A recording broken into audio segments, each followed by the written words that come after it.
Chapter 6, Chemical Equilibrium, Section 6.1, Gibbs energy of reaction and reaction quotient. For reactions that involve only ideal gases, the Gibbs energy of reaction depends on the partial pressures of these gases. Here's the example. We have reactants A and B, products X and Y.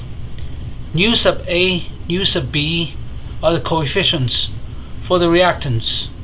Nu sub X and nu sub Y are the coefficients of the products. Now the Gibbs energy of reaction is the Gibbs energy of the products minus the Gibbs energy of the reactants. Therefore, we can write out this equation. On the left hand side, we have Gibbs energy of the reaction. And on the right hand side, we have all products minus all reactants. We need to take care of the coefficient here. And this is simply the Gibbs energy of formation of species I. And I is one of the products. Over here we use the same notation for the index I. However, this I has to be one of the reactants. Again, it's products minus the reactants, because the final state is the products. The initial state of the system is the reactants. Now we have this equation. So for species I, the Gibbs energy of formation is equal to the standard Gibbs energy of formation plus a correction term. Over here, we take the actual pressure of species I into account. So over here we can see this is just the general Gibbs energy of formation. This is the Gibbs energy of formation when the partial pressure of species I is exactly 1 bar. So there's a difference, and this RT times the natural logarithm of Pi over P naught takes the difference into account. Again, I is a simple dummy index for all reactant species here, and I is the dummy index for all products here. Now let's rewrite this equation. This time the Gibbs energy of reaction is equal to, again, we have 2 products and then we have 2 reactants. We take the difference, and over here if you look at this species X, the Gibbs energy of formation of X is the standard Gibbs energy of formation of X plus this correction RT times the natural logarithm of the partial pressure of X over P naught. So this term is equal to this term plus this term. And same for Y, same for A, same for B. So now from 1, 2, 3, 4 terms, we have a total of 8 terms. The first 4 terms together is gonna be the standard Gibbs energy of reaction, in which every single species is in a standard state. For an ideal gas, it simply means its partial pressure is 1 bar. And now we have 4 terms over here. They take the pressure difference into account. P naught is the standard state, but X does not have to have 1 bar pressure. It can be any pressure denoted by P sub X. And this is partial pressure of Y, partial pressure of A, and partial pressure of B. So that's why we have these 4 terms that take the pressure difference into account.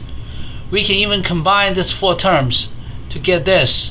It's going to be RT times the natural logarithm of Px over P naught to the power of nu x, Py over P naught to the power of nu y, Pa over P naught to the power of nu a, Pb over P naught to the power of nu b. So you can see we have X and Y on top, A and B on the bottom. Products on top, reactants on the bottom. So really, the Gibbs energy of reaction is equal to the standard Gibbs energy of reaction plus some correction based on the partial pressures of X, Y, and A and B. Now introduce a concept, reaction quotient of pressures in this section. Q sub P is the reaction quotient of pressures. This is the expression of Q sub P, products on top, reactants on the bottom.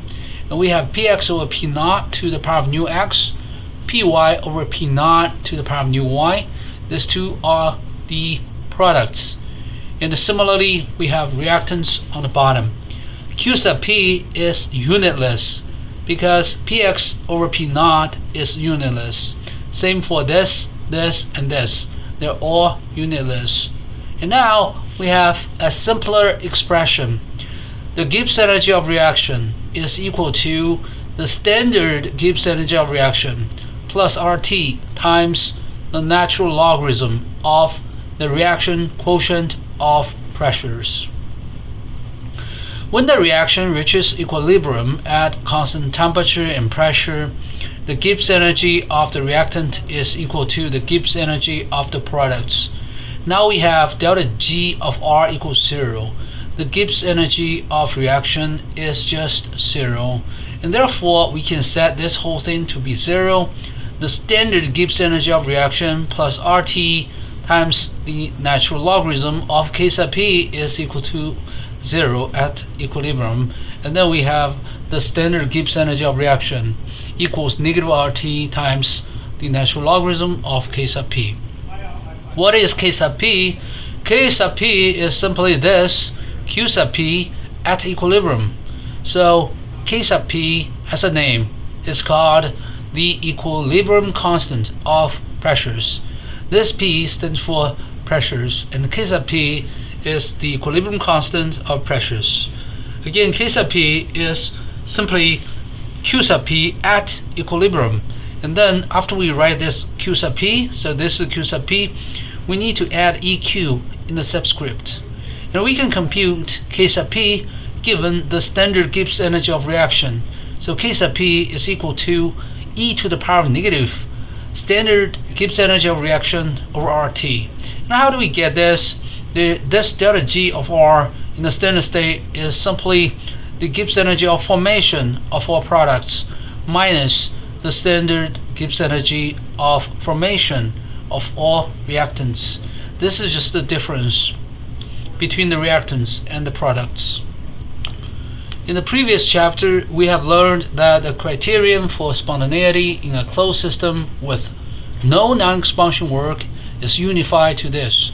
The sum of mu I dn I is less than 0.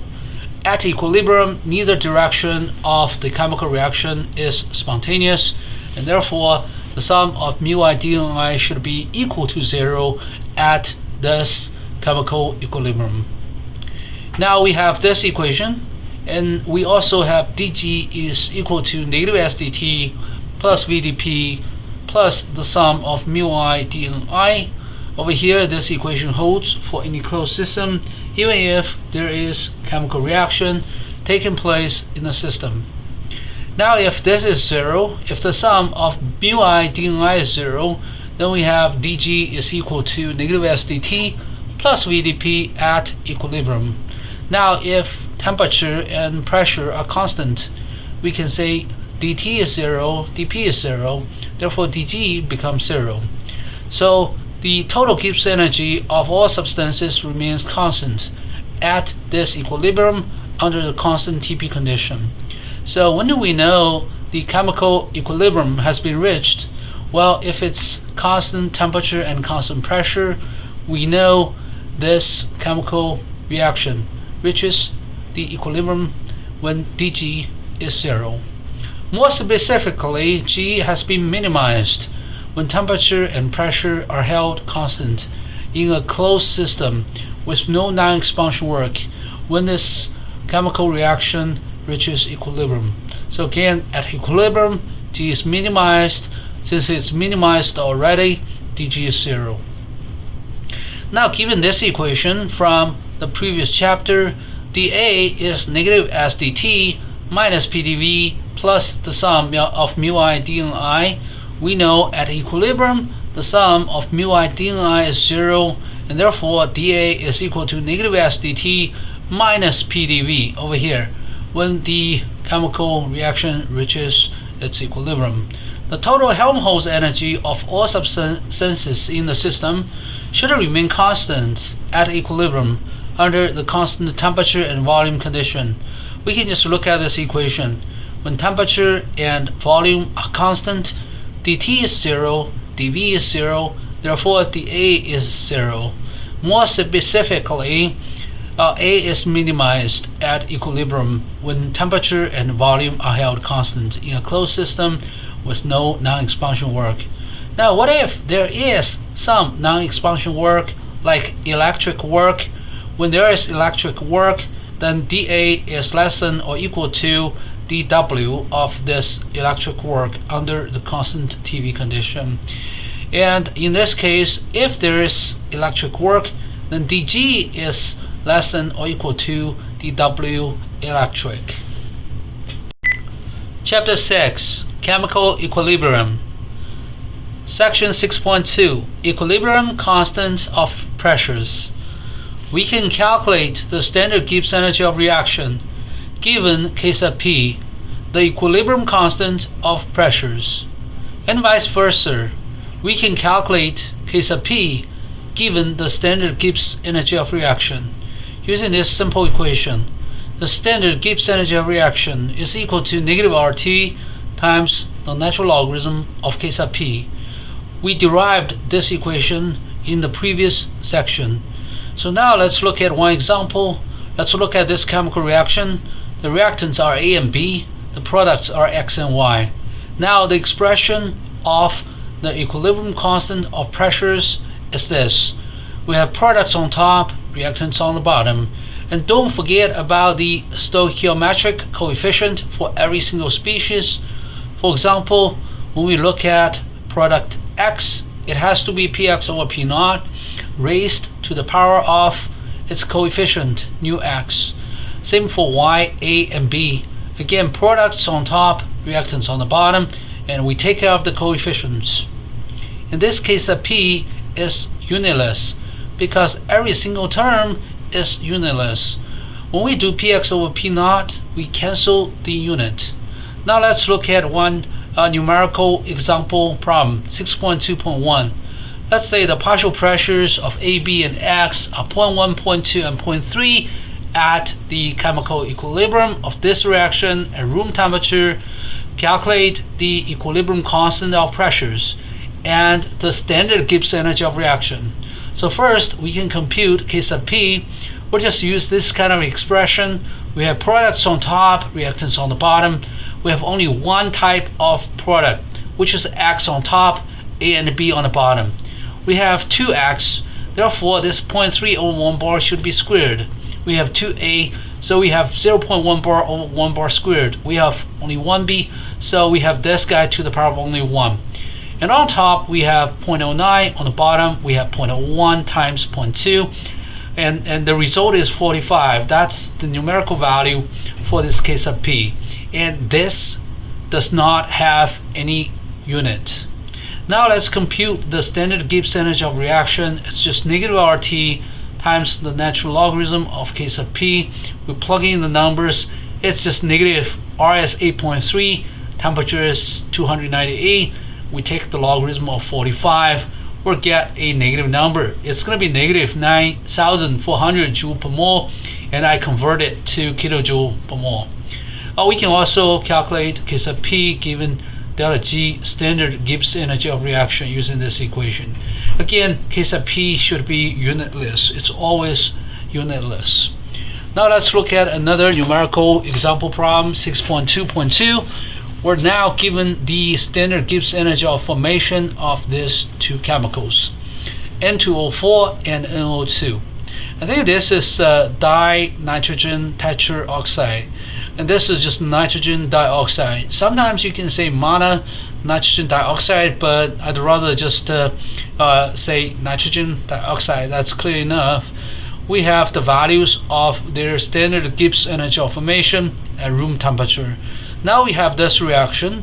Assuming this reaction has reached equilibrium at room temperature in 1 bar, now we can calculate the partial pressures of these two chemicals. How do we do that? First, we need to compute the standard Gibbs energy of reaction. 2 times the Gibbs energy of formation of NO2 minus 1 times the Gibbs energy of formation of N2O4. So 1 and 2 are just the coefficients over here. And then we get 4.81 kilojoule per mole. That's the standard Gibbs energy of reaction. Now we can compute the equilibrium constant of pressures for this reaction. And it's e to the power of negative delta G of R over RT. We plug in all the numbers, and then we get 0.1437, and that's the value of K sub P. Now we will express K sub P in terms of the partial pressures of NO2 and N2O4. Because the total pressure is 1 bar, over here it says 1 bar, then we can just use a variable. We say NO2 has a partial pressure of X bars, then N2O4 must be 1 minus X bars. Now we have NO2 on top, because it's the product, it's going to be squared, so we have X squared on top. On the bottom it's going to be just 1 minus X, because the coefficient in front of N2O4 is only 1. So we have this equation. When we look at this equation, we can simplify this bar and bar cancel, bar and bar cancel, and now we have a quadratic equation. X squared is equal to 0.1437 times 1 minus X. Well, this is simple enough to solve. X is going to be 0.314, and 1 minus X is going to be 0.686. You may wonder, this is a quadratic function, we should have 2 roots or 2 solutions. Well, this is one of them, the other one is negative, and we cannot have negative pressure. So this is the legitimate solution to the problem. Now at the room temperature, if the total pressure is 1 bar, then the partial pressures of N2O4 and NO2 are 0.686 bar and 0.314 bar. Chapter 6, Chemical Equilibrium, Section 6.3, Equilibria that involve pure liquids and solids. When pure liquids and solids are involved in a chemical reaction, their Gibbs energy also depends on the pressure. However, this dependence is often negligible, because the molar volume of a liquid or solid is much smaller than that of a gas, are usually 1,000 times smaller. Therefore, we often neglect the pressure dependence of the Gibbs energy for solids and liquids. Now let's look at a pure substance of a fixed amount at a constant temperature. We have dG is equal to VdP. This is just because dt is 0 when the temperature is held constant. And then we have dgm is equal to Vm dP. G sub m is the molar Gibbs energy, V sub m is the molar volume. By looking at this equation, we know the Gibbs energy changes as the pressure changes. And because molar volume is always positive, when pressure goes up, molar Gibbs energy go up. Now let's look at this equation. If we integrate this dgm and Vm dP, we get this equation. The change of the molar Gibbs energy of a substance is the integral of the molar volume of that substance dP. By looking at this equation, we can see if we have a larger molar volume, we have a larger change in molar Gibbs energy. When we have a smaller molar volume, we have a smaller change in molar Gibbs energy. Now let's look at liquids and solids. When we change the pressure, the molar volume of a liquid or solid remains constant, approximately. This is just very hard to change the volume of liquids or solids when you change the pressure. And this is just for the convenience over here. When we integrate this VMDP, we may assume the molar volume of this liquid or solid within this pressure range from P0 to P is roughly a constant. And now we can take this constant out of the integral. We have this equation.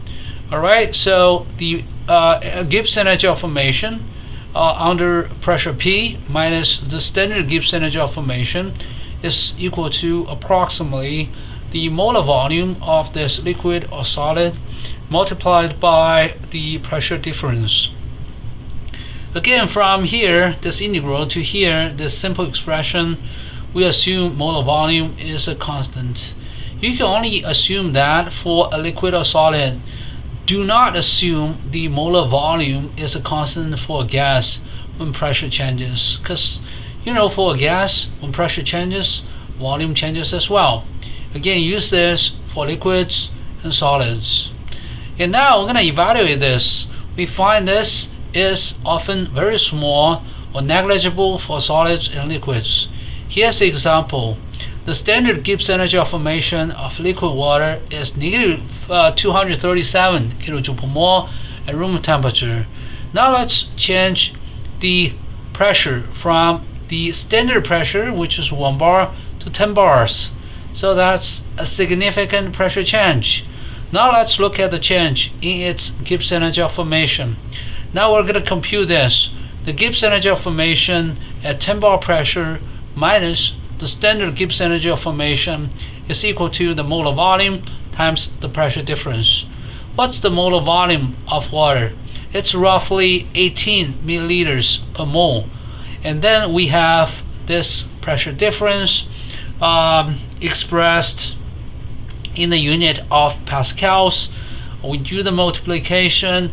I think we will get 16 joule per mole, or 0.016 kilojoule per mole. So now let's look at this number. This is the standard Gibbs energy of formation of water under 1 bar pressure. If we increase the pressure to 10 bars, this number will be changed by how much? By only 0.016, essentially no change. In general, the pressure dependence of Gibbs energy of solids and liquids can be simply neglected. When the pressure of ideal gas increases from 1 bar to 10 bars at room temperature, however, its Gibbs energy changes significantly by 5.7 kilojoule per mole. We can do this calculation assuming ideal gas behavior. When we integrate this molar volume, we change it to RT over P. The reason I use P prime here is because I have the P as the upper limit. Somehow we need to change the notation for the variable. That's it. This P prime is just a dummy variable. You can even replace P prime, this P prime, to beta. It does not affect the evaluation of this integral. It's going to be this, and we plug in 10 bars here and 1 bar here. It's going to be RT on 10. Plugging R and the room temperature, we get 5.7 kilojoule per mole. So if you change the pressure of a gas from 1 bar to 10 bars, its Gibbs energy will change by this much, 5.7. However, if you do the same pressure change to a liquid, how much does that change? The Gibbs energy changes only by 0.016, and this is 5.7. Huge difference. So if a reaction involves both gases and condensed phases, over here a condensed phase can be a liquid or a solid.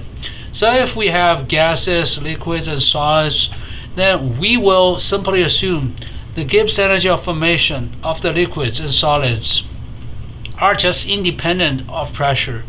There's no change to the Gibbs energy of formation to the liquids and solids.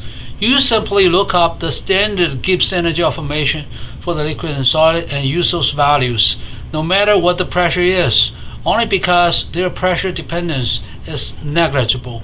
Again, the root reason is the molar volume of liquids or solids are so small. It's much smaller than the molar volume of a gas. Under typical experimental conditions around room temperature and 1 bar pressure, the ratio between the molar volume of a liquid or solid and the molar volume of a gas is in the order of 10 to the power of -3, or you can say just they differ roughly by a factor of 1000. Well, it could be 1000, 2000, 800. This is just the order of magnitude. Still, you can see, this number is much larger than this number, roughly in the order of 1000. One reaction involves only liquids and gases. I'm sorry, over here there's a typo. One reaction involves only liquids and solids. I'm sorry, we need to replace this with solids. The Gibbs energy of reaction may be considered independent of pressure unless the pressure change is tremendous. For example, several thousand bars. Over here, if the pressure change is 1000 bar, a volume difference of 1 milliliter results in only 0.1 kilojoule difference between the Gibbs energy change. Here's a simple illustration. If you have 1000 bars and then there's a volume difference of 1 milliliter, we do the calculation, we convert bar to pascals, we convert milliliter to cubic meter. Pascal and cubic meter are SI units, so in the end we get just 100 joule, which is only 0.1 kilojoule. It's still much smaller than this number. And right here, when we do this calculation, we assume the pressure change for this condensed phase is 1000 bars. Over here it's only 10 bar for the gas. Okay, only 10 bar pressure change for the ideal gas. What if the pressure change is 10,000 bars? Then the volume difference of 1 milliliter may result in just 1 kilojoule difference between the Gibbs energy change. Alright, so we are comparing a pressure of 1 bar and a pressure of 10,000 bars. So if in this reaction there is volume change of 1 milliliter between reactants and products, and then this pressure change will cause some Gibbs energy change of the reaction, but not much. It's only 1 kilojoule. Here's a numerical example problem 6.3.1. So over here the Gibbs energy of fusion of water is 0 at 0 degrees Celsius and 1 atm. Now we're going to change the pressure to 100 atm, and we're going to compute this Gibbs energy of fusion again at the same temperature, 0 degrees Celsius. We're given the density of ice, we're given the density of liquid water at 0 degrees Celsius. There are 0.917 and 0.9997. The liquid water has a higher density and therefore smaller molar volume. So during this fusion process, the molar volume will change. Now let's look at this fusion process. It's going from solid to liquid. We can just assume this solid ice is our reactant. This liquid water is the product. So we're going to treat this fusion process as if it were a reaction. The molar volume of ice and water are 18 and 19.6 milliliter per mole given this density values. It's mostly just the density, 18 grams per milliliter divided by this. We'll get the molar volume 19.6. 18 grams per mole divided by this density, we'll get 18.0 milliliter per mole. Alright, let's just look at the Gibbs energy of this reaction. It should be the Gibbs energy of formation of the products minus the Gibbs energy of reaction, Gibbs energy of formation of the reactants. So really it's just liquid water minus ice. And now this time, since we are using a different pressure, 100 atm, we're going to take that into account. So we're going to look at the Gibbs energy of formation of liquid water. Over here it's the standard Gibbs energy of formation plus some correction. We're using molar volume times the pressure difference for liquid. And now this is ice, so we have the standard Gibbs energy of formation and the molar volume of ice times the pressure difference. The reason we can do this is because we're assuming the molar volume of a solid and the molar volume of a liquid do not really depend much on the pressure. Although we're changing the pressure from 1 atm to 100 atm, the molar volume is still roughly this and this. They are roughly constant. That's why. And now we can combine this term and this term. We will get the standard Gibbs energy of reaction for this fusion.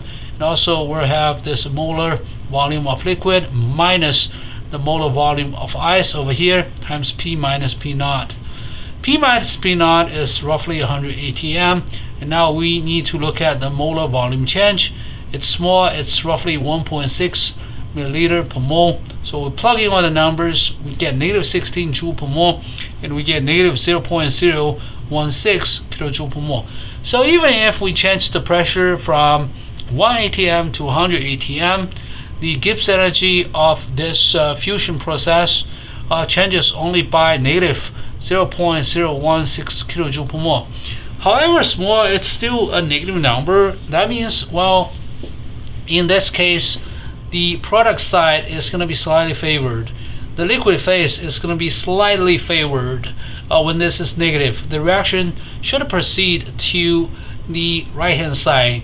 What does that mean? That means if you exert a really high pressure, you may convert ice to liquid water. And now we're going to just watch a video. We're going to exert a really high pressure to ice at 0 degrees Celsius. It's going to melt the ice. So this is a YouTube video.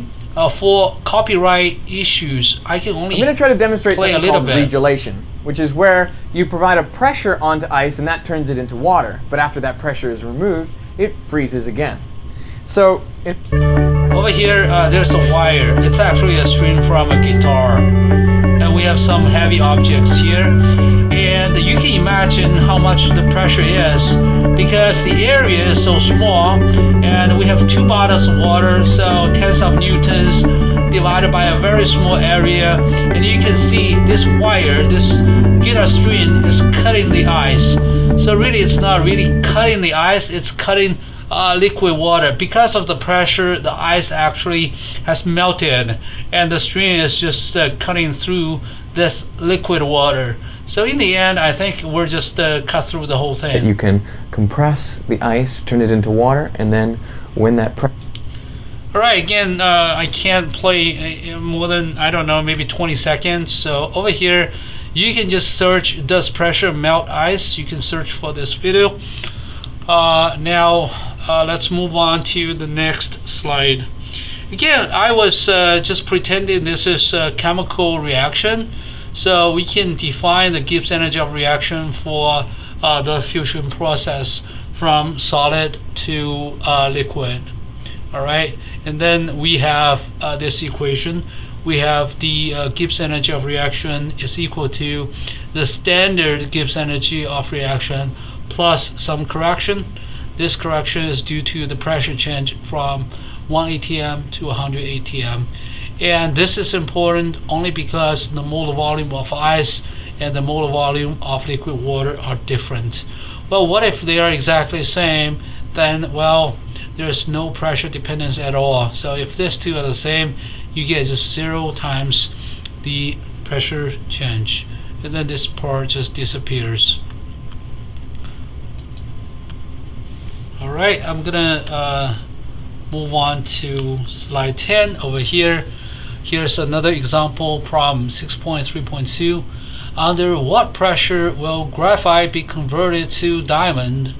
Well, this can be done with a huge pressure.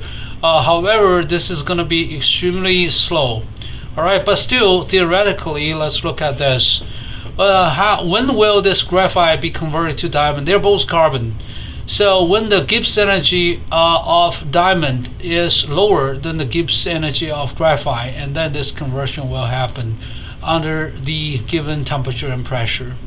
Now let's look at the density of graphite, the density of diamond, 2.26 for graphite, 3.51 for diamond. From these two numbers, you know the molar volume of the diamond is smaller than the molar volume of graphite, and we can compute the molar volume easily. It's just 12 grams per mole divided by 2.26, 12 gram per mole divided by 3.51. We get the molar volumes of graphite and diamond. They are 5.3 milliliter per mole and 3.4 milliliter per mole. And now we have the standard Gibbs energy of formation of graphite and diamond.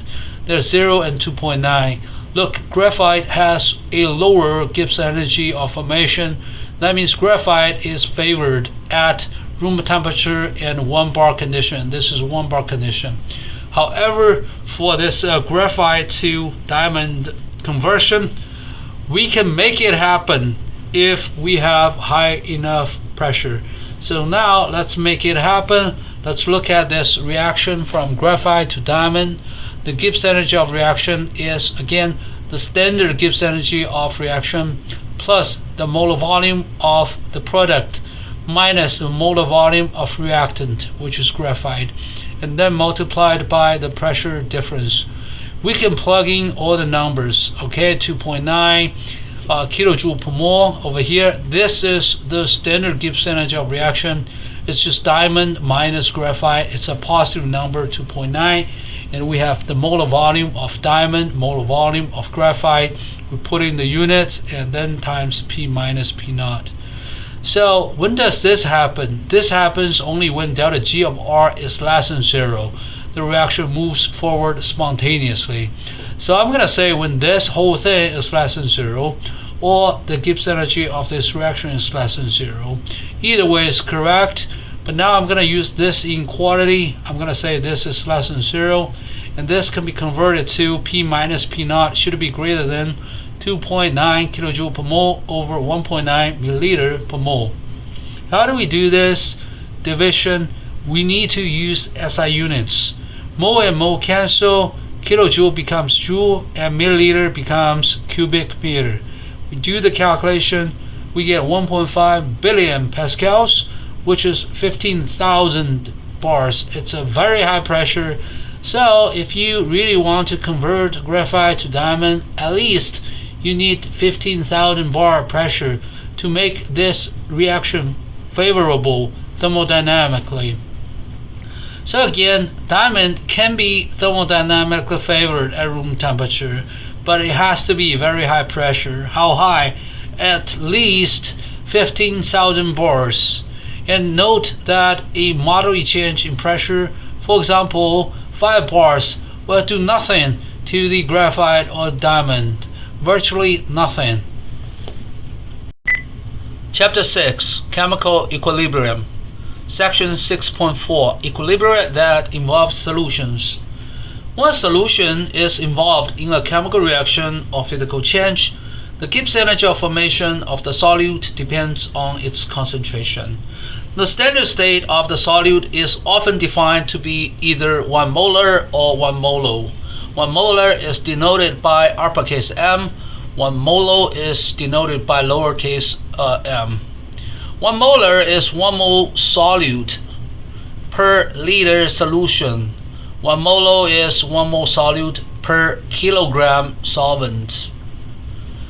It's often more convenient to use a molar, 1 molar, as the standard state for the solute in an aqueous solution, just because it's convenient to measure exactly 1 liter aqueous solution using a volumetric flask. However, this 1 molar may not be very accurate if the temperature changes. Usually the volume increases as the temperature increases, the volume decreases as volume decreases. So even if you prepared 1 molar solution, aqueous solution at room temperature, when the temperature goes up, now the volume increases, the concentration decreases in molar. If you have a lower temperature than room temperature, again you have less volume, and then theoretically you'll have a lower concentration in molar. So this is more convenient to use molo instead, because 1 molo is 1 mole solute per kilogram solvent, and the mass of solvent does not change with temperature. Alright, so it's convenient to use molar, it's more accurate to use molo, especially when solvents other than water are used, and then we often just use molo as the standard state for the solute. This is just because in an aqueous solution, usually if you have 1 liter such solution, the mass of water is roughly 1 kilogram. You cannot say that for pretty much any other solvents.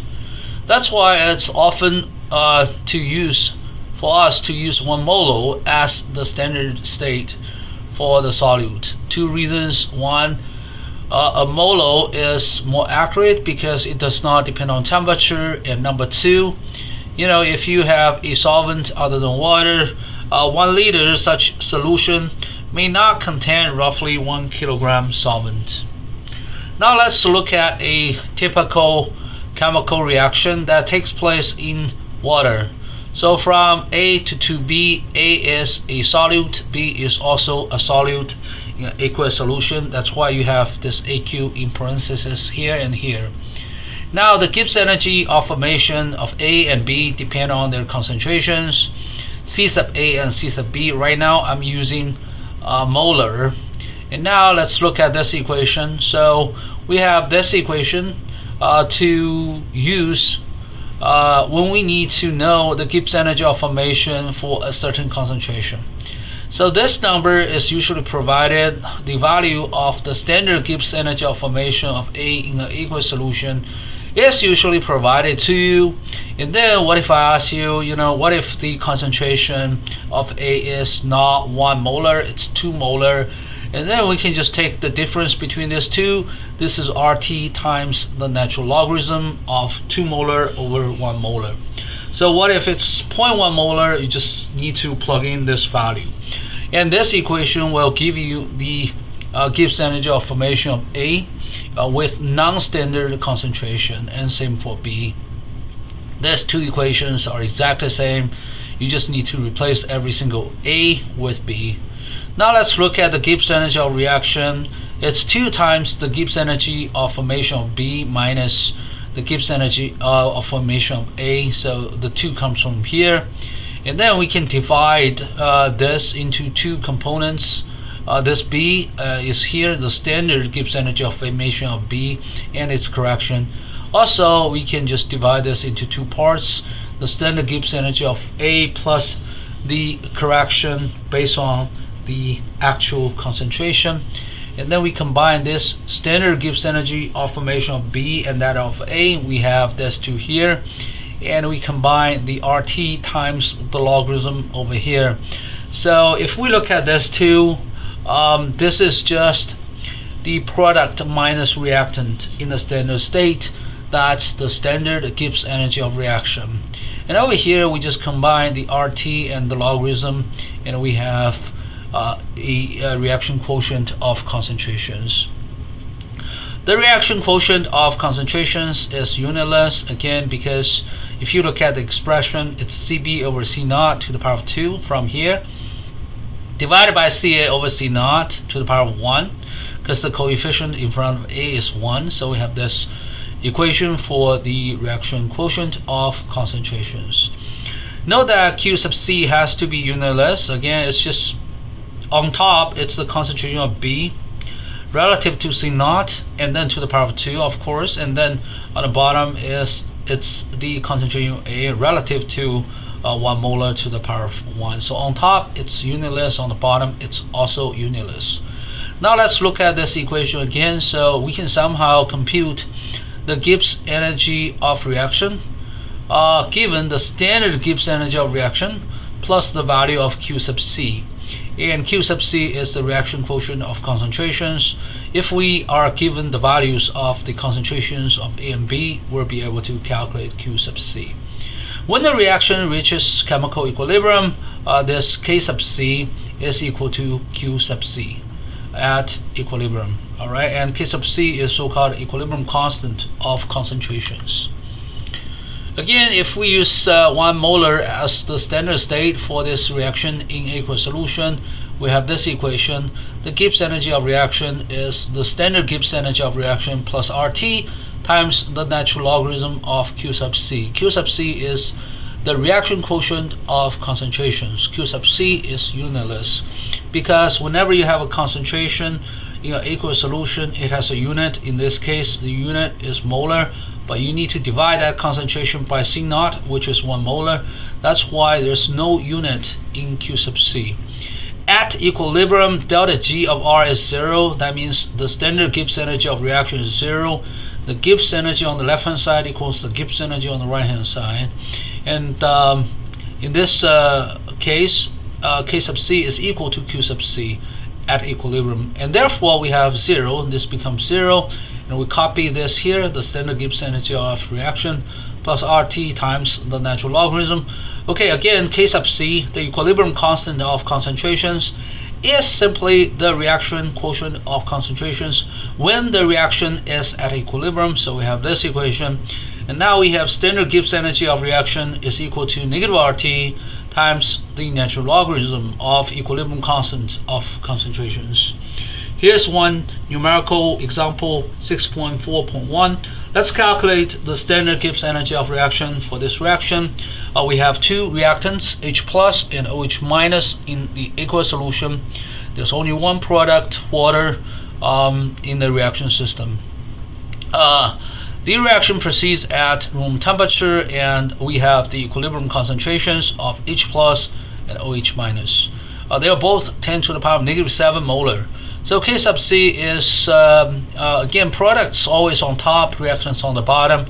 And you can see I was dividing those concentrations by 1 molar. It's just because on the bottom we need to have the relative concentration. We use 1 molar as the standard state. So the relative concentration over here is 10 to the power of negative 7 molar over 1 molar. So we have this.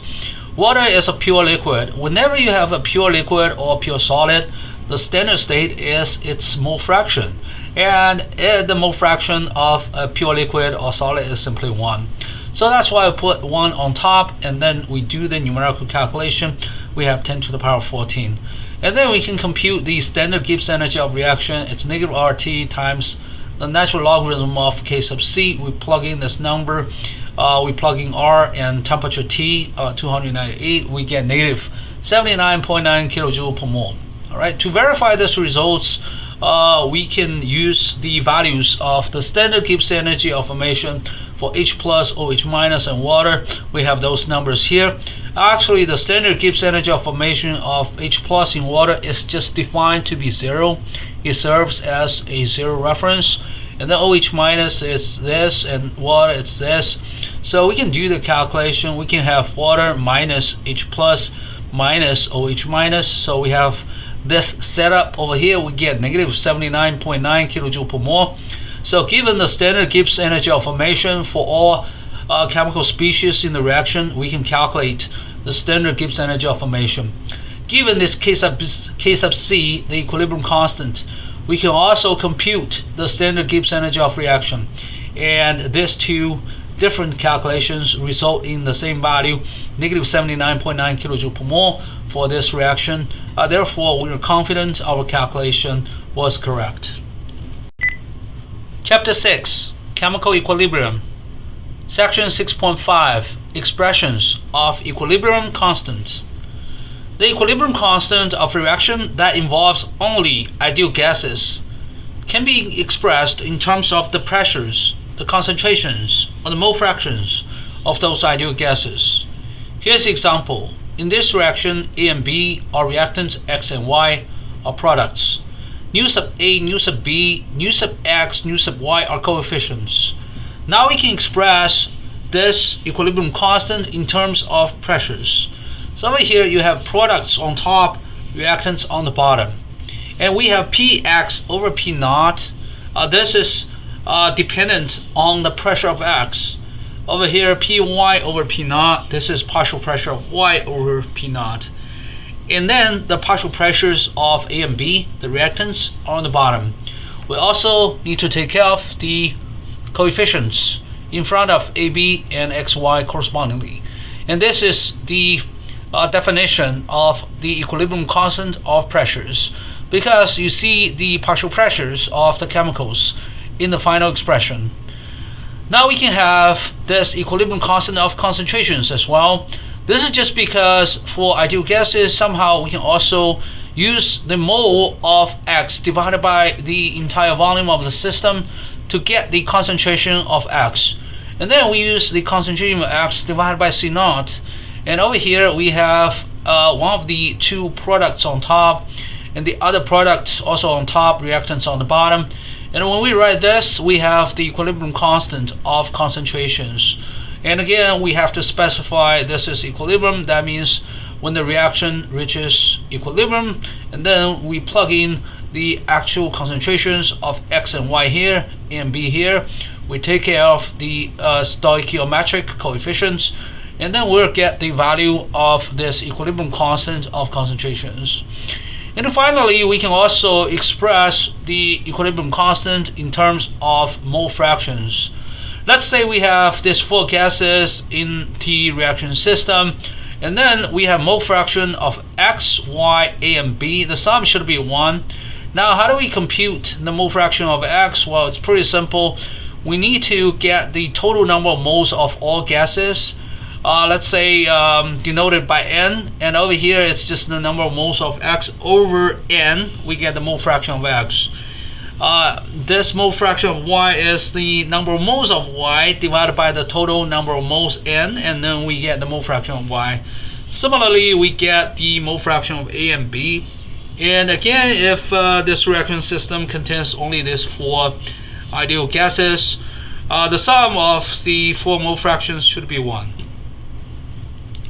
One more thing, not only this mole fraction of X can be computed by the number of X over the total number of moles, we can also use this. The mole fraction of X is also equal to the partial pressure of X divided by the total pressure. And why is that? It's just because for ideal gas we have PV equals nRT. So the partial pressure of X times V is equal to the number of moles of X times RT. And now we see the pressure is proportional to the number of moles for X and also for Y and for A and for B. And all 4 ideal gases, they have the same temperature, they have the same volume, therefore we have this relationship. P sub X over P is just the mole fraction of X. Again, P of X over P is equal to N of X over N, and N of X over N is just the mole fraction of X. So we can rewrite the equilibrium constant of mole fractions this way as well. It's the same. These 2 can be proven the same. Now if you pay attention, this expression looks similar to this one, but they're different. Because over here on the bottom we have P, the total pressure of the system. And over here we have P naught, the standard state, the standard pressure, which is just 1 bar. And over here again, this P is often different from 1 bar. Now for this reaction that involves only ideal gases, we can get a relationship between this equilibrium constant of pressures and the equilibrium constant of concentrations. So we write this expression of K sub P on top. This is the K sub C on the bottom. Again, pay attention over here. The standard state is 1 bar on top. The standard state is 1 molar on the bottom. So we do this division, and also we notice that we can somehow combine all the X terms. So we have this term divided by this term, the Y term divided by Y term, A term divided by A term, B term divided by B term. So we get this expression. And over here, let's just look at X. It's P of X, the partial pressure of X, times C naught, divided by C of X, divided by P naught. It's just because we have Px over P naught over here, and then divided by Cx over C naught. So we flip this too. And same for Y, same for A, same for B. So we have this awfully complicated expression. We have 1, 2, 3, 4. We have kind of 1, 2, 3, 4, 4 terms just for X, 4 terms Y, 4 terms for A, and 4 terms for B. But we can somehow get a general expression. So for just any ideal gas species I, we will do this. We'll do P sub I times C naught divided by C sub I over P naught. First, realize this is unitless because Pi over P naught is unitless, C naught over Ci is unitless. And now C sub I is the number of moles of I over V, right? That's the concentration, the number of moles over the volume. So we can rewrite C sub I as N sub I over volume. And then we can flip this V up, so we have this expression. Now P sub I times V, what is that? Well, PV equals RT. Alright, you can use PV equals RT for the entire system. Also, you can use P sub I times V is N sub I times RT. So this equation holds true as well for species I. The reason we do this is because now Ni and Ni cancel. We have this C naught RT over P naught. What is C naught? C naught is 1 mole per liter. That's C naught. It's just chosen to be the standard state, as concentration. It's 1 mole per liter R is ideal gas constant, T is temperature, P naught is 1 bar. Alright, P naught is 1 bar. 1 bar is just chosen to be the standard pressure. And now we have this equation. Alright, Kp over Kc is this. C naught RT over P naught to the power of nu sub x plus nu sub y on top, and then minus nu sub A minus nu sub B because they're on the bottom. So we have this. Now we define delta nu. Delta nu is the change of the coefficient in the reaction, and this is just the coefficients in front of the products minus the coefficients of the reactants over here. And then over here we have C naught RT over P naught. Given the temperature, we should be able to calculate this. Given delta nu, we should be able to calculate Kp over Kc. The ratio between Kp and Kc depends on the temperature, as you can see temperature here, and also depends on delta nu. Again, delta nu is the change of the stoichiometric coefficients in this chemical reaction. And in this chemical reaction, remember, we have only ideal gases. And now we have nu sub x plus nu sub y minus nu sub A minus nu sub B. Now let's look at one numerical example. Let's calculate K sub P over K sub C for this chemical reaction. This is equilibrium constant of pressures. This is equilibrium constant of concentrations. We're going to compute the ratio at room temperature and 500 Kelvin. So first, room temperature. So first, K sub P over K sub C is this, and delta nu is 2 minus 1, so we have this equation. And now we have just C naught RT over P naught to the power of 1, so it's just right here. We plug in all the numbers. Again, C naught is 1 mole per liter by definition. P naught is 1 bar by definition. We plug in R, we plug in the temperature over here. Just pay attention, this liter is 10 to the power of -3 cubic meter, and 1 bar is 10 to the power of 5 pascals. So after you do all those unit conversions, we'll be able to get 24.79. And at a different temperature, we get different value, only because K sub P over K sub C depends on temperature. Now if temperature is 500 Kelvin, we get 41.57. Now let's look at example problem 6.5.2. We can calculate K sub B for over K sub C for any chemical reactions that involve ideal gases. So here's another example from N2H2 to ammonia at room temperature. In this case, first let's look at delta nu, which is 2 minus 3 minus 1, so over here, and then it's C naught times RT over P naught can be easily computed. And we did the calculation over here. We can just borrow this number, we put it in here. It's going to be 24.79 to the power of -2. K sub P over K sub C is 0.0016 for this chemical reaction at room temperature. Again, this K sub P over K sub C depends on temperature and depends on delta nu. However, sometimes if just by coincidence this delta nu is 0, and then, well, K sub P is equal to K sub C by coincidence. When the coefficients of reactants is equal to the sum of the coefficients of the products. Again, for the same reaction from A plus B to X and Y, and we have this relationship between K sub P and K sub X now. First, K sub P is written this way, and then K sub X. Supposedly it's the mole fractions, but the mole fraction of X is the partial pressure of X over P. The mole fraction of Y is partial pressure of Y over P. So we're plugging all those numbers, and then somehow this Px and this Px cancel. So on top you have Px to the power of nu x, and on the bottom you have Px to the power of nu x. So that's nice. And then we can just clean up this expression. We have this P here on the bottom, but you know it's 1 over P appears in the denominator, so we flip this up and then we get this expression. Alright, so it's P over P naught times nu sub x on top, P over P naught to the power of nu sub y on top. And overall, we can combine everything. It's going to be P over P naught to the power of delta nu. What's delta nu? Again, it's just nu x plus nu y minus nu A minus nu B. Nu is the stoichiometric coefficient. Delta nu is the change of the stoichiometric coefficients over here. And P is the pressure of the system, and actually it is the total pressure of all ideal gases involved in this reaction. because the pressure of the entire system is the sum of the partial pressures of these four species. And again, we have this simple relationship between K sub P and K sub X. If you know the total system pressure, just plug it in here, and if you know delta nu, plug it in here, we will be able to get the relationship between K sub P and K sub X. And again, both K sub P and K sub X are unitless. You can look at this. This is unitless because every single term is unitless. On the bottom, anyway, mole fraction is unitless.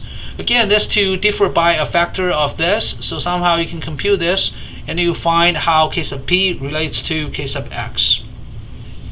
Now let's imagine a scenario. What if the volume of this reaction is compressed to only 1/2 of its initial volume? What will happen?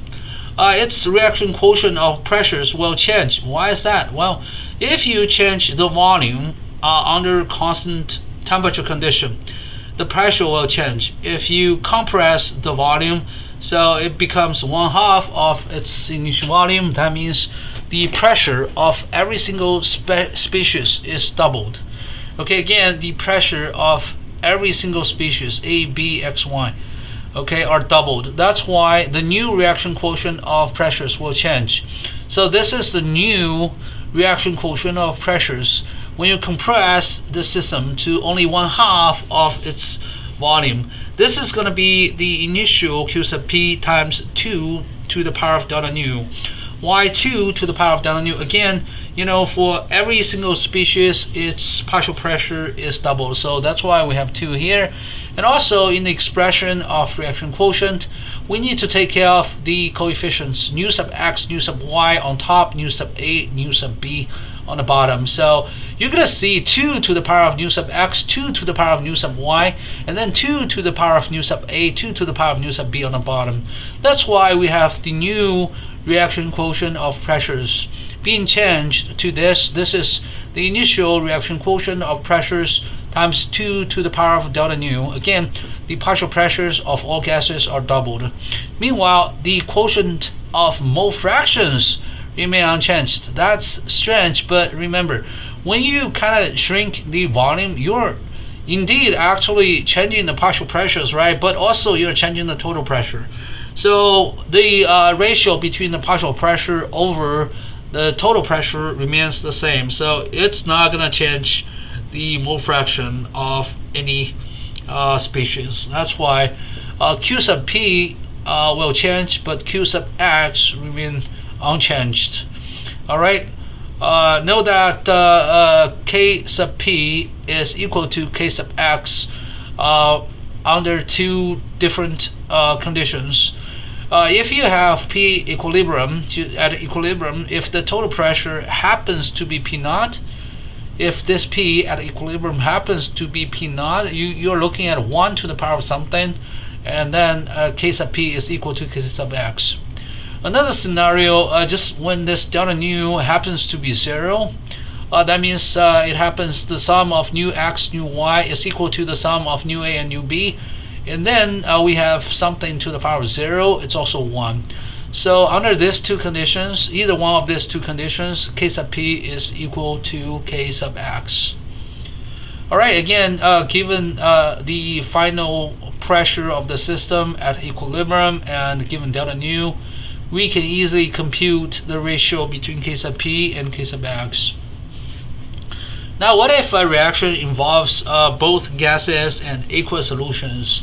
How do we write out the equilibrium constant? Now, we do not call the equilibrium constant, as the equilibrium constant of pressures or concentrations, because you have both gases and aqueous solutions.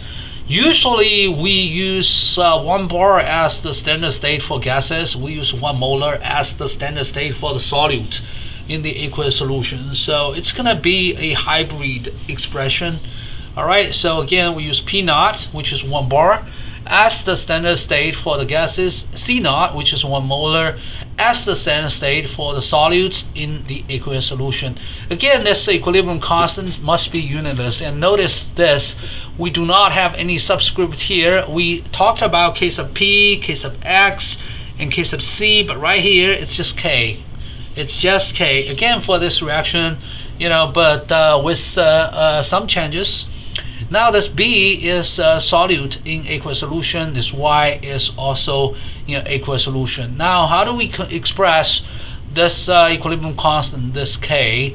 K is again products on top, reactants on the bottom. You take care of the coefficients appropriately. And now let's look at X. X is a gas, so it's Px over P naught. Let's look at Y. Y is the solute in a aqueous solution, so it's C sub Y over C naught. A is a gas, and then B is a solute in the solution, so this is C sub B over C naught. And over here we see concentrations, we see partial pressures. That's why we have just a K here that denotes the equilibrium constant. It's neither equilibrium constant of pressures nor equilibrium constant of concentrations. Alright, some reactions involve pure liquids, pure solids. In that case, for example, if you have like pure water, and you are looking at the decomposition of pure water into H plus and OH minus in water, and then you may assume this water is pure liquid water. Its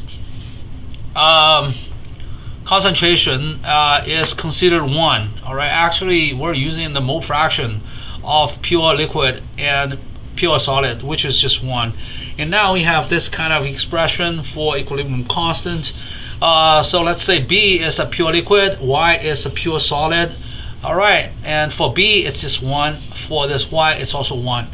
Okay, again, Y is pure solid, B is pure liquid, so they're just 1.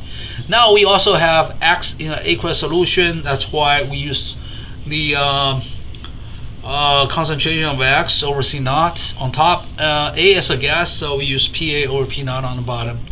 Alright, again, the concentration, double quoted concentration of a pure solid or liquid is 1, only because the pure solid or liquid with X equals 1 is chosen to be the standard state for the solid or liquid. Okay, so there's a reason. It's just because the pressure dependence of the Gibbs energy of a solid or liquid is typically negligible. So if you have, for example, the standard Gibbs energy of formation of pure water and the standard Gibbs energy of formation for pure gold, you can use the same values under different pressures, like 2 bars, 5 bars, even 10 bars. There's not much change to the standard Gibbs energy of formation for that pure water or pure gold. Chapter 6, Chemical Equilibrium. Section 6.6, Le Chatelier's principle. When the reaction quotient Q is smaller than the equilibrium constant K, the reaction proceeds forward to increase Q until Q is equal to K. When Q is greater than K, the reaction proceeds backward to reduce Q until Q is equal to K. And these two statements are the basis of Le Chatelier's principle. In plain words, when Q is greater than K, the system is overreacting. It would like to go backward until the equilibrium is reached. When Q is less than K, the system is underreacting, so it's going to move forward to increase Q until Q is equal to K. When Q is equal to K, the reaction proceeds in neither direction. The reaction system is at equilibrium. When a reaction or physical change is at equilibrium, we have this equation, Q is equal to K. There are two different ways to break the equilibrium or to break this equation. You can change Q, you can change K to break this equilibrium. Changing the reaction temperature may change the equilibrium constant of a reaction in the standard state or actually any other states. But now let's look at the standard state first. This delta G of R in the standard state is equal to negative RT times the natural logarithm of K. And now look at this equation. We just need to divide both sides by negative RT. We get this. And G is H minus TS, so we have delta H minus T delta S. Note we have a specific temperature right here. That's why we can take T out. Now we can rewrite this to be negative delta H over RT plus delta S over R, and again we have this standard state superscript, and now we have this equation Ln(k) is equal to negative standard enthalpy of reaction over R times 1 over T plus the standard entropy of reaction over R. This is considered a linear equation, and why is that? The natural logarithm of K, this is your Y, 1 over T, that's your X. And over here, negative enthalpy, standard enthalpy of reaction over R, that's the whole thing is the slope. And over here, delta S over R, that's the intercept. So we can see this equation can be plotted in a Excel graph if you do Ln(k) as the vertical axis and 1 over T as the horizontal axis. And you will be able to get the slope and the intercept simultaneously with a linear regression. The temperature dependence of the standard enthalpy of reaction and the standard entropy of reaction is often negligible within a small or even moderate temperature range. This is just because the integral of delta CPM is small compared to the standard enthalpy of reaction. The integral of delta CPM over temperature dt is relatively small compared to the standard entropy of reaction at room temperature. So that's why we can just plot this Ln(k) versus 1 over T. It's approximately a linear plot, and we get the slope. The slope is negative standard enthalpy of reaction over R, and we can get the intercept. The intercept is simply the standard entropy of reaction over R. Given the values of the equilibrium constants at 2 or more different temperatures, we'll just graph this Ln(k) versus 1 over T, and we'll be able to get the slope. And the standard enthalpy of reaction is negative R times the slope. The standard entropy of reaction is the intercept times R. So again, we have this equation. The natural logarithm of equilibrium constant at a given temperature is negative standard enthalpy of reaction over RT plus the standard entropy of reaction over R. If we have an endothermic reaction, this standard enthalpy of reaction is positive, and then therefore this slope should be negative. Why? The slope is negative positive number over R, that's negative. Therefore, as the reaction temperature T increases, 1 over T decreases, and if 1 over T decreases, Ln(k) increases, K increases. So in this situation, for endothermic reactions, when temperature increases, the equilibrium constant increases. However, for exothermic reactions, everything's backward. This enthalpy of reaction is negative, and this Ln(k) versus 1 over T slope is positive. And when temperature goes up, 1 over T decreases, and therefore K decreases. Again, for endothermic reactions, when you increase the temperature, the equilibrium constant increases. For exothermic reactions, if you increase temperature, the equilibrium constant decreases. Again, K increases as T increases. For an endothermic reaction, the reaction will proceed forward to reduce the temperature change. K decreases as temperature increases. For a exothermic reaction, the reaction will proceed backward to reduce the temperature change. And again, this is just a part of the Le Chatelier's principle, and also the most important part of the Le Chatelier principle. Now let's look at these two graphs, one for endothermic reactions, one for exothermic reactions. For endothermic reactions, the standard enthalpy of reaction is positive, and then the slope is negative. A standard enthalpy of reaction over R, so the slope should be negative. So you see this line pointing down, and the y-intercept is the standard entropy of reaction over R. So again, this is just we're plotting this Ln(k) versus 1 over T. This is how we determine the slope. And now exothermic reaction, pay attention to the difference. Now this line is going up.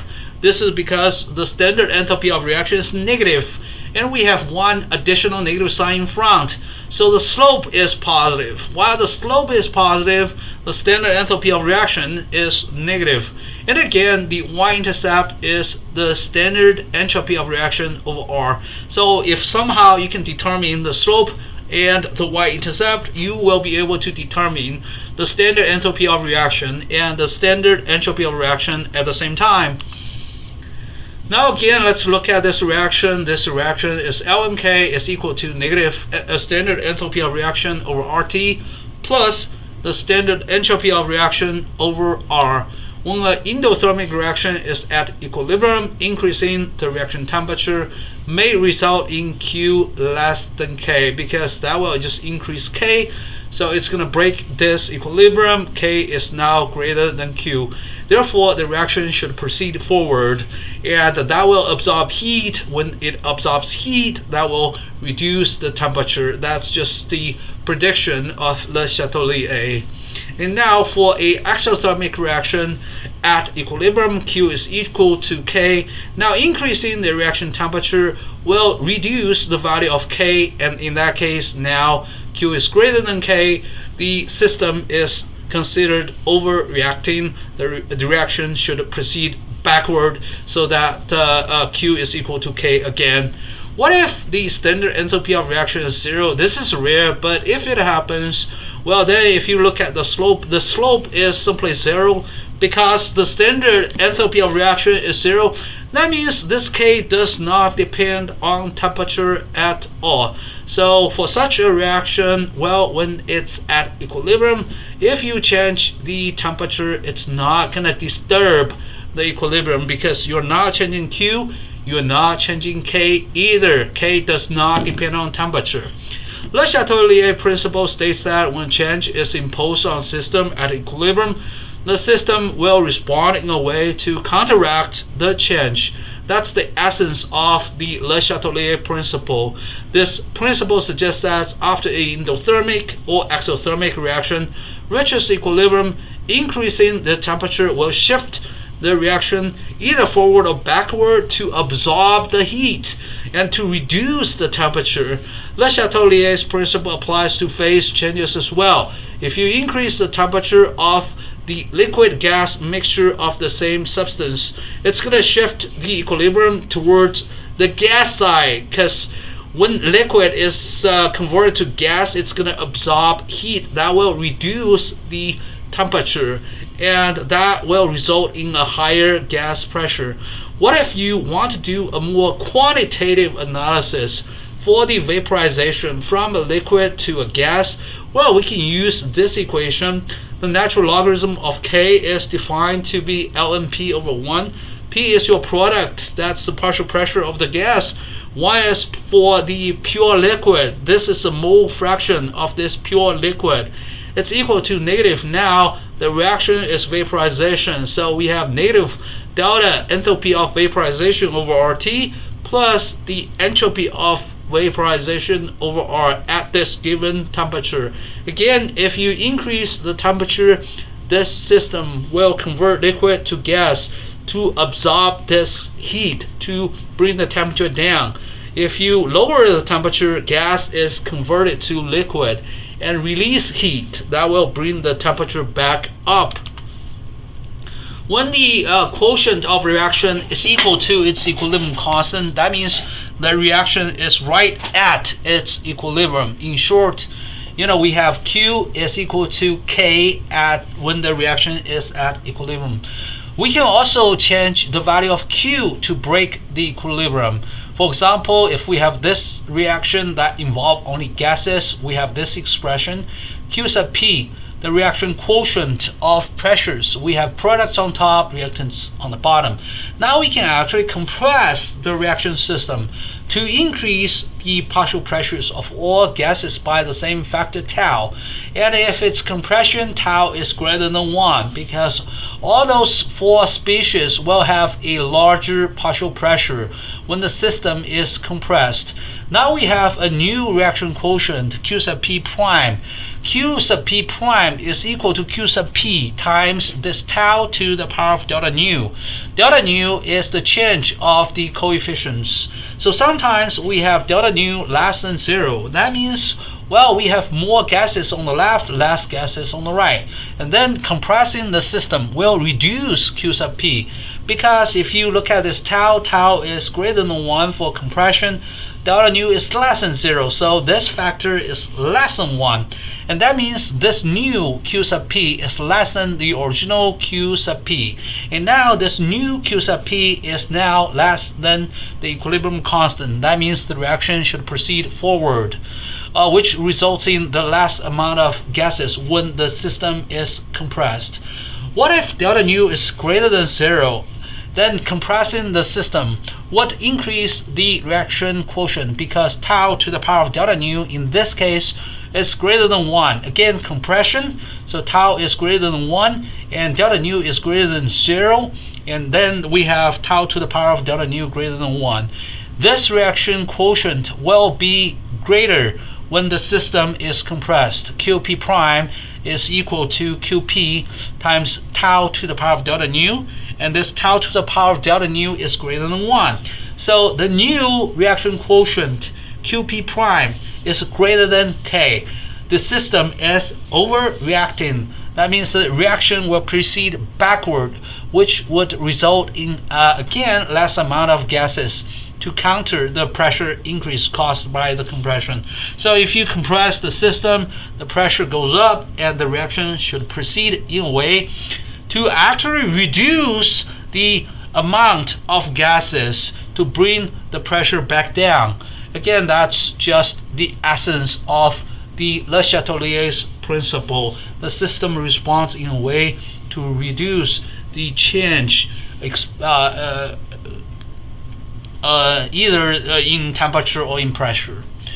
Now, when a reaction is at equilibrium, Q is equal to K, we can change Q to break the equilibrium. Again, we have this equation for the reaction quotient of pressures.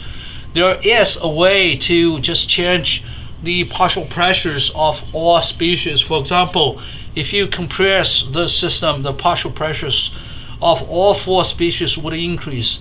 If you expand the system, the partial pressures of all 4 species will decrease. Now, what if we introduce more products in the system? So once the reaction system is at equilibrium, we can introduce more X or more Y in the reaction system. And then in that case, the new reaction quotient Qp prime will become larger than K. So for example, when the reaction is at equilibrium, Q is equal to K, so we have all this. Now we just introduce X, we put more X in the system, this piece of X increases, and then we'll get a new reaction quotient. And this new reaction quotient is larger than the previous one, and it's also larger than K. And that means the reaction will proceed backward. What if we introduce more reactants in the system? So if we add more A in the system, all right, over here, that means the new reaction quotient is going to be less than K. When that's the case, the reaction should proceed forward. So again, that's the essence. If you are adding reactants, well, the reaction should proceed in a way to consume the reactant. If you are adding the products, the reaction should proceed backward to consume the product. What if we introduce some spectators? Well, it depends. If we introduce helium gas in the system on a constant volume condition, actually that has no effect on the partial pressures of any chemical involved in this reaction. Therefore, it has no impact on the reaction quotient. Again, if it's constant volume condition, you introduce helium gas as a spectator gas, it's not going to affect the value of Q sub P. Therefore, you're not going to break the equilibrium of this reaction system. There's not going to be any change. However, if you introduce spectators in the system under constant pressure condition, so this is tricky. Although I did say constant pressure condition, well, if you look at the final state of the system after the introduction of helium, this P actually includes the partial pressure of helium and then partial pressures of X, Y, A, and B. So although the total system pressure is constant, the pressure of the reaction system is reduced. That means the sum of the partial pressures of X, Y, A, and B, well, is reduced. That's equivalent to the expansion of the system. Again, this is equivalent to the expansion of the system because the partial pressures of X, Y, and B are all reduced by the same factor after you introduce this helium gas under the constant pressure condition. Again, before you introduce this helium gas, we have a total pressure P for the entire system. After you introduce this helium, all right, the partial pressure of helium plus the total pressure of this reaction system is P. So actually, this P minus the partial pressure of helium is now the actual sum of the partial pressures of the reaction system. So this is equivalent to the reduction of the pressure of the reaction system. And then this reaction should proceed in a way to increase the pressure of the system excluding helium. Alright, so if delta nu is greater than 0, that means we have more gases on the right hand side, then the reaction should proceed forward. When delta nu is less than 0, that means we have more gases on the reactant side. So in that situation, the reaction will proceed backward to bring up the sum of the partial pressures of X, Y, and A and B. Alright, and that's also based on the essence of Le Chatelier's principle. Chapter 7, Gases, Liquids, Solids, and Phase Diagrams. Section 7.1, Ideal and Real Gases. What are the major differences between a real gas and an ideal gas? Well, in an ideal gas, there's no attraction or repulsion between the gas particles. The size of individual gas particles is exactly 0, and all collisions between ideal gas particles are elastic collisions. That means the total kinetic energy of all the colliding particles is conserved. In a real gas, well, the gas particles do attract and repel each other at the same time, and also the attraction and repulsion depend on the distance between the gas particles. The size of individual real gas particles is non-zero. For example, in a helium gas, we can use the radius of each helium atom to compute the size of a helium atom, and from the size of a helium atom we can compute the space taken up by 1 mole helium atoms. It's gonna be just this equation, 4 over 3 pi r cubed times the Avogadro constant. In this equation, r is the radius of 1 helium atom. And also the collisions between real gas particles are inelastic collisions. That means the kinetic energy is not conserved between real gas particles. Very often the kinetic energy is transformed into potential energy. So those are the major differences between a real gas and an ideal gas.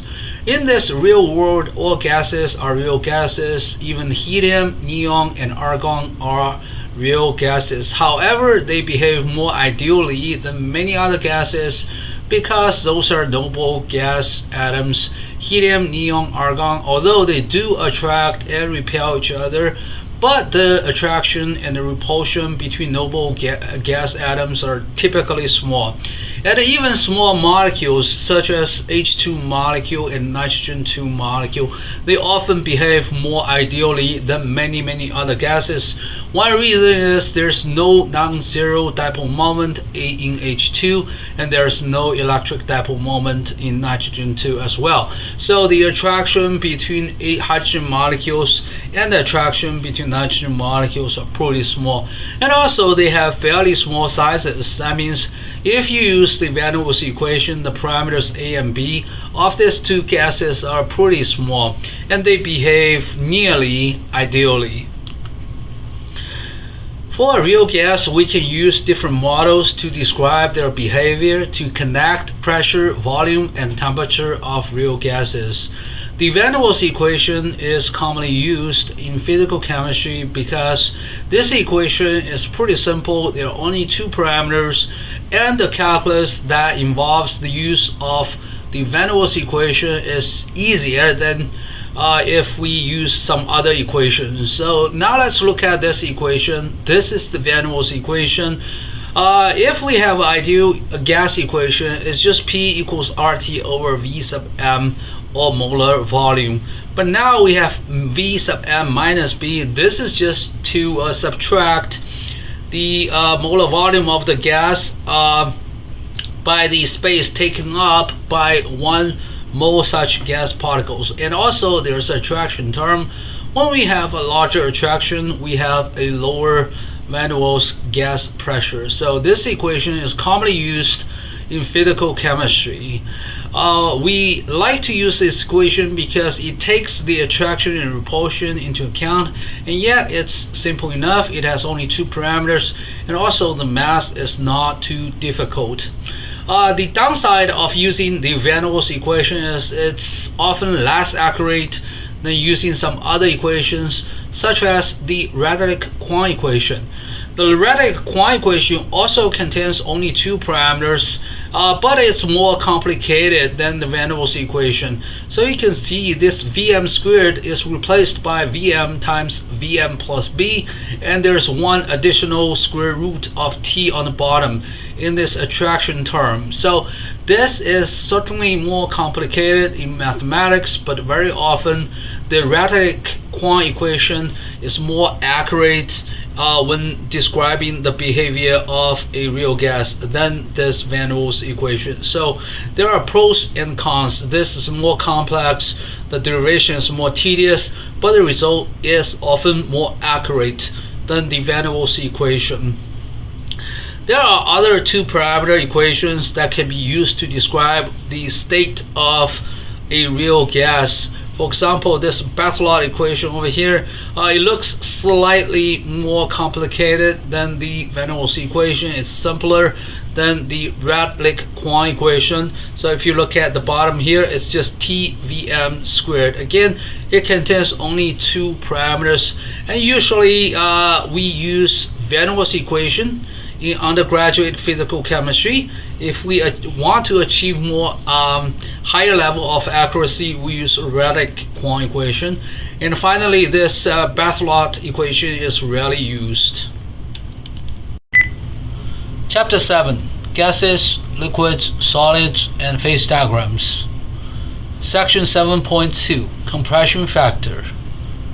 The compression factor Z of a gas is defined as this: Z equals PV over nRT, and PV over nRT is pressure times molar volume over RT.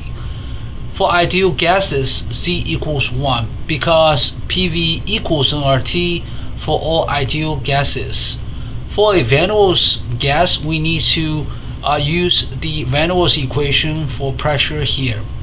We will assume the molar volume of a van der Waals gas is much greater than the parameter B when we do some derivations for the expression of C. Now let's do this derivation here. The compression factor is P times molar volume over RT. For a van der Waals gas, the pressure is RT over molar volume minus B, and then we subtract A over molar volume squared, and then multiply by molar volume. There are 2 terms. The first term is this because RT and RT cancel.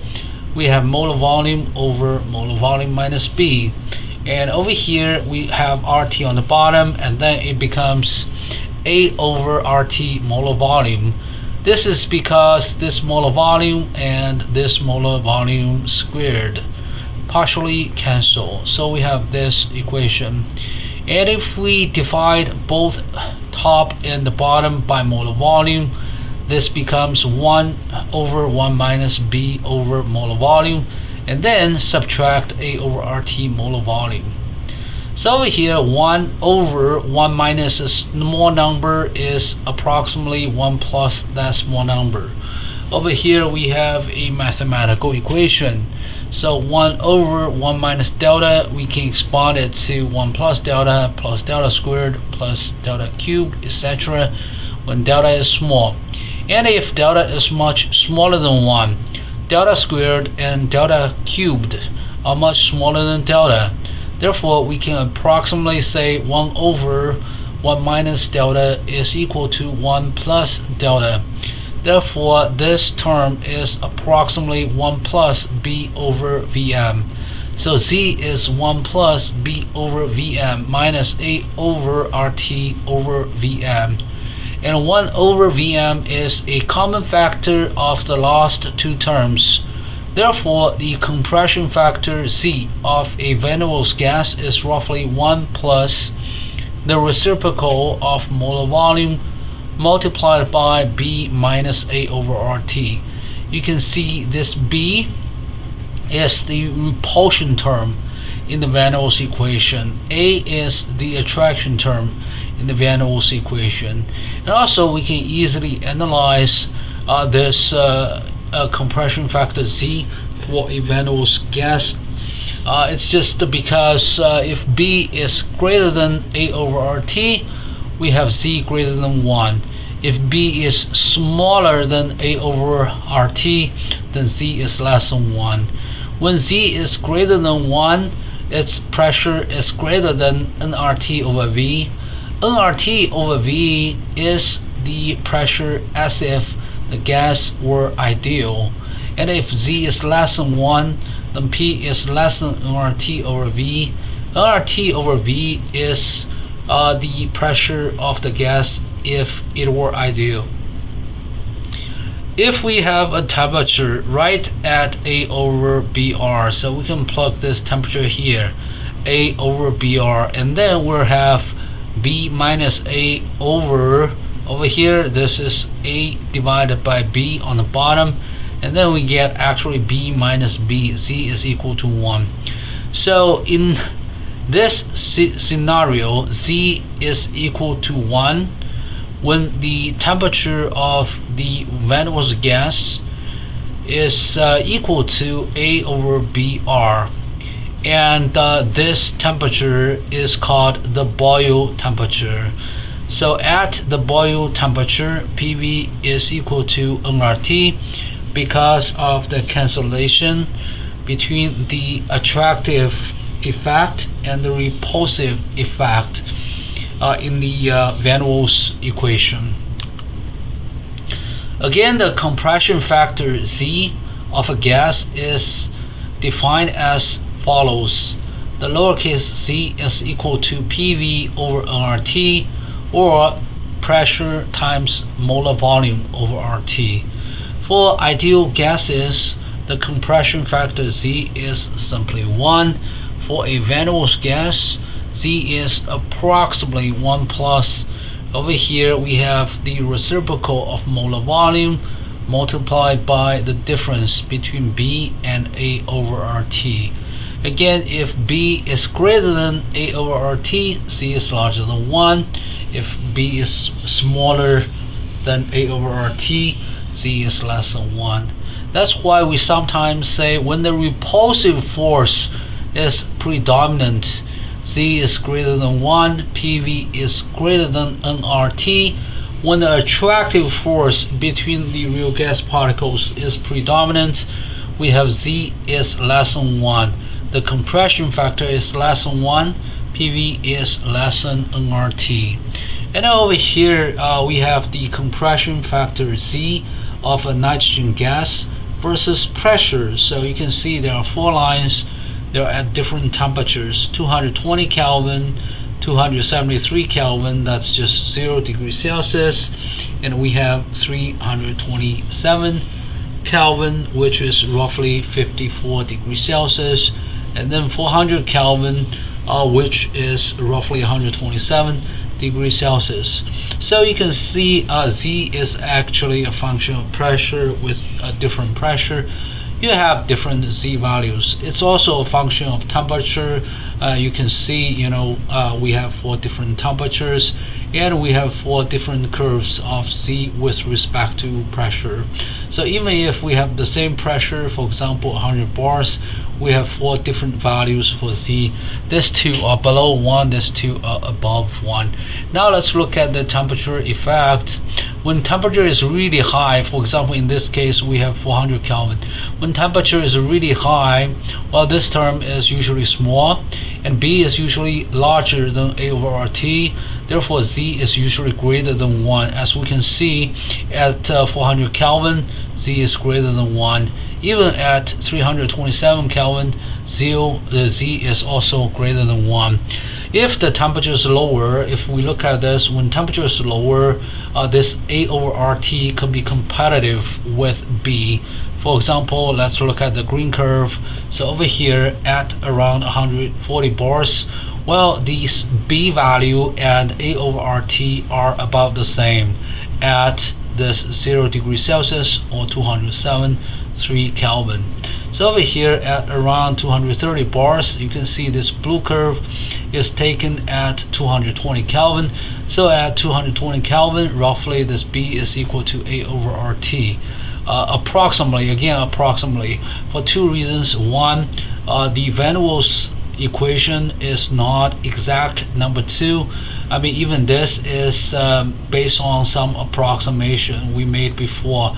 Remember we assumed this molar volume is much greater than B, and then we get this equation. However, at a very high pressure, for example, around this region, 100-200 bars region, Vm may not be much greater than B.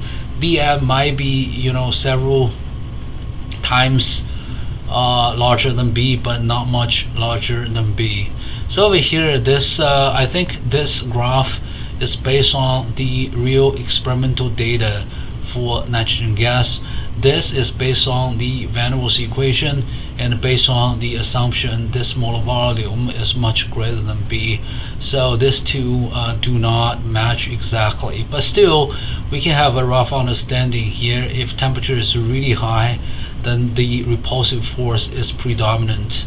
Z is greater than 1, and only when T is low enough, then it's possible for these two terms cancel each other. So at this boil temperature, when temperature is equal to A over BR, Z is approximately 1. So over here, Z is approximately 1 here, Z is approximately 1 here. Chapter 7, Gases, Liquids, Solids, and Phase Diagrams. Section 7.3, Fugacity. For ideal gas, its chemical potential is equal to its standard chemical potential plus RT times the natural logarithm of P over P naught. How do we get this equation? If we have a pure ideal gas, the chemical potential is equal to its molar Gibbs energy. And we know dG is equal to negative SdT plus VdP. When temperature is given, dG is simply VdP. If we integrate both sides, we have delta G is equal to integral of VdP. The integral of VdP for an ideal gas is simply the integral of nRT over PdP, which is nRT times the natural logarithm of P final over P initial.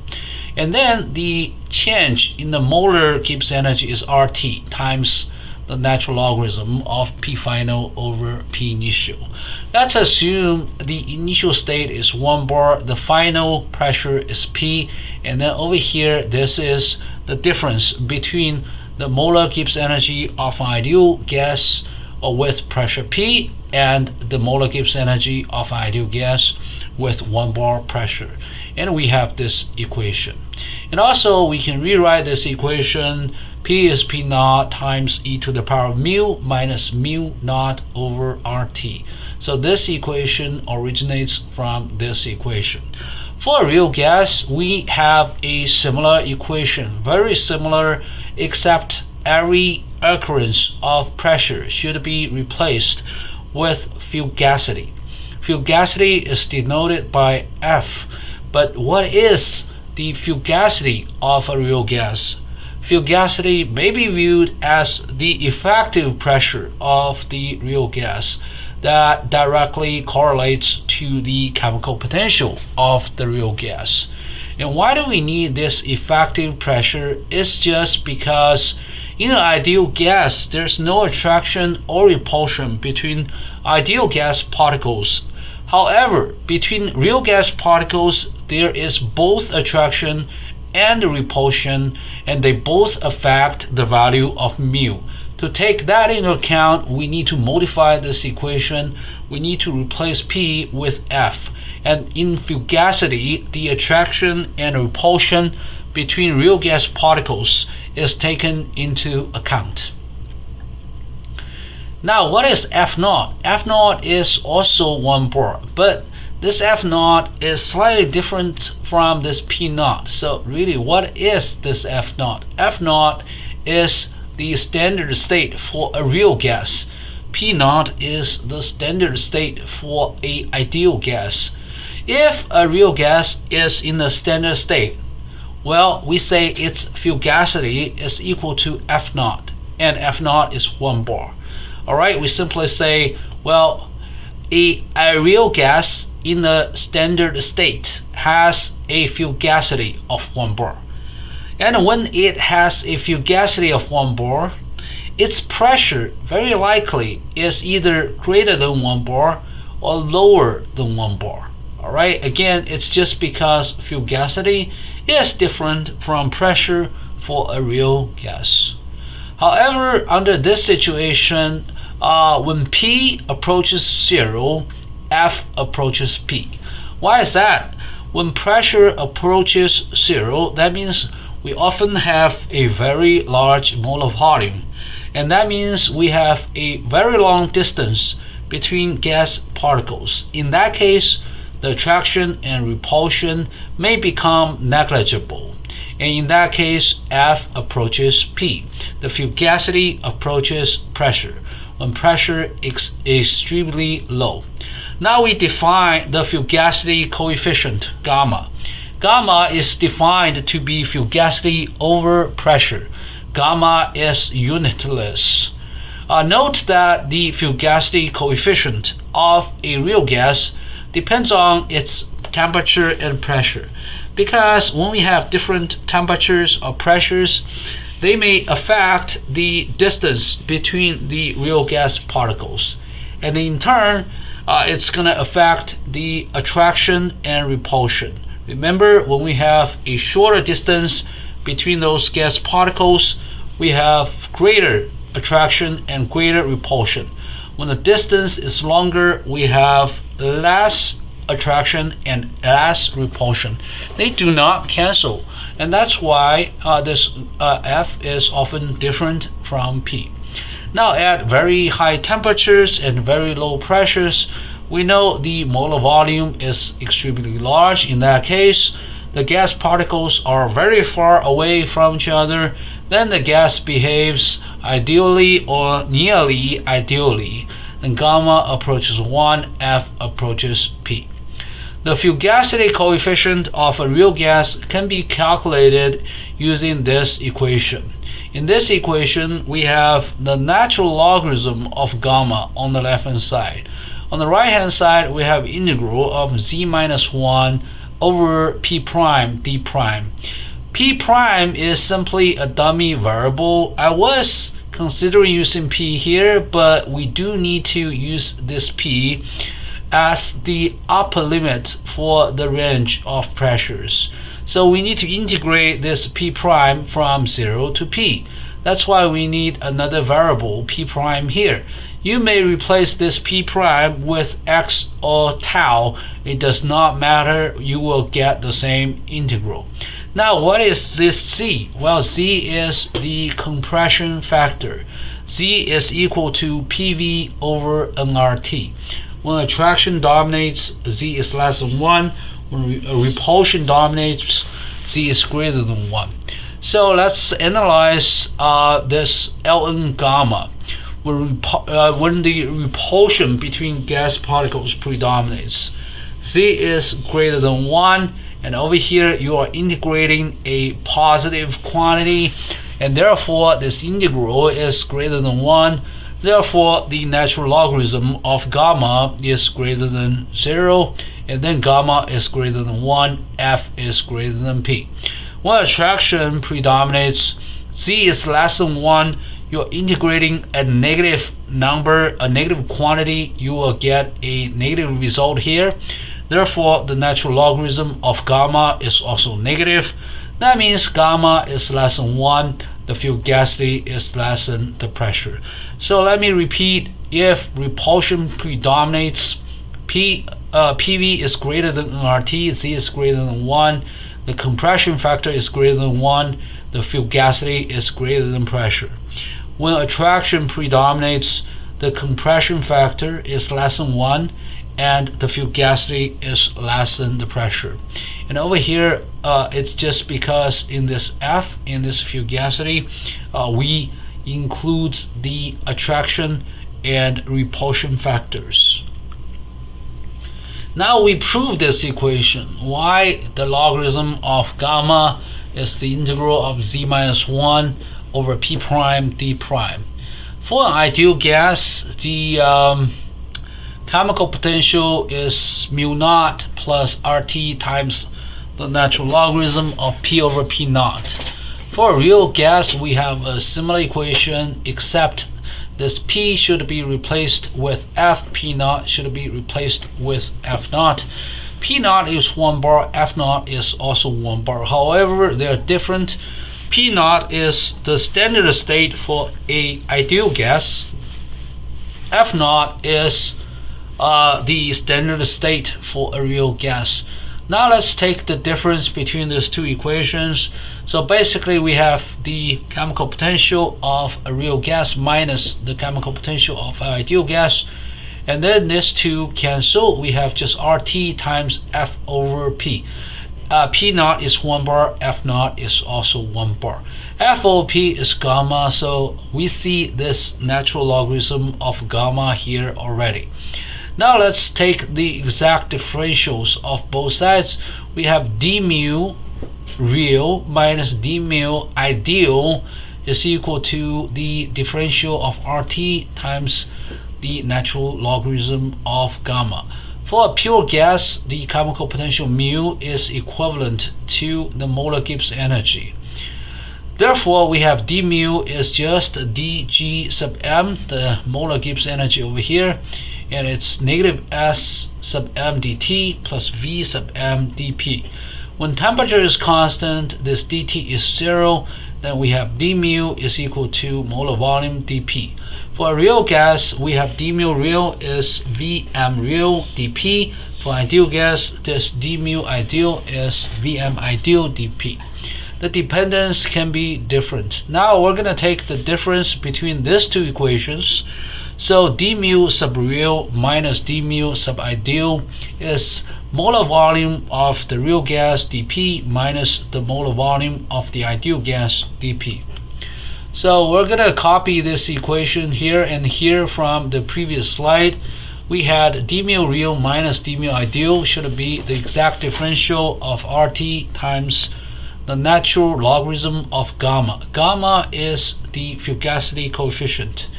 Gamma is F over P. Also, we have d mu real minus d mu ideal equals the molar volume of the real gas dp minus the molar volume of the ideal gas dp. Now we have the right hand side of the first equation equals the right hand side of the second equation. We have this. Now we can integrate both sides from p equals 0 to a finite pressure p. And over here we have RT times the natural logarithm of gamma at pressure p. And over here this is gamma at pressure 0. And over here on the right hand side we just need to integrate this Vm real dp minus Vm ideal dp. Over here we use p prime simply because we used this p for the upper limit of the integral. We somehow need to change this variable to p prime or any other dummy variables. Now if we look at this equation, realize this ideal molar volume is just RT over p prime. Alright, we're using p prime as the variable, so this is the ideal molar volume. But if you have a real gas, this is a different equation for a real gas, because Z is equal to PV over nRT, and for a real gas, therefore for a real gas, V is simply ZRT over P prime. And that's why we have these two slightly different expressions here. Over here we have Z, over here we do not have Z. But all other expressions are exactly the same, so we can combine this RT over P prime and this RT over P prime. We have P prime on the bottom, and RT does not depend on pressure here. We do not need to integrate anything. With respect to temperature, we can take RT out. Now we have this side. Look at this one. Okay, we can simplify this. When pressure is extremely low, the real gas particles are really far away from each other, so the fugacity is close to the pressure. Gamma is close to 1. This term is equal to 0. So we just have RT times the natural logarithm of gamma is equal to this integral times RT.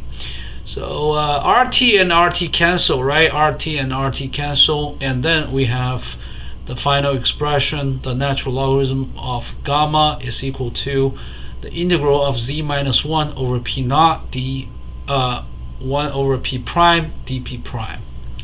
Okay, again from here to here we used two steps. I think I just divided the equation, the left hand side by RT, the right hand side by RT, and then this part is just 0, only because when P approaches 0, gamma approaches 1. It's just ideal gas behavior when the gas pressure is extremely low. Alright, now we have this equation, it's proven. Okay, we proved that the natural logarithm of gamma, the fugacity coefficient, is equal to this integral. Now let's look at one numerical example problem, 7.3.1.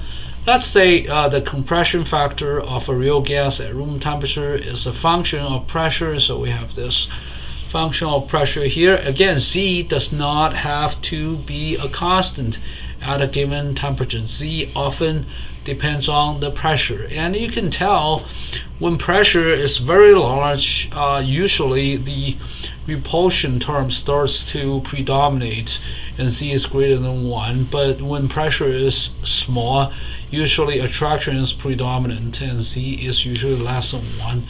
Now let's look at this calculation.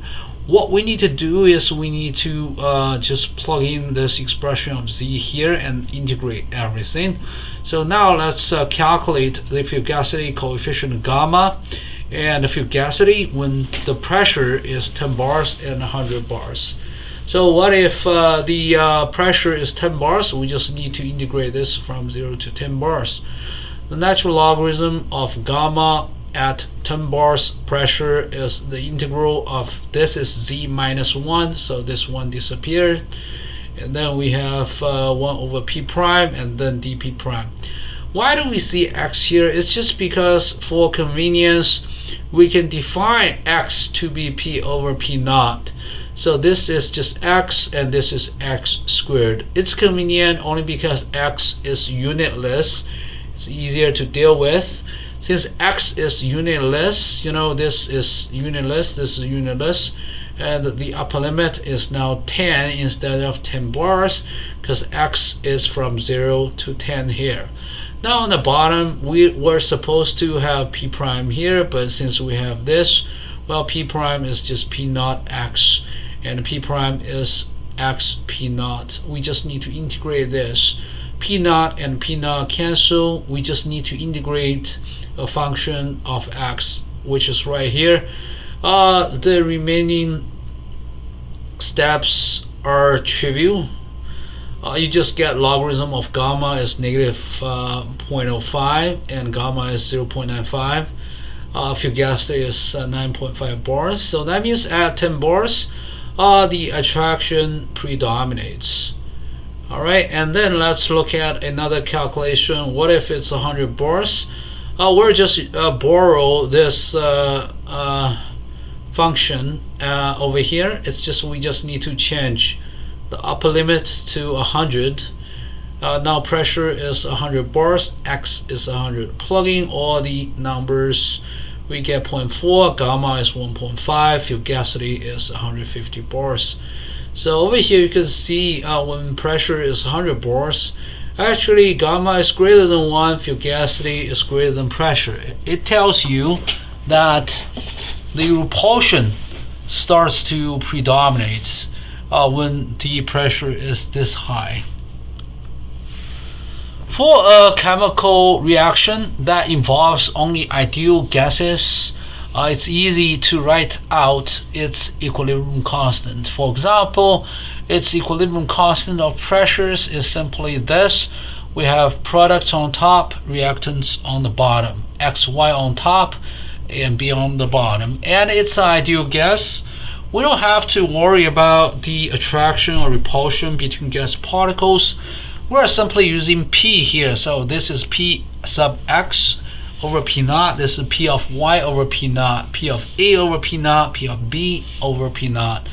We did take care of the coefficients, and then we write, at equilibrium, if we get this expression, this is the equilibrium constant of pressures. Given this equilibrium constant, we can easily calculate the standard Gibbs energy of reaction, which is negative RT times the natural logarithm of K. But if all involved gases are real gases, we need to make some changes. Actually, the only changes we need to make is to replace every single P with F, every single pressure with fugacity, P naught with F naught, the standard fugacity on the bottom, and over here this is the fugacity of X, fugacity of Y, fugacity of A, fugacity of B. Because P naught is equal to F naught is equal to 1 bar, they are just the same, but F of X and P of X differ by this gamma of X. Again, gamma is the fugacity coefficients. Gamma is F over P. So F is P times gamma. That's why we can write K of fugacities is equal to this K of pressures multiplied by this expression that involves fugacity coefficients for X and Y on top and B on the bottom.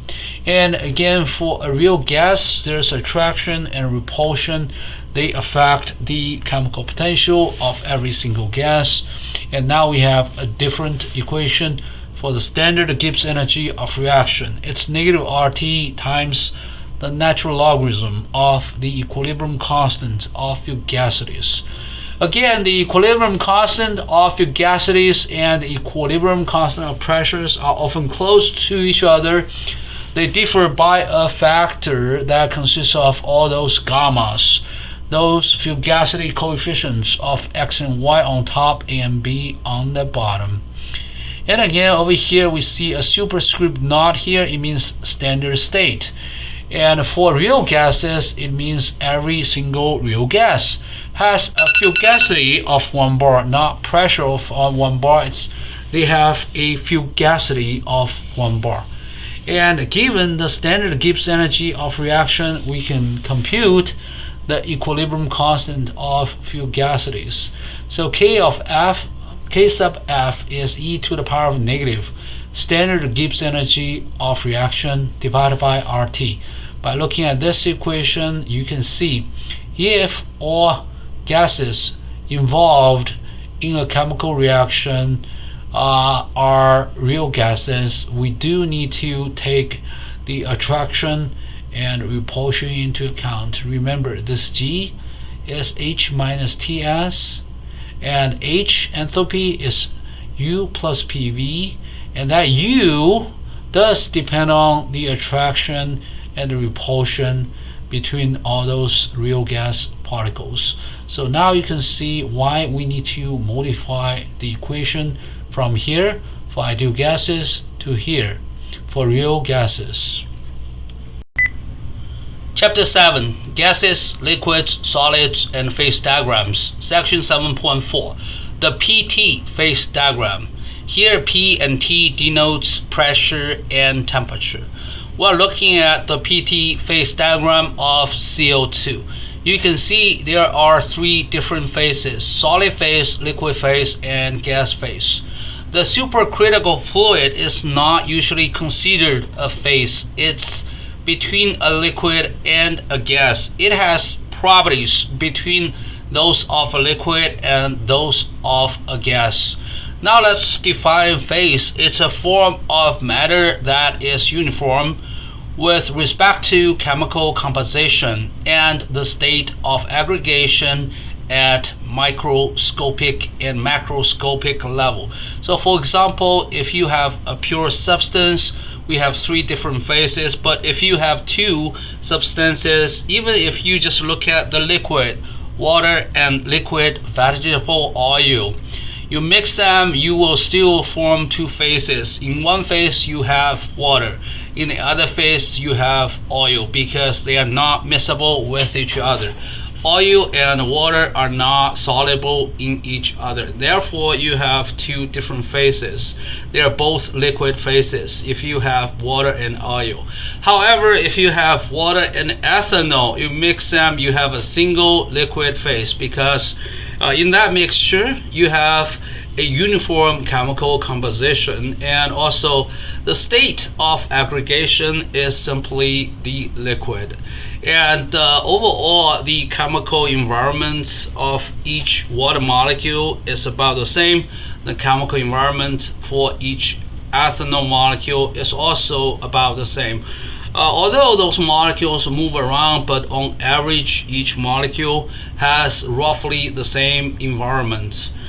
Now let's review a thermodynamic function, and first let's look at G. G over here is commonly used in phase diagram analysis. This is because very commonly we have information about temperature and pressure of a substance, and we know Gibbs energy of such a substance always decreases given the temperature and pressure until this G reaches the minimum. So if you give me a temperature and pressure and tell me the molar Gibbs energy of the liquid phase versus the molar Gibbs energy of the gas phase, at that temperature and that pressure, I can determine which phase is more stable, because the phase with lower molar Gibbs energy is more stable.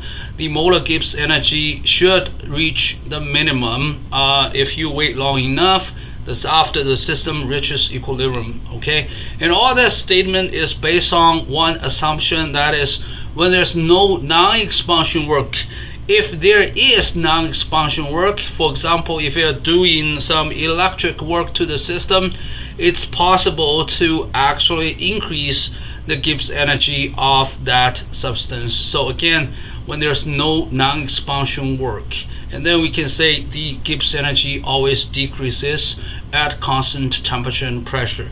And if you have a fixed amount of substances, you can also say its molar Gibbs energy should be the minimum at equilibrium, and then there's no more change. Therefore, the PT diagram can easily show us which phase has the lowest molar Gibbs energy. You just look for the most stable phase. Here I'll give you one example. Let's have this pressure 10 bars. Alright, pressure 10 bars. Now we need to specify temperature as well. What if it's 10 bar and 200 Kelvin? So it's this data point. The solid phase is the most stable phase. Therefore, the molar Gibbs energy of solid CO2, this is carbon dioxide, and this means the molar Gibbs energy of solid CO2 is lower than that of liquid CO2 and also lower than that of gas CO2. But what if you change the temperature to 225 Kelvin? Well, 225, that's between 200 and 250, somewhere here. And then of course the liquid phase has the lowest molar Gibbs energy. What if the temperature is 250? Now it's here 250 and 10 bar. The gas phase has the lowest molar Gibbs energy among all. Also, we can have a fixed temperature, let's say 280 Kelvin, somewhere here, and then we look at different pressures. When the pressure is 1 bar, the gas phase has the lowest molar Gibbs energy, 10 bars still gas, 100 bars liquid, 10,000 bars then solid phase is the most stable state. So if you have a CO2 gas at 280 Kelvin, which is 7 degrees Celsius, you can have the gas phase or liquid phase or solid phase depending on how much pressure you exert to the CO2.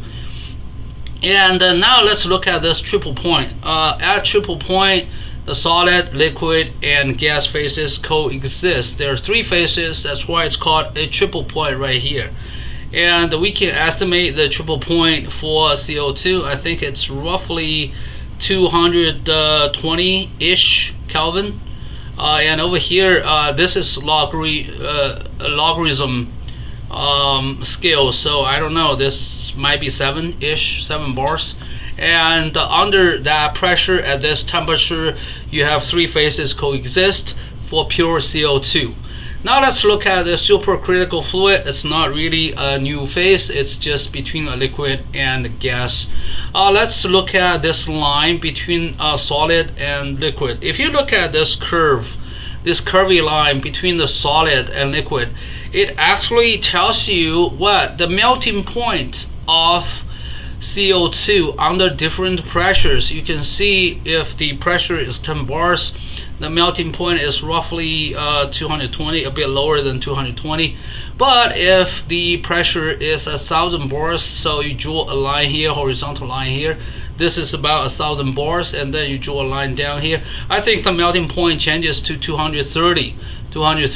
So if you have a very high pressure over here, for example over here, and then you draw a line down there, well, the melting point can exceed 250 Kelvin. So really the melting point of CO2 is not a number. You have a range here from here to here.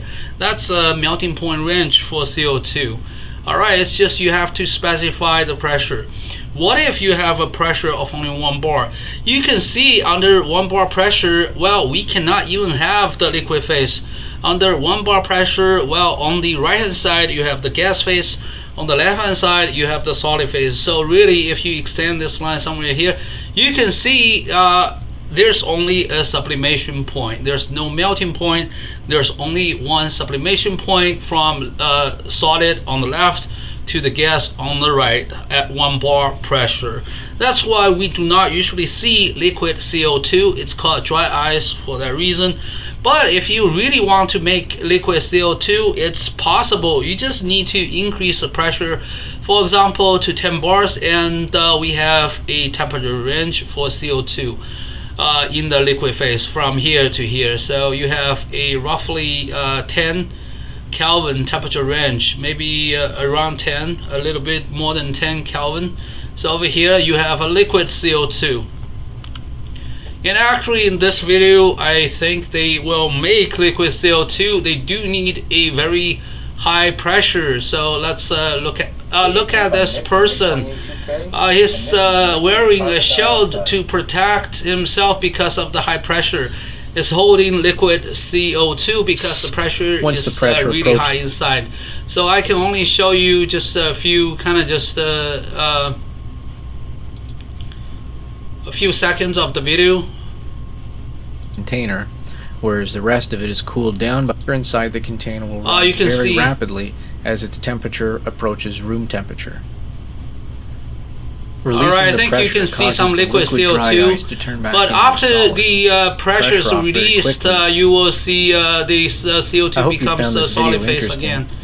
Alright, get back to this. The PT phase diagram. Under 10 bar pressure, CO2 undergoes fusion and vaporization when its temperature changes from 200 Kelvin to 250 Kelvin. So I'm showing you this arrow from 200 to 250. So make sure you understand, what this arrow means.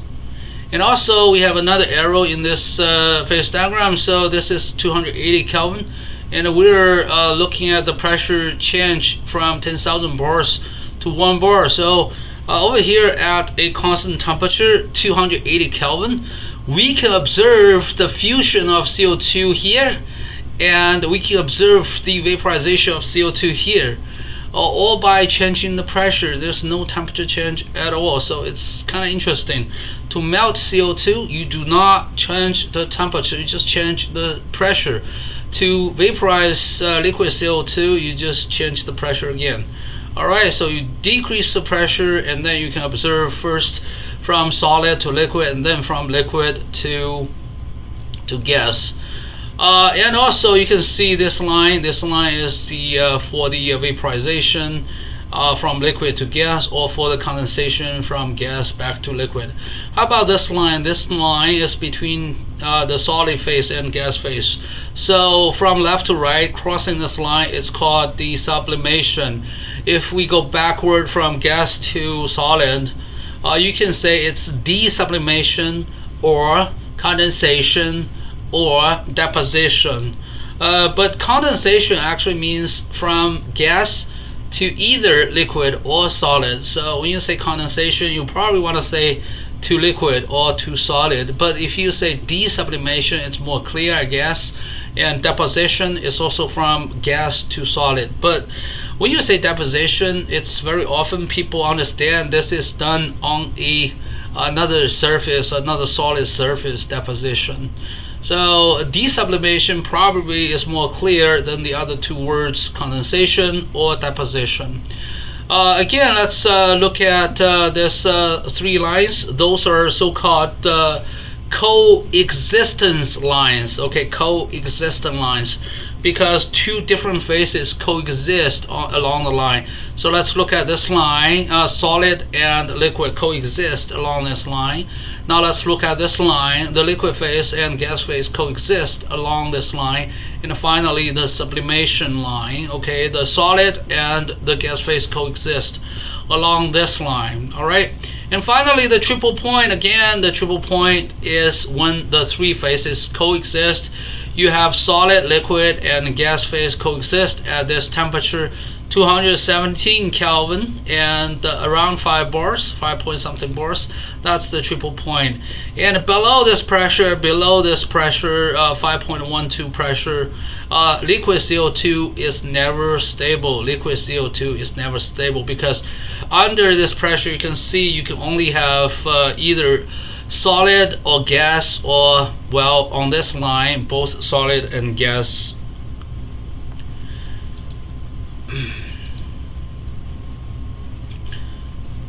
Now let's look at this temperature. This temperature is so-called the critical temperature of CO2. This is 304 Kelvin, which is roughly 31 degrees Celsius. And a very high pressure, 75 bars pressure over here. This is the critical point. Again, this axis is logarithm, so it's 1, 10, 100. So, I mean, just roughly, this is 75. Beyond this critical point, you do not have a liquid or a gas. You have something so-called supercritical fluid. What is this? This is, again, not a new phase. It's just between liquid and the gas. That's why we call this a fluid. And it's supercritical fluid because it's above the critical point. And whenever you talk about the critical point of CO2, carbon dioxide, or any other substances, you need to give two numbers. One, what's the temperature? Two, what's the pressure? So for CO2, it's 304 Kelvin and 75 bars. So over here we have supercritical fluid. So in this video, they make supercritical fluid of CO2. So I'm going to show you a few seconds of this. This is a container that can resist very high pressure. They have a number here showing you temperature in degrees Celsius, and then I'm going to fast forward. So they are boiling this CO2 liquid. Right now, you see this is liquid, and on top of liquid, we cannot see the gas phase. You know, it's just transparent, it's colorless, but still, you just imagine. All right, this is the a combination of liquid and the gas. But now, okay, once the pressure is really high and temperature is above 31, they have one homogeneous phase. It's a new phase. No, it's not really a new phase. It's just a phase between a liquid phase and a gas phase. It's called a supercritical fluid. And I think at the end they will just lower the temperature again, and then you will have separated the liquid and the gas. All right, so I'm gonna have to pause this. Now let's get back to over here.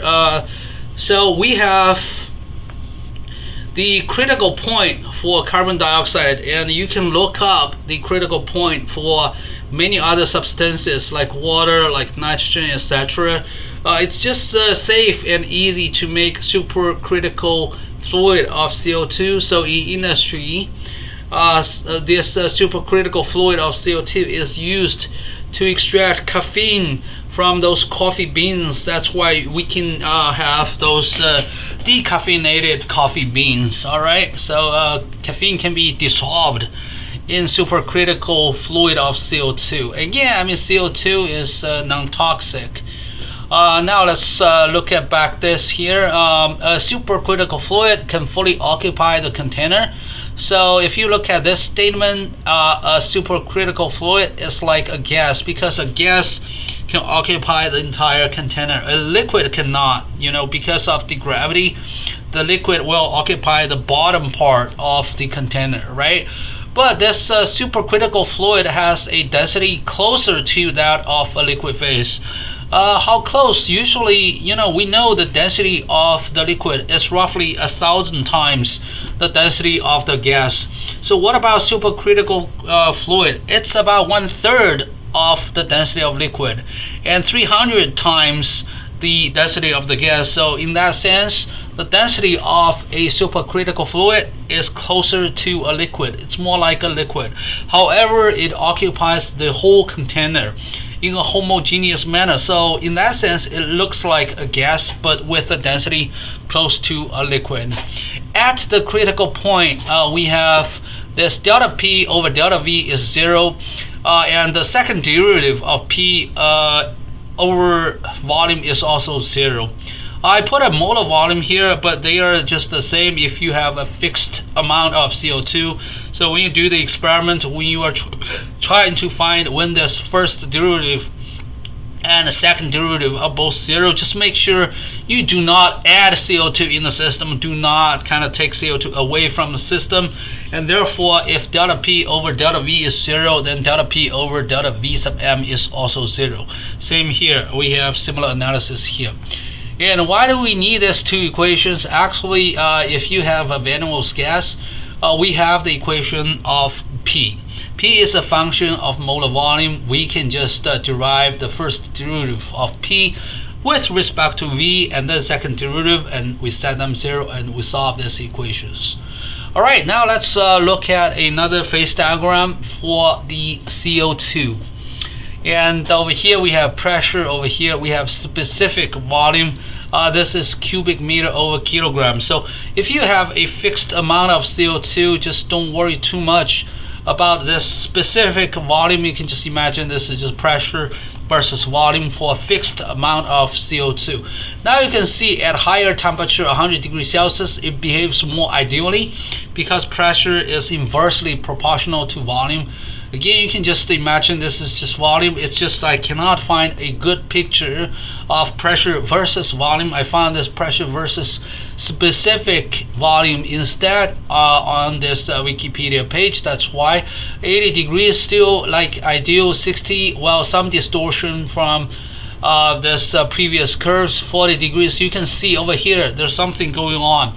It's a little bent over here, right? And then 31 degrees Celsius, that's the critical point. This is the critical point. All right, so first you can compress the gas, but right here you are looking at the critical point at 31 degrees Celsius or 304 Kelvin right here. And what about the pressure? I think it's about 75 bars. All right, it should be 74.8 bars over here. All right, so what if you have a temperature below the critical point? Well, below the critical point, for example, let's look at this curve. It's 20 degrees Celsius. First, you have a gas, but then at this point, so you are compressing this CO2 gas at 20 degrees Celsius from right to left. Okay, from right to left. Here, you can no longer increase the pressure anymore. So if you try to increase the pressure, you are actually just compressing the CO2 gas into the liquid phase. That's why you see a horizontal line here, straight line here. That means pressure can no longer be increased. The pressure remains constant. You are simply changing the volume because you're converting gas to liquid. So you are compressing CO2 from the gas phase to the liquid phase.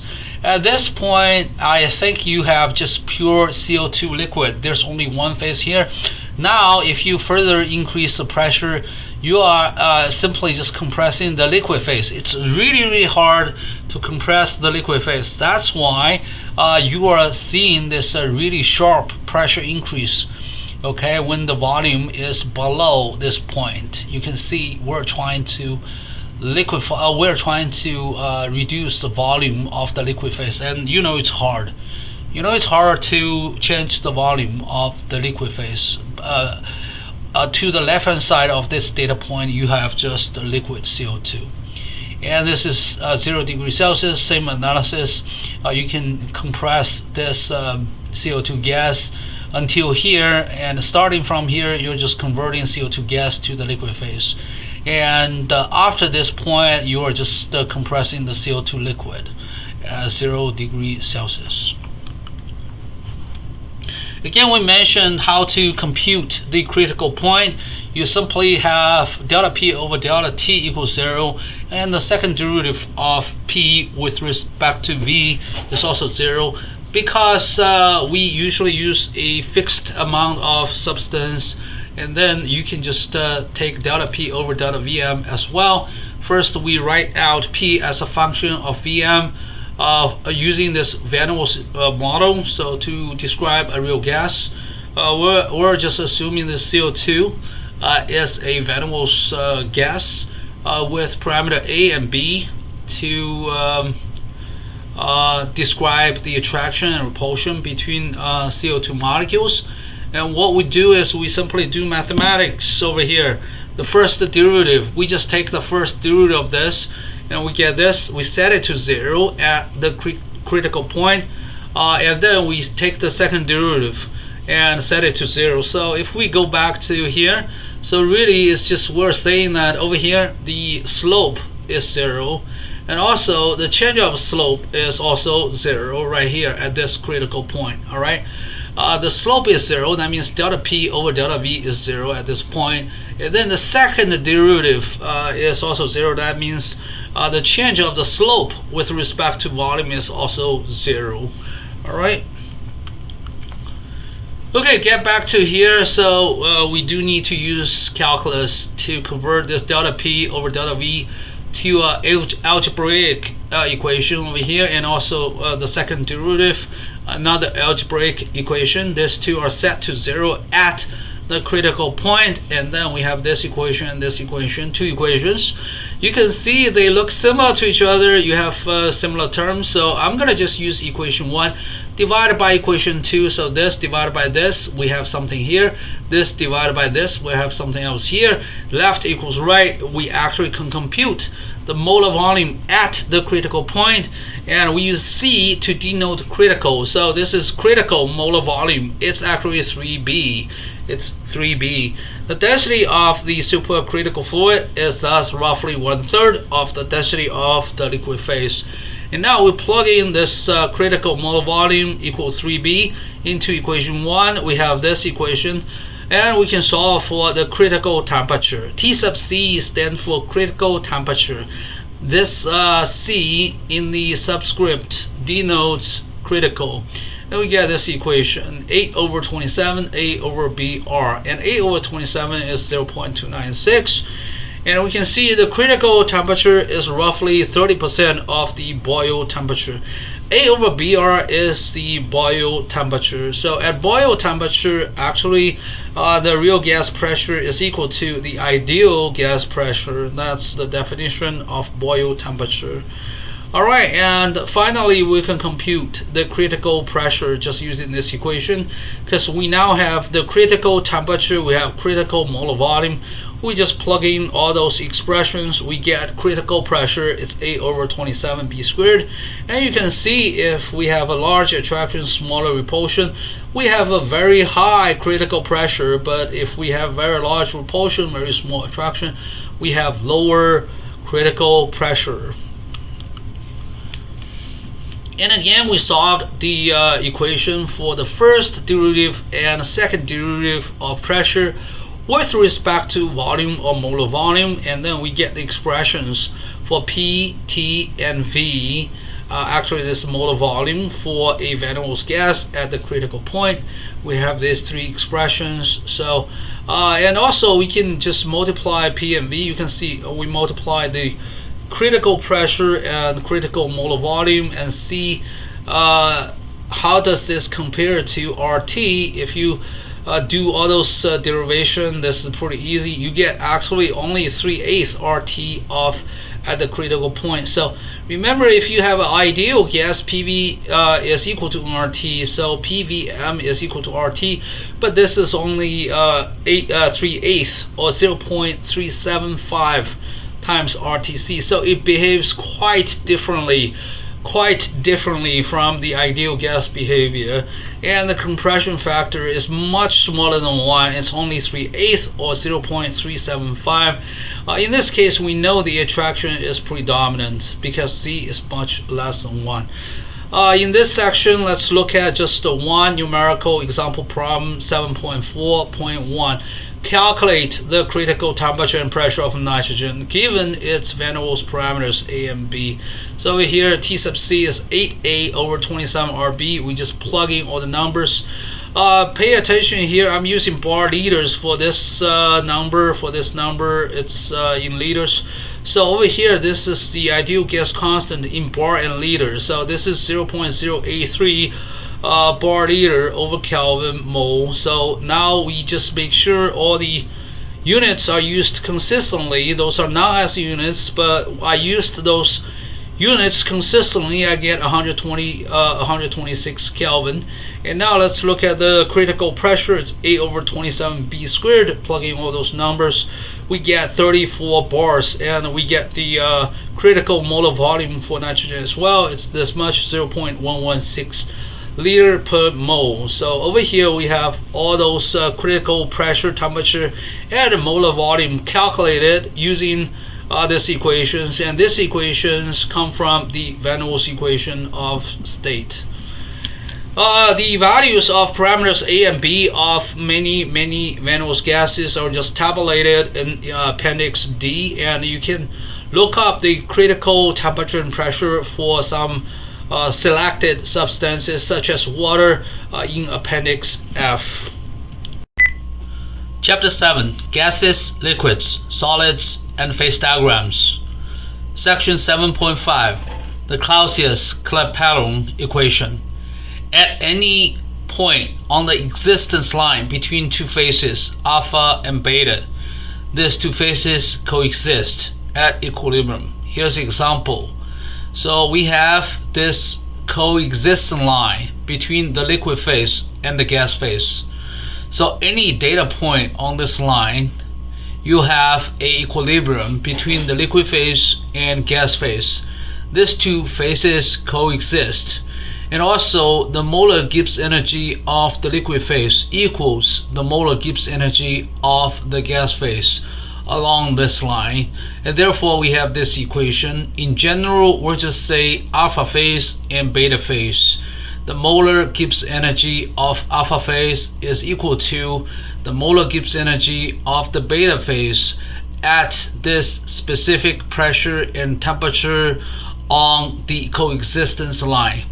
And also we can find another data point on the same coexist line. We just need to slightly perturb this pressure and temperature. Now P becomes P plus dP, T becomes T plus dt.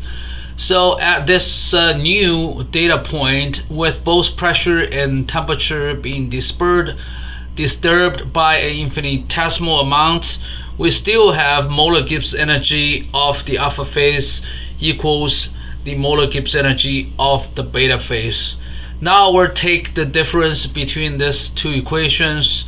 The left hand side here minus the left hand side, the right hand side minus the right hand side. If you look at this minus this, that's the change of the molar Gibbs energy of the alpha phase. when the pressure and temperature are slightly changed to P plus dP and T plus dt. Because Gibbs energy depends on pressure and temperature, and because dg is equal to negative sdt plus vdp, we have the molar Gibbs energy change, which is negative molar entropy dt plus molar volume dp for the alpha phase as the difference between this left hand side and this left hand side.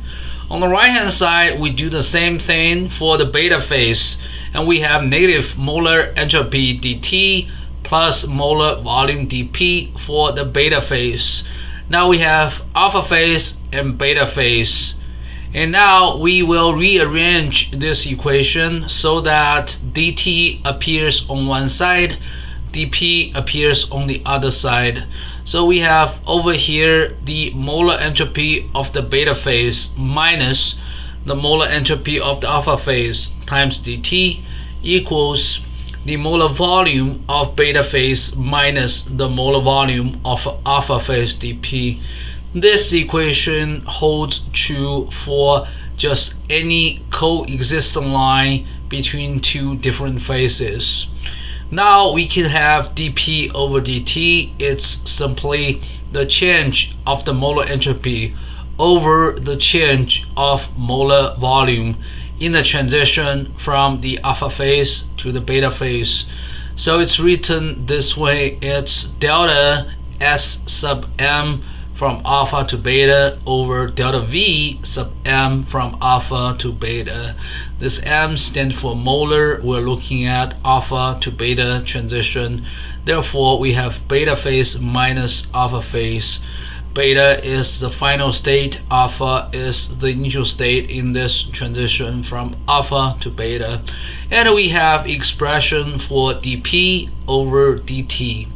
dP over dt is almost always positive. You can see this is pressure versus temperature.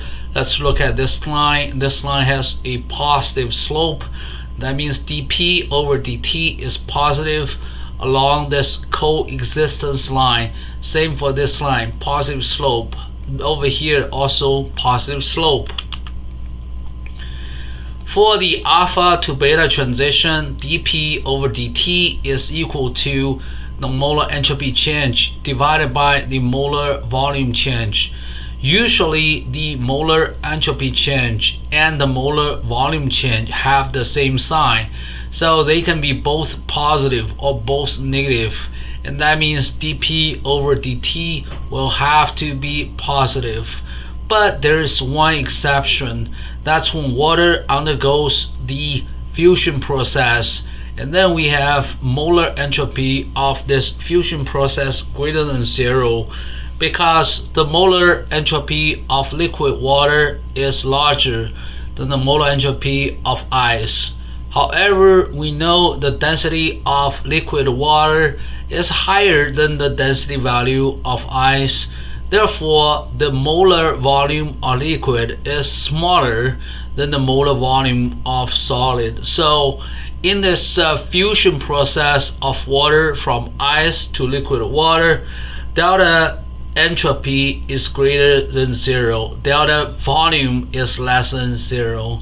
So over here we can see dP over dt will have to be negative.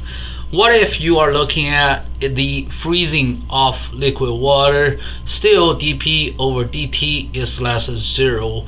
But when liquid water freezes, the molar entropy is decreasing, the molar volume is increasing. Still dP over dt is less than 0. This is the only exception. For any other substances, delta S and delta V have the same sign no matter what kind of transition you're talking about, whether it's fusion, whether it's sublimation or vaporization. You get positive slopes for this dP over dt slope of the coexistence line. And again, there's one exception, that's water in its fusion process or freezing process. Again, if we are looking at a phase transition from phase alpha to phase beta, dP over dt is the molar entropy change over the molar volume change. When alpha and beta, in this equation, alpha and beta can be just any two of the three phases. They can be solid, liquid, or gas phase. There are 6 types of phase transitions. From solid to liquid, it's called fusion or melting. From liquid to solid, it's called freezing. From solid to gas, it's sublimation.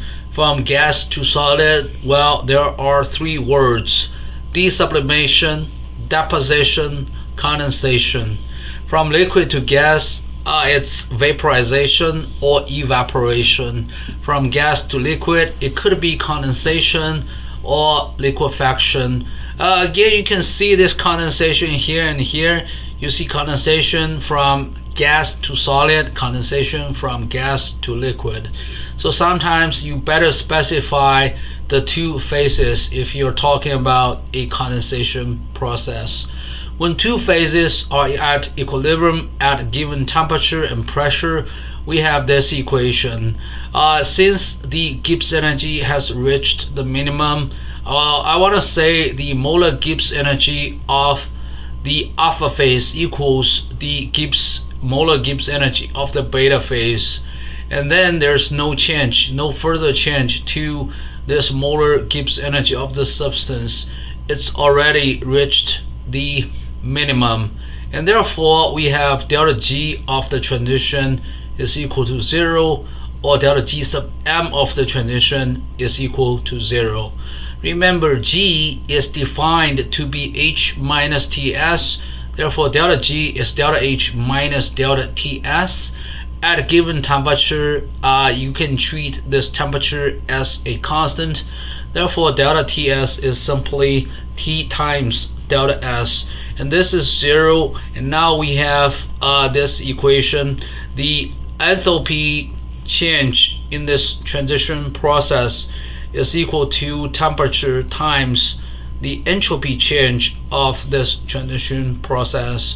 Or you can say the molar enthalpy change is equal to T times the molar entropy change of this transition process. And given this, we can rewrite this equation: dP over dt is equal to the change of molar entropy over the change of molar volume. And over here on top, this molar entropy change is simply molar enthalpy change over temperature. So we can have this equation as well. This equation can be used to determine the PT slope of the coexistence lines. When 2 phases are at equilibrium at given temperature and pressure, first we have this equation: dP over dt is equal to the change in molar entropy over the change in molar volume. How did we get this? Again, we were analyzing 2 data points on the same coexistence line. The first data point is at pressure P and temperature T. The second point, we have P plus dP as the pressure and T plus dt as the temperature.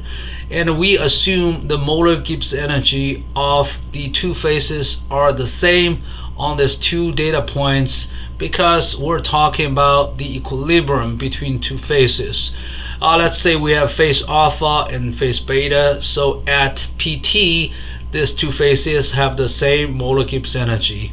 At P plus dP and T plus dt, these 2 phases still are at equilibrium, just a different equilibrium. And from that, we can derive this equation: dP over dt is the molar entropy change over the molar volume change. And now, if we're talking about equilibrium, we have delta H equals T delta S, because delta G should be 0, and therefore the change in molar entropy is the change in molar enthalpy over temperature. This T is the transition temperature. Now let's look at 2 specific phases. between liquid phase and gas phase if there is equilibrium, and then we can simply derive this equation further. So first, dP over dt is the molar enthalpy change over T times molar volume change, and then we can actually estimate this molar volume change.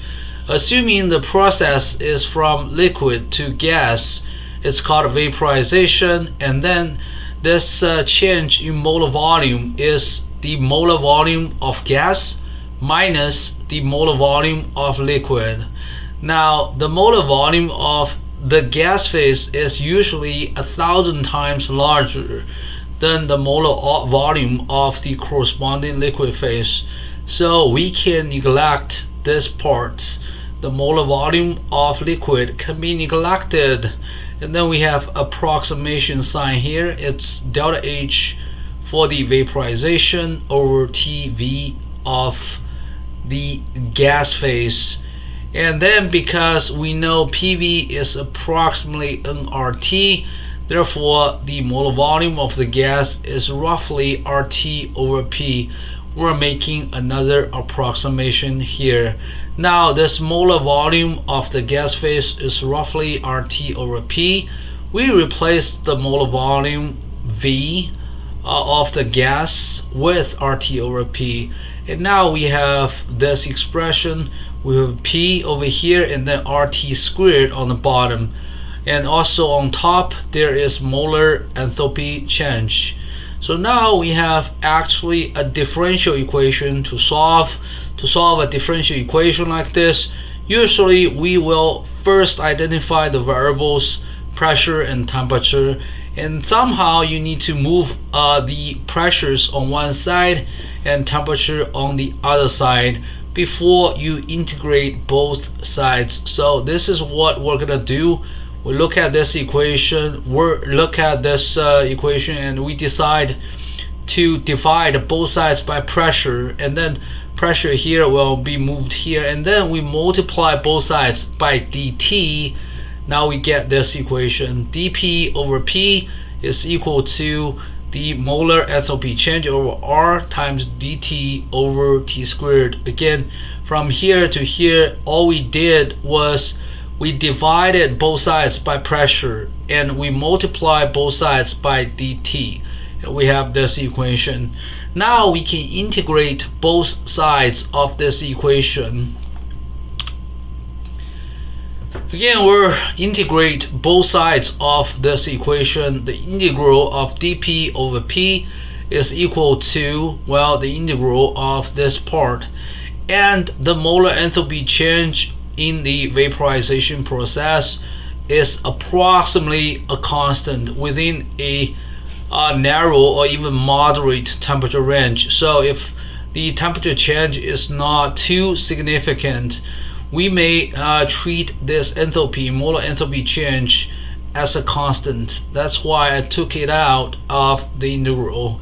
And we integrate both sides, we get the natural logarithm of P2 over P1 is equal to negative molar enthalpy change in the vaporization process over R times 1 over T2 minus 1 over T1.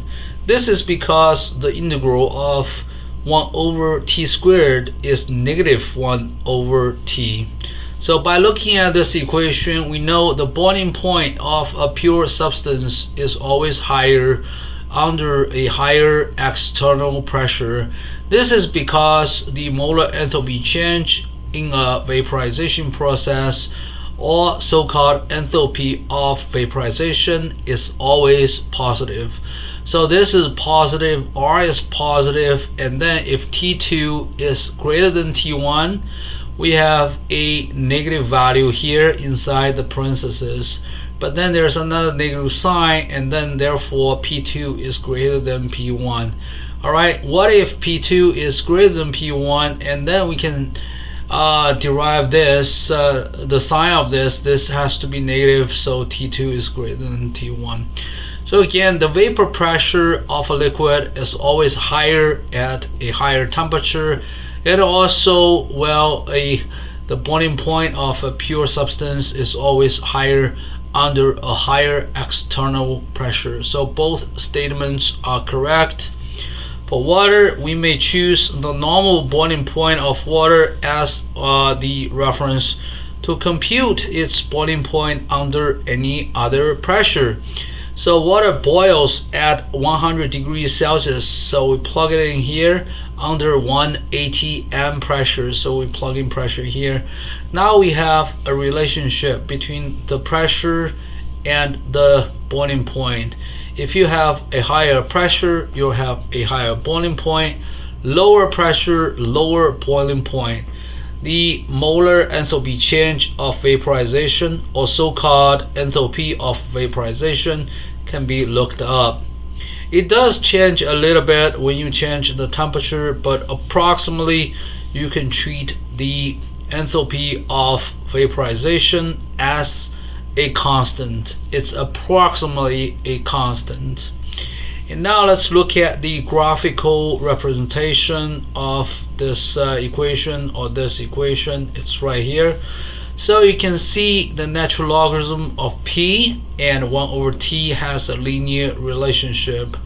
Over here I'm using p over p naught, but you can of course use some other references. For example, for water, you can replace this p naught with 1 atm, and then you can somehow use this normal boiling point of vapour to get the y-intercept.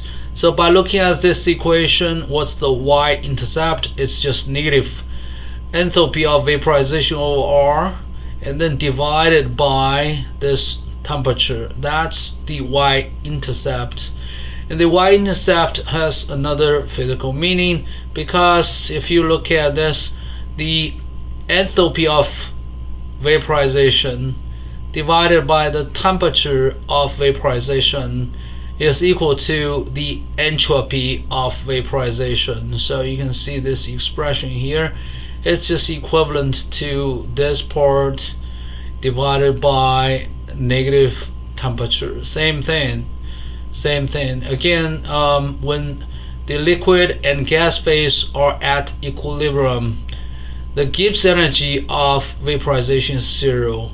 Therefore, the enthalpy of vaporization is equal to the temperature of the transition, or actually the boiling point multiplied by the entropy of vaporization. Again, you just need a reference. Over here I'm using 1 atm and 100 degrees Celsius as the reference for pure water, but you can also use 1 bar over here and then the corresponding boiling point of water here. So what's the boiling point of water under 1 bar pressure? Because 1 bar is slightly smaller than 1 atm, the boiling point of water should be slightly smaller than 100 degrees Celsius. And actually it's indeed slightly smaller than 100. It's 99.6 degrees Celsius. Pure water boils at 99.6 degrees Celsius under 1 bar pressure. Water boils at 100 degrees Celsius under 1 atm pressure. 1 atm is approximately 1.3% higher than the 1 bar pressure.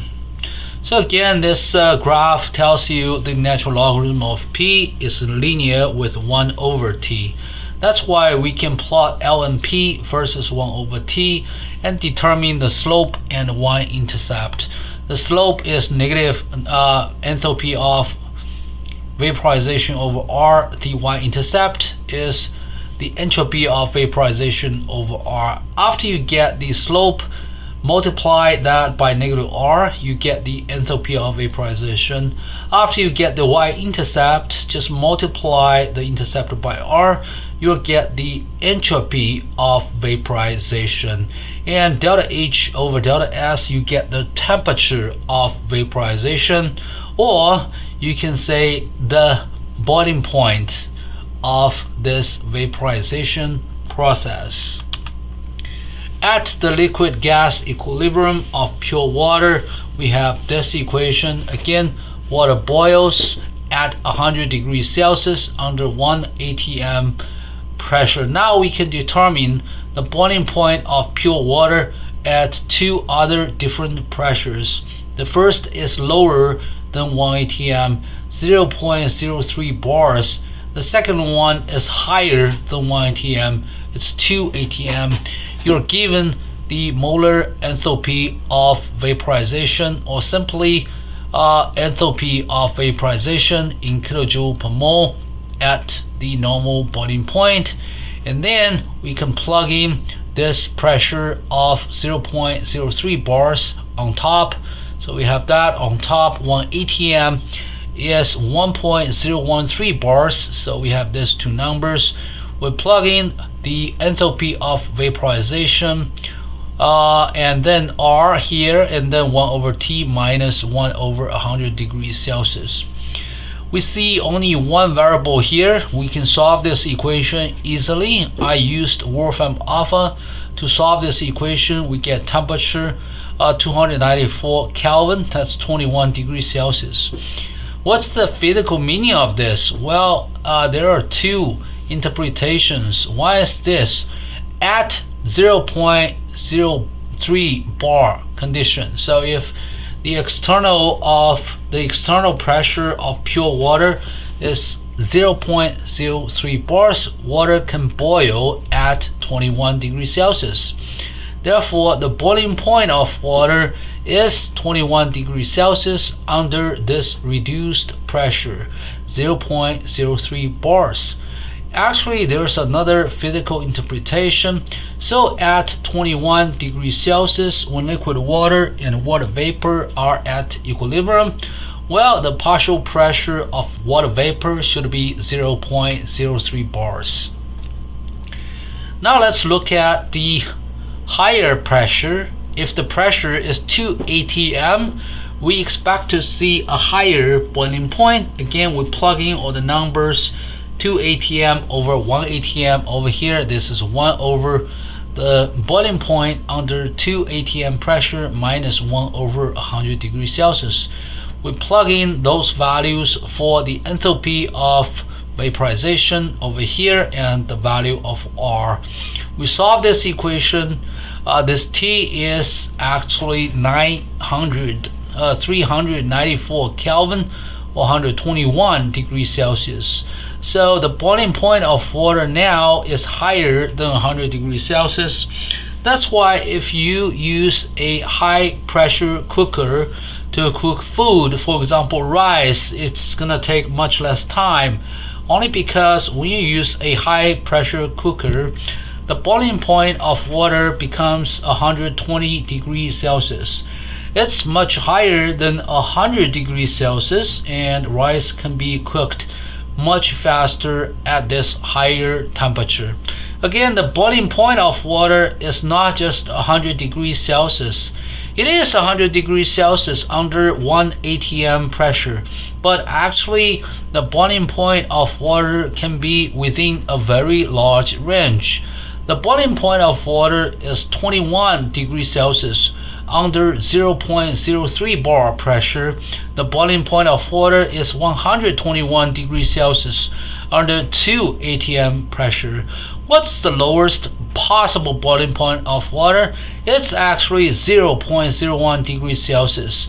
If the pressure is as low as 0.006 atm pressure, actually this is the triple point of water in the PT phase diagram. Below 0.01 degrees Celsius, you will not be able to get the liquid phase of pure water. You can get ice or water vapor. It depends on the pressure. Now, below 0.01 degrees Celsius, if you have a high pressure, then ice is more stable. If you have a really low pressure, then the gas phase is more stable. Chapter 7. Gases, Liquids, Solids, and Phase Diagrams. Section 7.6. The Phase Rule. The phase rule states that in a phase diagram, F equals C plus 2 minus P. F is the number of degrees of freedom. This P is the number of coexisting phases. C is the number of chemically independent species. Let's look at this variable F. F is the number of the degrees of freedom in a phase diagram. For example, pressure, temperature, phase diagram. We have two variables, pressure and temperature. And thus, in general, we have 2 degrees of freedom. However, if you are looking at any coexistent line between two phases, there is only 1 degree of freedom. And also, if you look at the triple point, it contains 0 degree of freedom because you are not allowed to change the value of pressure or temperature at the triple point. Now P is just the number of coexisting phases. If you have only a liquid phase or only a gas phase, P is 1. Along the coexistence line, there are 2 coexisting phases. At the triple point, P equals 3 because 3 phases coexist. C is the number of chemically independent species. What does that mean? If you have only water in the system, C is 1. If you only have CO2 in the system, C is 1. If you have both water and oil in the system, now you have 2 chemically independent species. What if you have N2O4 and NO2 in the same system? Well, in this case, although there are 2 chemicals, but there's only 1 chemically independent species because there is a chemical equilibrium between these 2 chemicals. There is a equilibrium constant at a given temperature for the reaction between these 2 chemicals. So therefore, we say among these 2 chemicals, there is only 1 chemically independent species. We can prove the phase rule as follows. Let's say in each of the P coexisting phases, we have C chemically independent species, and therefore we have C variable mole fractions. Because the sum of the mole fractions must be 1 in every single phase, the total number of variables regarding the mole fractions of all species in all phases is actually P times C minus 1. Again, for example, if you have 2 components in the liquid phase, well, and you have 2 mole fractions, 1 for each component, but these 2 mole fractions have a sum of 1. So if you know 1 mole fraction, you can determine the other mole fraction. Therefore, we need to use C minus 1 here. And again, you have C minus 1 variable mole fractions in each phase. And if we have P phases, the total number of variables regarding the mole fractions is P times C minus 1. And we also have 2 other variables, pressure and temperature. So we have a total number of P times C minus 1 plus 2 variables in total. And again, this lowercase p is the number of phases. C is the number of chemically independent species. Plus 2, these 2 come from pressure and temperature, 2 other variables.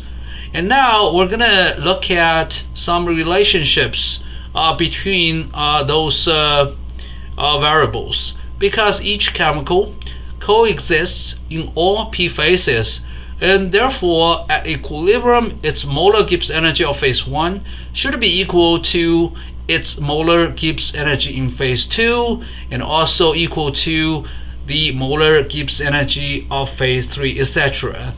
And there are a total of C times P minus 1 such equations. Why is that? For every single chemical there are P phases. And then we can write P minus 1 equations that equate the molar Gibbs energy of all those phases. Again, it's P minus 1. And we have how many chemicals? We have C chemicals. Therefore, we can write out C times P minus 1 such equations. Each equation can reduce the degree of freedom by 1, or can reduce the number of independent variables by 1, and therefore the number of degree of freedom is this P times C minus 1 plus 2 over here.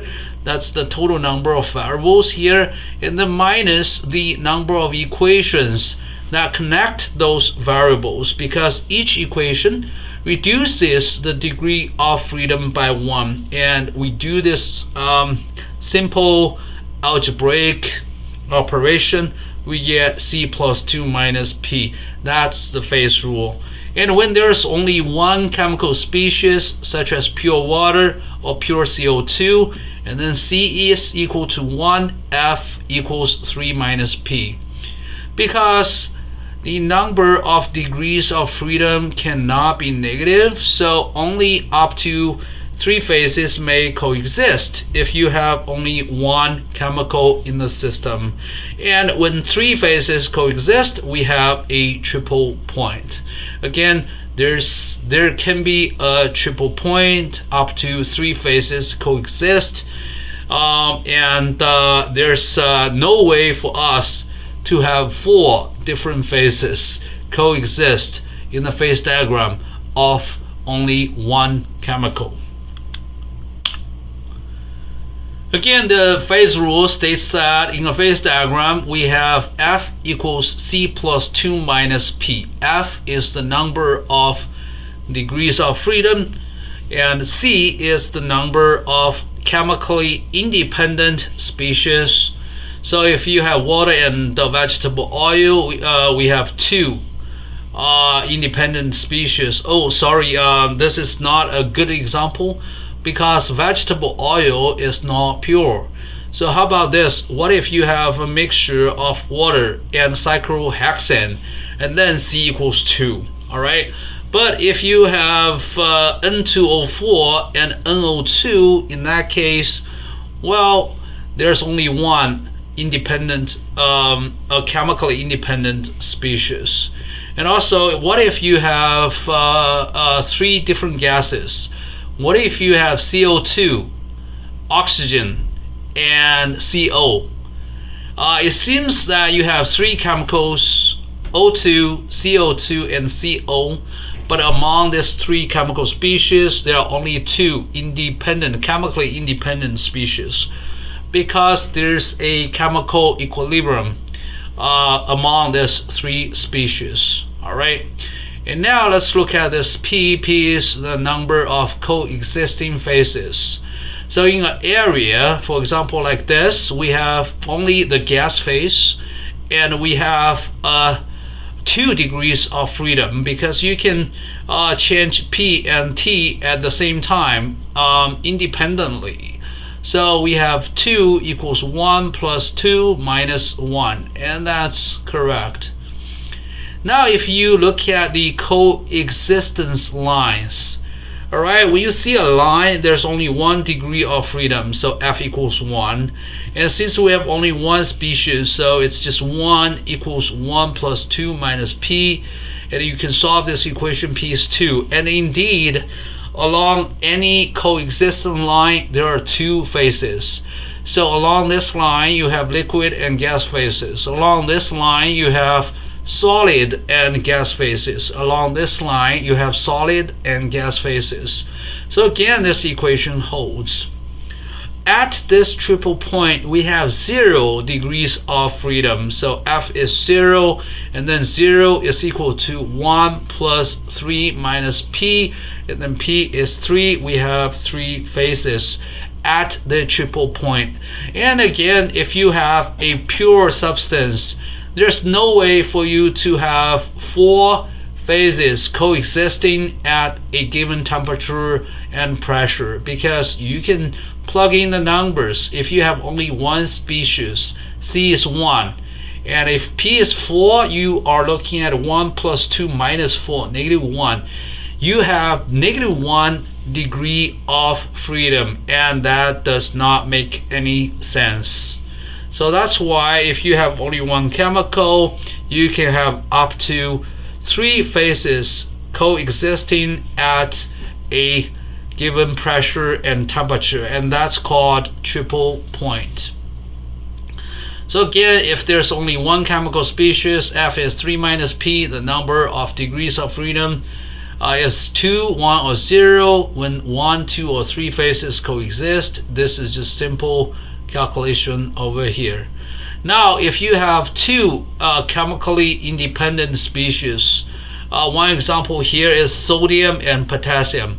Another example is water and cyclohexane. They are chemically independent because there's no chemical equilibrium between sodium and potassium. There's no chemical equilibrium between water and cyclohexane. When that's the case, we have this C equals 2, since we have 2 chemically independent species, and F is 4 minus P.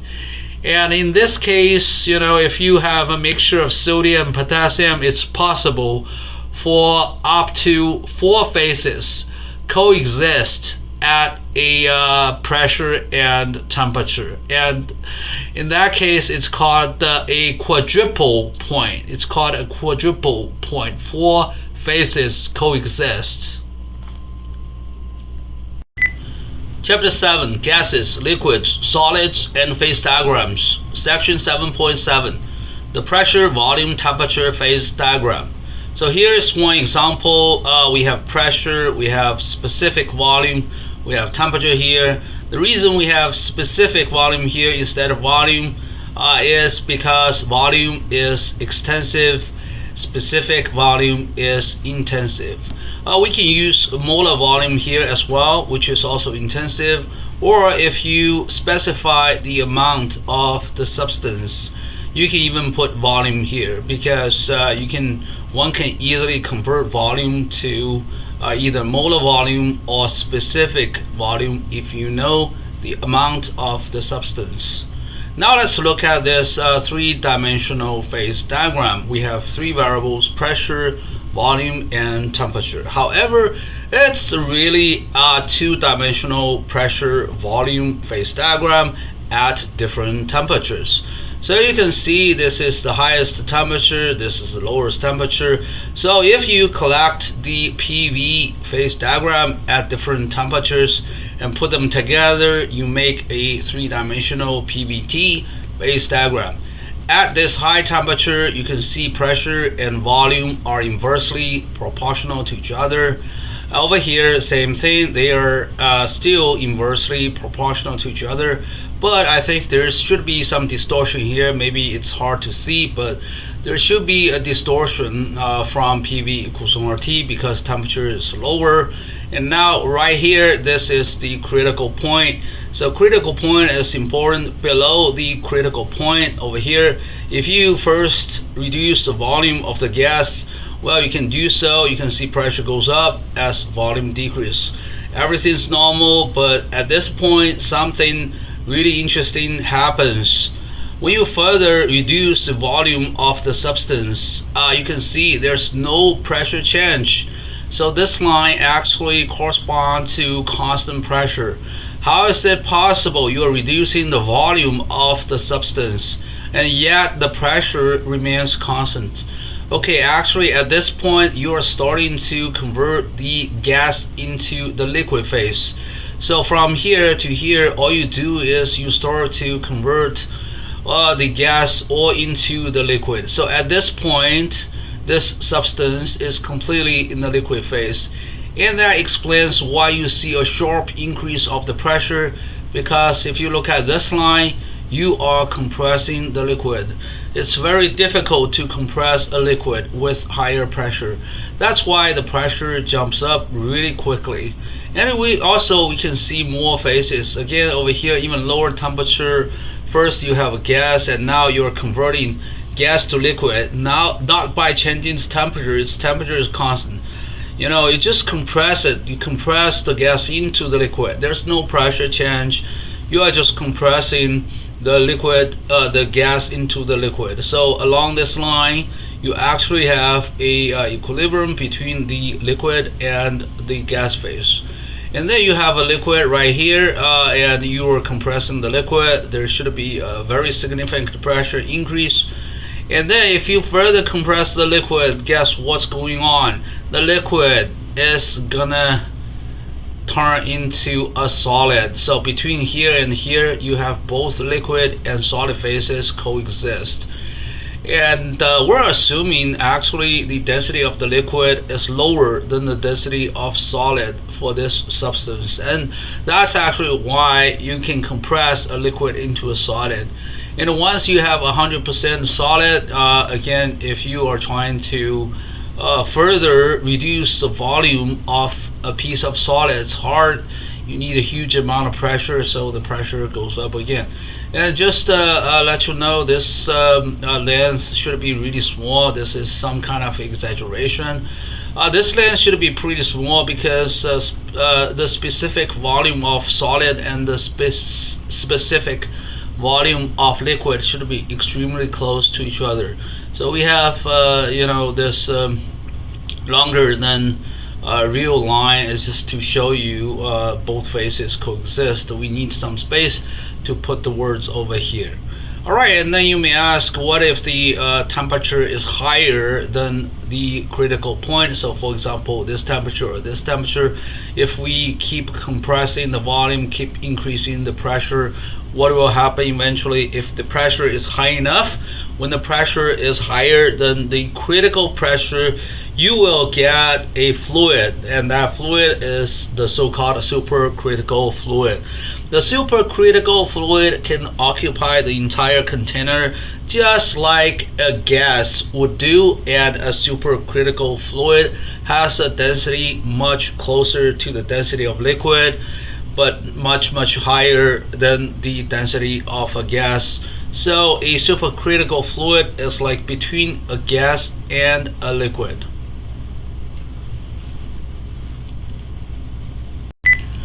Chapter 7. Gases, Liquids, Solids, and Phase Diagrams. Section 7.8. The mu-T phase diagram. The chemical potential mu of a pure chemical is the same as its molar Gibbs energy. Therefore, d mu, the exact differential of the chemical potential, is equal to the exact differential of the molar Gibbs energy. And we know dg is negative s dt plus vdp.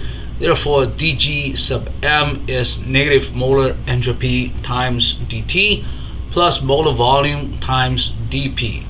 The mu-T slope is always negative because molar entropy is always positive as long as the temperature is greater than 0K.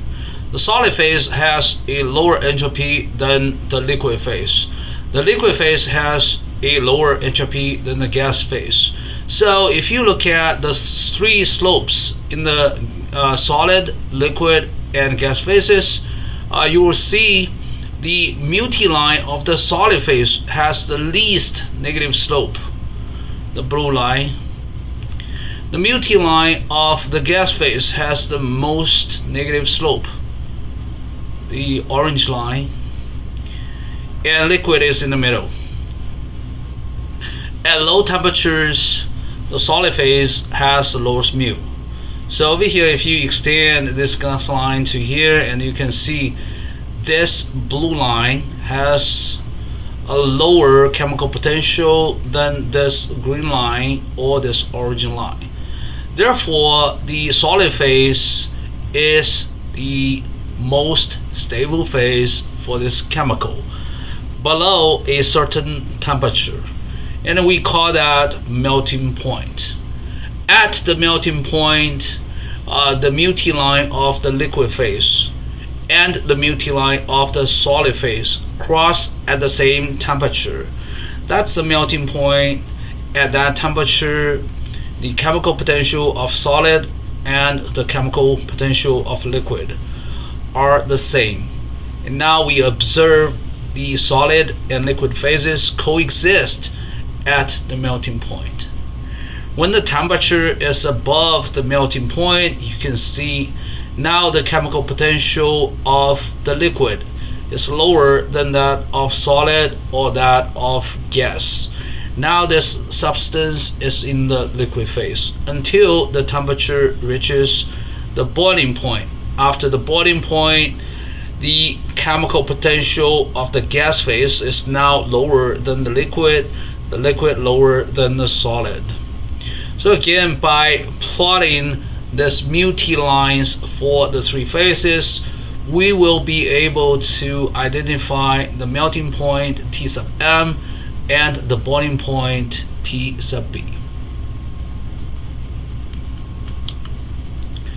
When a second chemical is dissolved in a liquid, for example, if we add sugar into water, the chemical potential of the liquid phase decreases, and that liquid is no longer pure liquid. That liquid is now called the solvent of a solution. In that case, mu is equal to mu star plus RT times the natural logarithm of x. Over here, mu star denotes the chemical potential of a pure chemical. Star denotes pure substance. And this x is the mole fraction of the solvent in the solution. R and T are the ideal gas constant and temperature. So now you can see this mu for the solvent is lower than mu star because Lx is negative. The mole fraction of that liquid in a solution is less than 1. Alright, so that's why the logarithm of x is negative. Now the mu is lowered when a second chemical is dissolved in that liquid. And now when this chemical potential is lowered, what we can do is we can shift the mu-T line of the liquid phase downward because it's lowered. We can shift it downward. Now by looking at this graph, this black line is for the liquid, pure liquid. The red line is for the solvent in the solution. You can see the red line is shifted down from the original line. And now if you look at this point, that's the original melting point, and this is melting point after a second chemical is added into the system. This is the original boiling point for the pure substance, and now this is the new boiling point after a second chemical is added into the system. So by adding a second chemical into the liquid phase, you can see if the second chemical is dissolved in the liquid phase. You can see we're shifting the melting point and the boiling point at the same time. And also it's really interesting, the melting point is lowered, the boiling point is elevated. And why is that? Simply it's just because by adding a second chemical into the liquid, we lower its chemical potential. How much lower? This much lower. And when we lower the liquid chemical potential for the liquid, we actually widen the temperature range for the liquid phase. And when we say widen the temperature range, we actually push the range wider. The left limit to even more left, the right limit even to more right. That's why we have a widened temperature range. We have a lower melting point, a higher boiling point when a second chemical is dissolved in that liquid phase. What if the second chemical is not soluble in the original liquid? Then adding a second chemical has no impact to the chemical potential of the original liquid. Now let's look at an example. If 0.25 mole of ethylene glycol is added into 1 mole water, that will lower the mole fraction of water from 1 to 0.8, because you can compute the mole fraction of water in this mixture. In this mixture, we have 1.25 moles of substances. Water is 1 mole, so 1 over 1.25, that's 0.8. Again, the mole fraction of water drops to 0.8 after the addition of ethylene glycol. And now we have this simple equation for the change of the chemical potential, it's 0.55 kilojoule per mole at room temperature. So by adding some ethylene glycol into water, we can reduce the chemical potential of water by this much, given the information provided here. And by doing so, we widen the temperature range for the liquid water. Now it's more difficult to get ice or water vapor, again because we have a wider range here, and that's why we add antifreeze into water for our car. This is just to make sure the cooling liquid does not freeze or evaporate too easily. Again, the downshift of the liquid chemical potential line results in a lower melting point, a higher boiling point simultaneously. The scientific names are melting point depression and boiling point elevation. Again, the temperature range of the liquid phase is widened when you drop this melting line for the liquid phase. It's widened on both ends, both the left end and the right end, after another chemical is dissolved in this liquid to reduce the mole fraction from 1 to a number less than 1, and now we have a new mu lower than the initial mu of the pure liquid. For a fixed amount of pure chemical, we know chemical potential is simply molar Gibbs energy. So d mu is simply negative molar entropy times dt plus molar volume times dp. So over here, we're going to look at how pressure affects the chemical potential. If we have a constant temperature, or you can say at a given temperature, d mu is simply molar volume times dp, right? So by looking at this equation, you know mu is gonna depend on pressure because d mu is molar volume times dp. The dependence is molar volume, and because the molar volume is always positive, that's why we say the pressure dependence of chemical potential is always positive. And what about the magnitude of the pressure dependence? Well, it depends on the magnitude of molar volume. Apparently, the molar volume of a gas is much larger than the molar volume of a solid or liquid, roughly 1,000 times larger.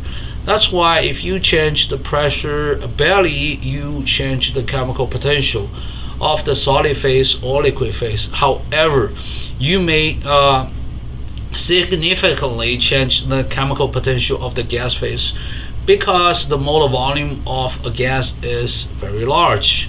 Now let's look at one example. Again, if you look at the black lines, you know, this is just original pressure. The three lines cross with each other here as the melting point between solid and liquid. Over here, it's a boiling point between liquid phase and gas phase. Now what I'm gonna do is I'm gonna dramatically increase the pressure. You know, for example, let's double the pressure. How would all three lines shift? Actually, for the solid phase and liquid phase, we're not gonna see apparent shift of the melting line because the chemical potential of a liquid or solid does not really depend on pressure that much because their molar volume is so small. Again, the pressure dependence of the chemical potential of a solid or liquid is often negligible. So when we change the pressure, we don't have to even shift the two lines for solid or liquid. But however, for the gas, if we increase the pressure, for example, if we double the pressure, well, the chemical potential versus temperature line will be shifted up significantly. So here I'm using this red line as the higher pressure, P prime. When we have a higher pressure, now you can see this gas line now cross at this liquid line at a higher boiling point. This is the original boiling point, this is the higher boiling point. So that means by increasing the pressure of a pure liquid, we increase its boiling point. Well, this is also a prediction from the Clausius-Clapeyron equation. Now let's look at this statement. As pressure increases, from P to P prime, the mu T line of the gas phase shifts up by this much. Okay, if P prime is 2 times P, and then we have RT times the natural logarithm of 2, that's 1.72 kilojoule per mole. So we're gonna just shift this line up by 1.72 kilojoule per mole. That's the chemical potential change of the gas phase. The gas line and liquid line cross at a higher boiling point over here. This is TB prime, the new boiling point. Conversely, what if we lower the pressure? Again, if we lower the pressure, it does not really affect the chemical potential of the solid phase or the liquid phase. However, it's going to shift the gas line downward. So imagine a line here, and when you have a new gas line here, it's going to cross the liquid line at a lower boiling point. Therefore, when you have a lower pressure, you have a lower boiling point. When you have a higher pressure, you have a higher boiling point.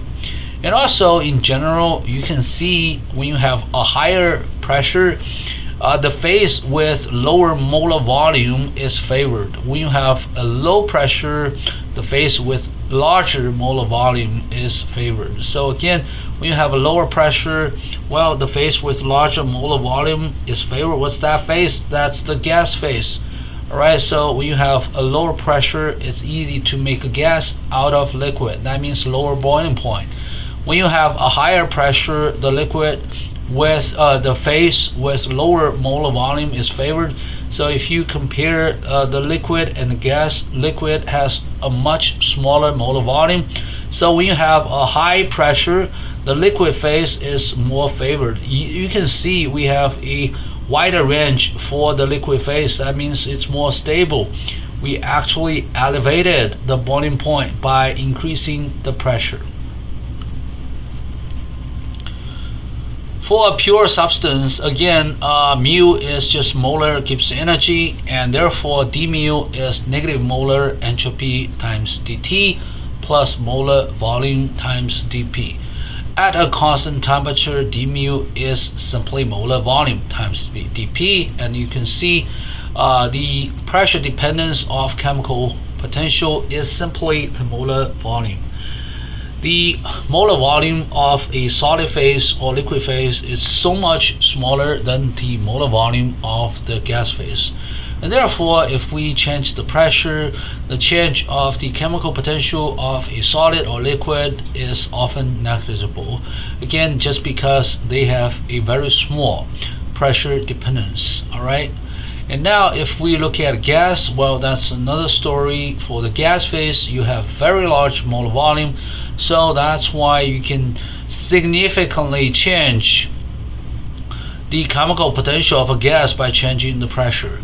Now let's look at these 3 black lines again. Let's assume it's just a pure substance, and over here we observe the melting point of that substance. Over here we observe the boiling point of that substance. But now I'm gonna ask, how can we observe the sublimation of that substance? Well, the answer is quite simple. You just dramatically lower the pressure. When you lower the pressure, the solid line and liquid line remain at the same position virtually. But when you lower the pressure, you lower the chemical potential of gas. You need to shift the gas line down, sometimes even significantly. In this case, let's shift this all the way to here. So this data point will go here, and you have to kind of imagine we have a gas line, this long, and then shift it down to here. And then when you shift the gas line all the way past the melting point, that means you are not going to observe the fusion of this substance at this lower pressure. At this lower pressure, this solid will be converted to gas before it can melt. Okay, again, first, the solid phase is more stable with lower chemical potential than the other 2 phases. At this point, the solid and gas cross right here under lower pressure, and then you observe sublimation. Alright, so this is how we observe the sublimation of a chemical if typically you only see the fusion and vaporization. Now if you dramatically lower the pressure, then you can observe the sublimation of this substance as well. And conversely, if you have dry ice can sublimate at room temperature under 1 bar pressure. You do not see the fusion of dry ice or the melting of dry ice. But what if you really want to see the fusion process of dry ice? Well, in that case, you need to dramatically increase the pressure. When you dramatically increase the pressure, again, there's no impact, virtually no impact to the liquid line or solid line. You simply shift the gas line up. After you shift the gas line up enough, well, the solid CO2 and the liquid CO2 will cross first, and then you will be able to observe the fusion of dry ice instead of sublimation. So that's how it works. And sometimes if you adjust your pressure carefully enough, in this case you lower the pressure for this gas line to here so that the gas line crosses right here, and then you will observe a point at which the gas phase, the solid phase, and the liquid phase coexist, because at this temperature and that pressure, the three phases coexist. They have the same chemical potential. Chapter 7, Gases, Liquids, Solids, and Phase Diagrams. Section 7.9, the TQ phase diagram. The TQ phase diagram is the temperature heat phase diagram. Now let's look at one example of water under 1 atm pressure. Pure water undergoes fusion at 0 degrees Celsius and vaporization at 100 degrees Celsius. So over here we have the temperature versus heat for water. First, let's start with a very low temperature. We have ice. Now heat flows into the ice, and that will increase the temperature of ice.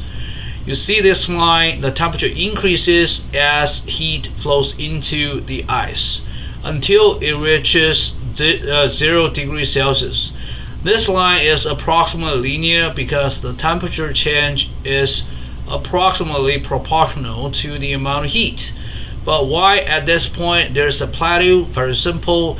As heat flows into ice at 0 degrees Celsius, the heat does not increase its temperature. Instead, the heat help melt the ice. That's why you see the plateau here. The ice is converted to liquid water as heat flows into the system, and we have a constant temperature fusion process.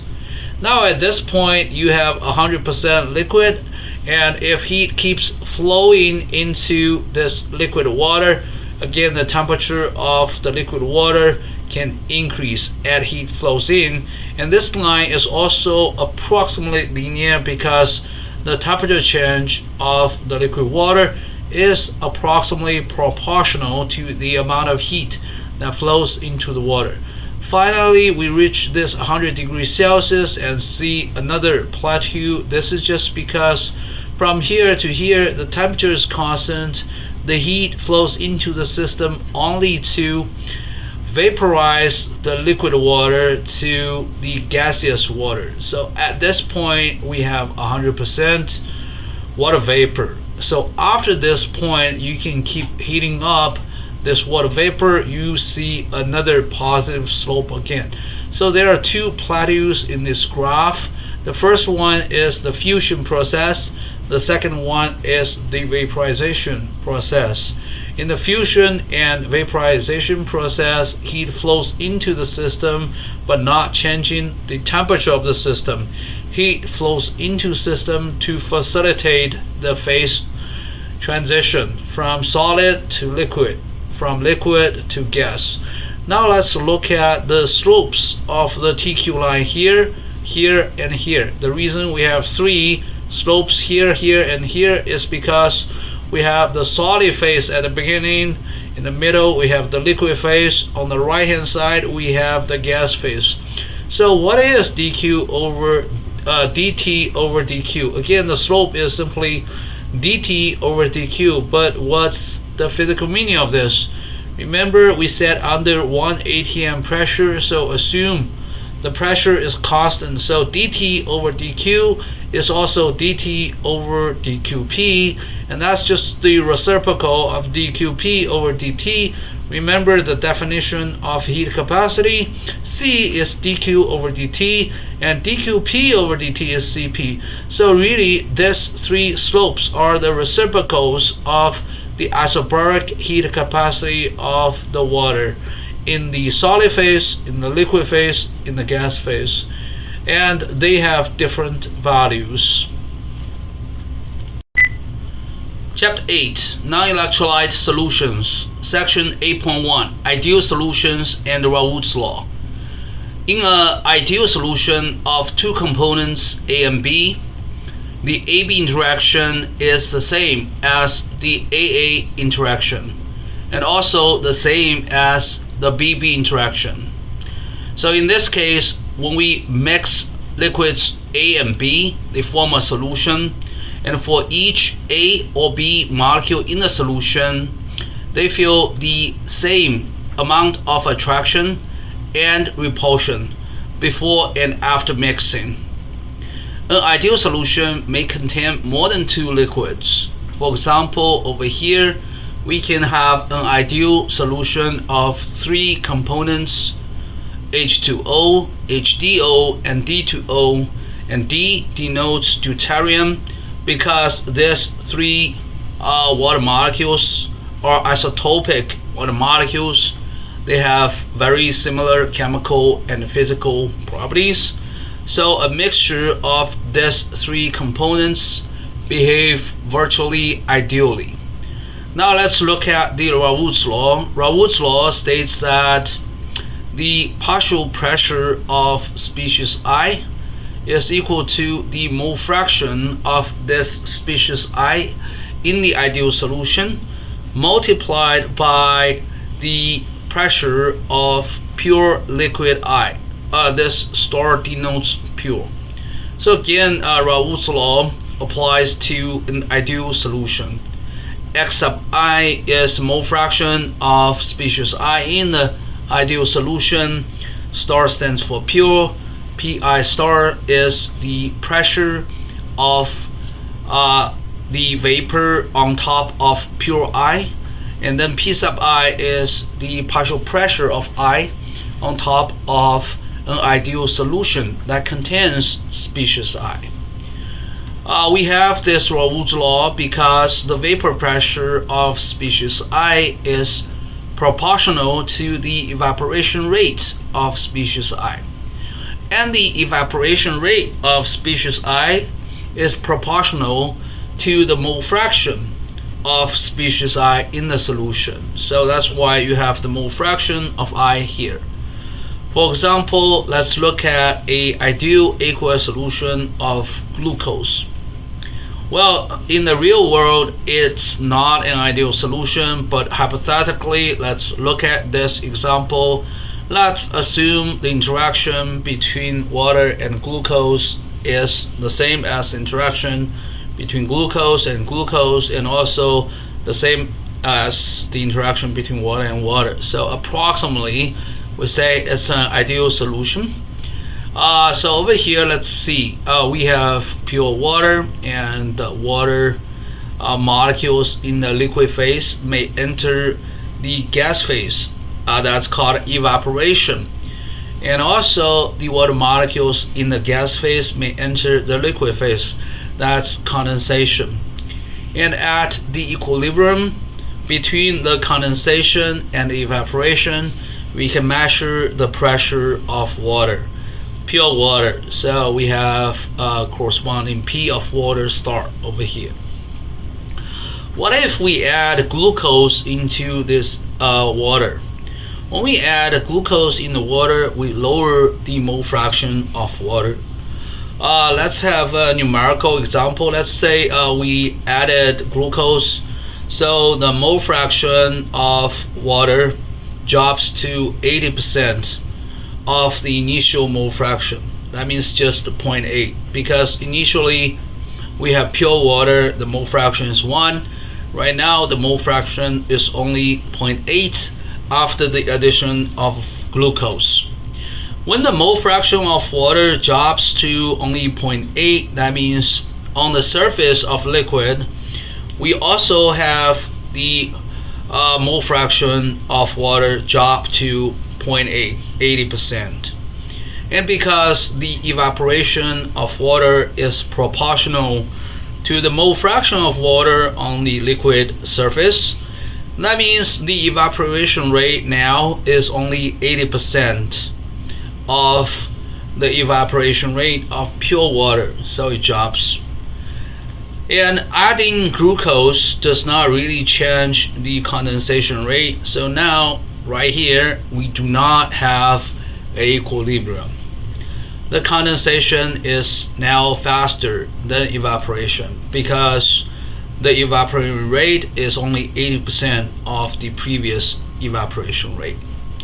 When you have a higher condensation rate than the evaporation rate, you will have lower pressure of water in the gas phase. Eventually, the liquid phase and gaseous phase of water will reach equilibrium, and at that point, the partial pressure of water in the gas phase drops to also 80% of the initial condensation rate. And that's when the condensation and evaporation are equal again. They are equal again, but they are now only 80% of the initial values of pure water. And that explains why the partial pressure of water on top of an ideal solution is equal to the mole fraction of water in the solution multiplied by the pressure of pure water. Again, we look at 3 scenarios over here.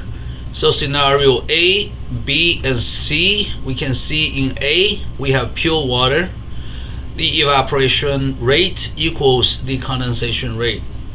B, right after we add glucose, you can see the down arrows are more than the up arrows. That means we have faster condensation than evaporation. And that means overall, we'll have fewer water molecules in the gas phase.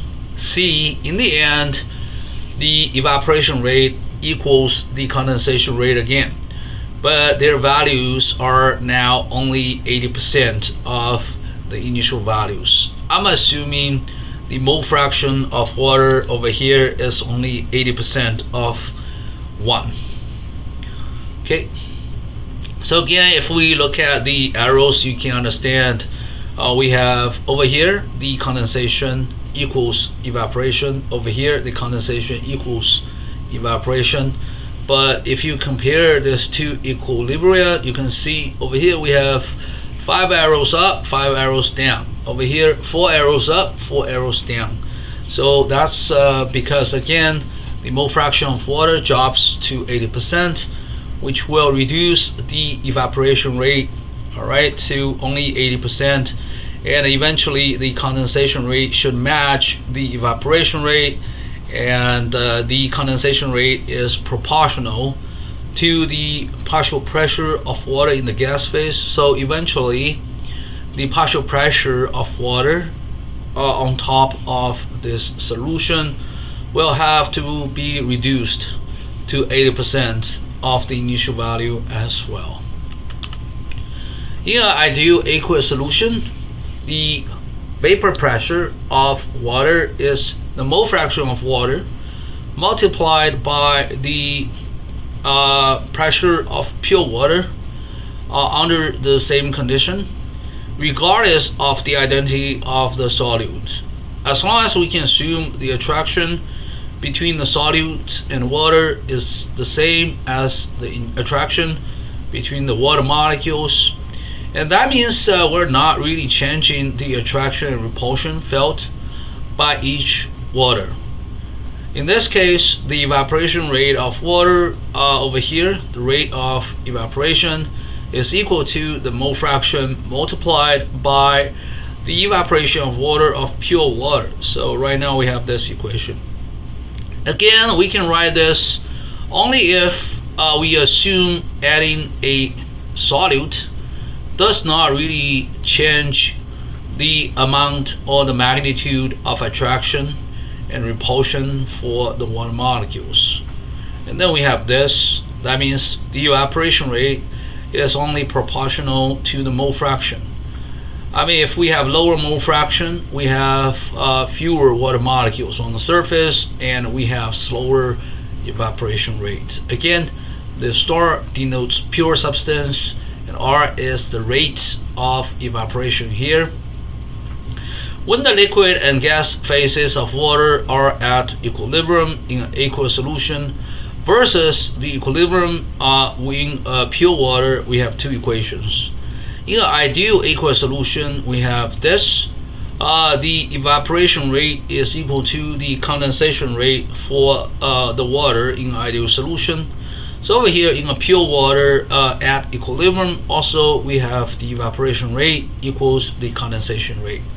The difference between these two equations is the top equation is for an ideal aqueous solution, the bottom equation is for pure water. Because the condensation rate is proportional to the vapor pressure. I mean, we can understand if we have a higher vapor pressure, we have faster condensation rate. When we have lower vapor pressure, we have lower condensation rate. And then we have this equation, the condensation rate of a ideal aqueous solution over the condensation rate for pure water is just P over P star. P is the vapor pressure of water in a solution. P star is the pressure of pure water. And because of this, and then we can write out this equation because the condensation rate is equal to the evaporation rate. And then we can write out this ratio between the condensation rates is equal to the ratio between the evaporation rates. And also this is equal to X times the evaporation rate for pure water. It comes from here. I was replacing the rate of evaporation of water in an aqueous solution is equal to the mole fraction times that of pure water over here. So this is really X. And now you can see P over P star is this, and this is X. Now we just proved Raoult's law for an ideal solution, which is just this: P over P star is equal to X, or P is X times P star. P star is the pressure of pure water. X is the mole fraction of water in a solution, and this P is just the partial pressure of water on top of that solution. And again, we can use Raoult's law for an ideal solution. For a real solution, this equation is approximately true. Again, in an ideal solution of two liquids A and B, A-B interaction is equal to A-A interaction and also equal to the B-B interaction. That ensures that in the solution we have both A molecules and B molecules, and in the solution each A is surrounded by some A molecules and some B molecules, same for each B molecule. But in a solution, we say the magnitude of attraction and repulsion felt by each A or B molecule remains unchanged before and after the mixing. Because of this, I mean, even though in the solution A is now like, for example, surrounded by 40% of A and 60% of B, but because the AB interaction is the same as AA interaction, therefore the mixing did not really change the attraction or repulsion felt by each A. Now let's look at Raoult's law again. The partial pressure of species I on top of a solution of I is equal to the mole fraction of I in the solution in the liquid phase multiplied by the pressure of a pure I. Again, X stands for mole fraction and star stands for pure. Raoult's law is actually one of the colligative properties that depend on the quantity but not the identity of the solute in the ideal solution. As long as this solute satisfies this statement, we does not really care about the identity of the solute. Now let's look at one numerical example problem 8.1.1. At room temperature, the vapor pressure of pure 1-propanol is 0.0199 bars. The vapor pressure of pure 1-butanol is 0.0058 bars. Using Raoult's law to calculate the partial pressure of these two chemicals above the surface of the liquid mixture of this 1-propanol and 1-butanol, and calculate the total vapor pressure. We're given the mole fractions of these two components. They are 0.4 and 0.6. We can also calculate the mole fractions of these two chemicals in the gas phase. Now let's assume the liquid mixture of 1-propanol and 1-butanol is approximately an ideal solution. Because they have similar water structures, we're just assuming the interaction between 1-propanol and 1-butanol is approximately the same as interaction between two 1-propanol molecules. It's also approximately the same as the interaction between two butanol molecules. Of course, the interaction would be a little bit different, but again, we're saying approximately. It's an ideal solution. Alright? And now we can compute the partial pressure of 1-propanol and the partial pressure of 1-butanol. Separately, using Raoult's law, we're going to use this equation. So we copy this equation here. For propanol, we have the mole fraction of propanol in the solution, which is 0.4, multiplied by its pressure, the pressure of pure propanol, and we got a number here. Same for butanol. We use the mole fraction of butanol in the solution, 0.6, multiplied by the pressure of pure butanol, we get another number. Now we have the total pressure, we just sum it up. In the gas phase, we have two components. We just need to sum up their partial pressures. We get this 0.01144 bar. This is really between the vapor pressures of pure propanol and pure butanol. So this number is smaller than the vapor pressure of pure propanol. It's higher than the vapor pressure of butanol. Alright, it does make sense, because again, we are using this multiplied by our mole fraction. We're using this multiplied by the corresponding mole fraction and sum it up, and therefore the final total pressure has to be smaller than this larger number and greater than this number. Now we can compute the mole fractions of the gas phase. It's going to be 796 over 1144, and we get 0.696 for propanol, 0.304 for butanol. You can see this mole fraction is actually greater than this mole fraction. So why is that? Well, we're talking about propanol, right? Its mole fraction in the liquid phase is 0.4, in the gas phase it's 0.7. Why such big difference? Well, it's just propanol has a larger vapor pressure. It's easier to evaporate propanol, and that's why the partial pressure in the gas phase of propanol versus the partial pressure of butanol is greater than the ratio between these two chemicals in the liquid phase. In an ideal solution of A and B, again, the AB interaction equals the AA interaction. It also equals the BB interaction.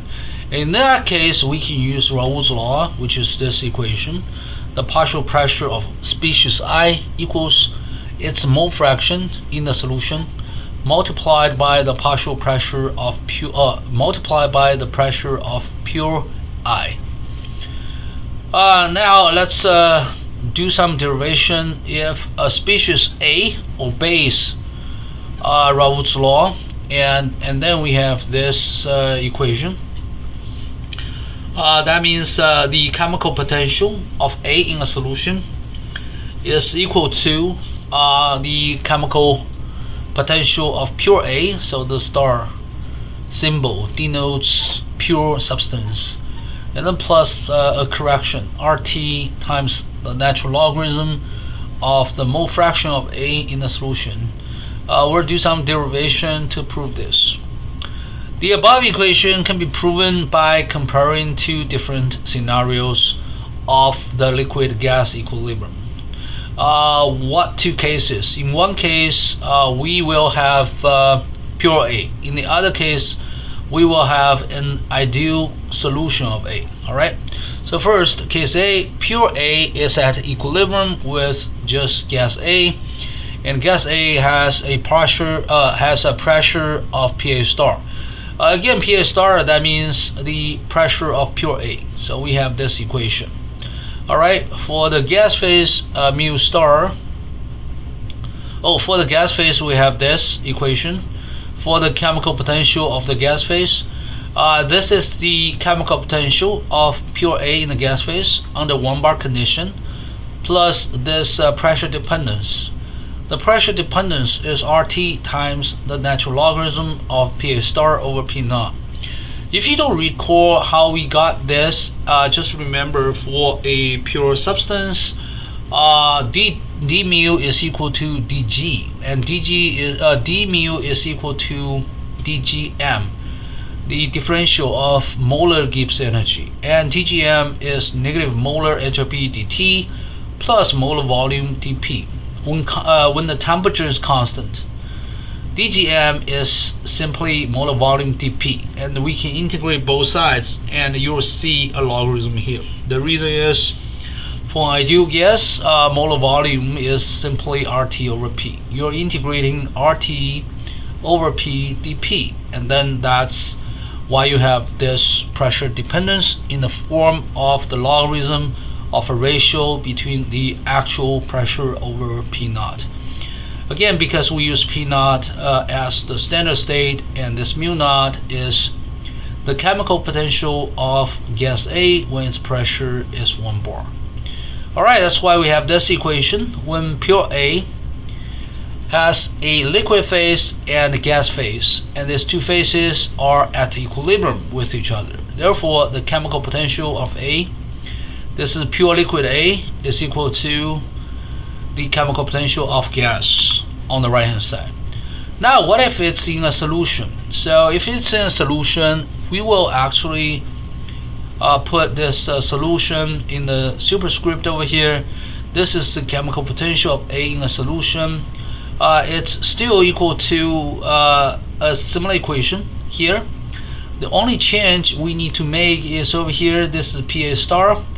Over here it should be X of A times PA star, because over here it should be the partial pressure of A on top of the solution, and based on Raoult's law, that's just X of A times the pressure of pure A. So now we're going to compare these two equations. They look very similar to each other. On the left hand side we have the liquid phase, on the right hand side we have the gas phase. So we're going to take the difference. We're going to use this left hand side minus this left hand side, and we have this here, and we're going to use this for the gas on top of solution minus this chemical potential for the gas on top of pure A. We take the difference between these two. What's the difference? It's just right here. Therefore, you can see the chemical potential of A in a solution minus the chemical potential of pure A liquid is simply RT times the natural logarithm of the mole fraction of A. And we have this equation. Now, the lower the mole fraction, the lower the chemical potential, and this is why red cells are placed in pure water. So you have a cell membrane separates pure water outside and a solution inside. So when you have a aqueous solution, the mole fraction of water is less than 1. That means the chemical potential of water inside the red cell is lower than the chemical potential of pure water outside. And the water flows into the lower chemical potential region from higher chemical potential region. That's why pure water can flow into the cell due to this chemical potential difference. And eventually it can burst the red cells. We have simpler examples. Let's say you have pure water, so you have a portion of pure water, you have a portion of aqueous solution, and now let's mix this, and you can see pure water molecules will move into the aqueous solution, right? It's gonna dilute this further dilute this aqueous solution. And later we're gonna see another application due to this called osmotic pressure. Chapter 8, Non-electrolyte solutions. Section 8.2, colligative properties. Colligative properties of the solvent in an ideal solution depend on the quantity, but not the identity of the solute added into the solvent. Osmosis is one of the colligative properties. If we look at this diagram, in this beaker of water, we have a semi-permeable membrane that allows water molecules to pass through, but not the salt. Now if we have this beaker, we will see water moves from left to right. And you can see there's a height difference. And this height difference causes a pressure difference right here. And the pressure difference is roughly rho GH. Rho is the density of the solution, G is the gravitational acceleration, and H is the height difference. So rho GH is the pressure difference over here, between here and here. And now let's look at osmosis. Theoretically, pure solvent diffusing through a membrane to dilute a solution is called osmosis. So from here to here. But why do water molecules go from left to right? It's pretty simple. The chemical potential of water depends on its mole fraction. On the left hand side we have a mole fraction of 1. On the right hand side we have a mole fraction less than 1 for water. So that means the chemical potential of water on the left is higher than the chemical potential on the right. Therefore water diffuses through until it's balanced by this height difference. And of course this height difference will generate a pressure difference. So between this level and this level there's a pressure difference, rho GH, density multiplied by gravitational acceleration multiplied by the height difference. Now we can compute osmotic pressure pi. Osmotic pressure pi is the pressure raised in a solution compared with that in the solvent. There's an equation for the calculation. The van der Waals equation of osmotic pressure is this: pi, which is osmotic pressure, times molar volume equals the mole fraction of the solute in this right hand side multiplied by RT. The chemical potential of the solvent on the right hand side of the semi-permeable membrane is this. It's mu sub I in a solution equals the chemical potential of pure I plus RT times the natural logarithm of X. You can see when the mole fraction of I decreases, its chemical potential decreases. So again, it's just on the right hand side we have the mole fraction of water less than 1, and that's why the chemical potential of water on the right hand side is less than the left hand side. Again, X is the mole fraction of the solvent. In ideal solution, the change of the chemical potential of the solvent depends on its mole fraction. And that means the chemical potential of the solvent does not depend on the identity of the solute. So you can put any other chemical in the solvent as long as you have the same mole fraction for the solvent, you're gonna get the same amount of osmotic pressure, and of course some other colligative properties. As more solute is added, X decreases, mu decreases. Well, I'm talking about the mu of the solvent. It decreases, and X is also the mole fraction of the solvent. So that means adding solute stabilizes the solvent. Lower chemical potential means more stable. Now let's do some theoretical derivation. So again, we start from this. Okay, we have pure water on the left, we have aqueous solution on the right.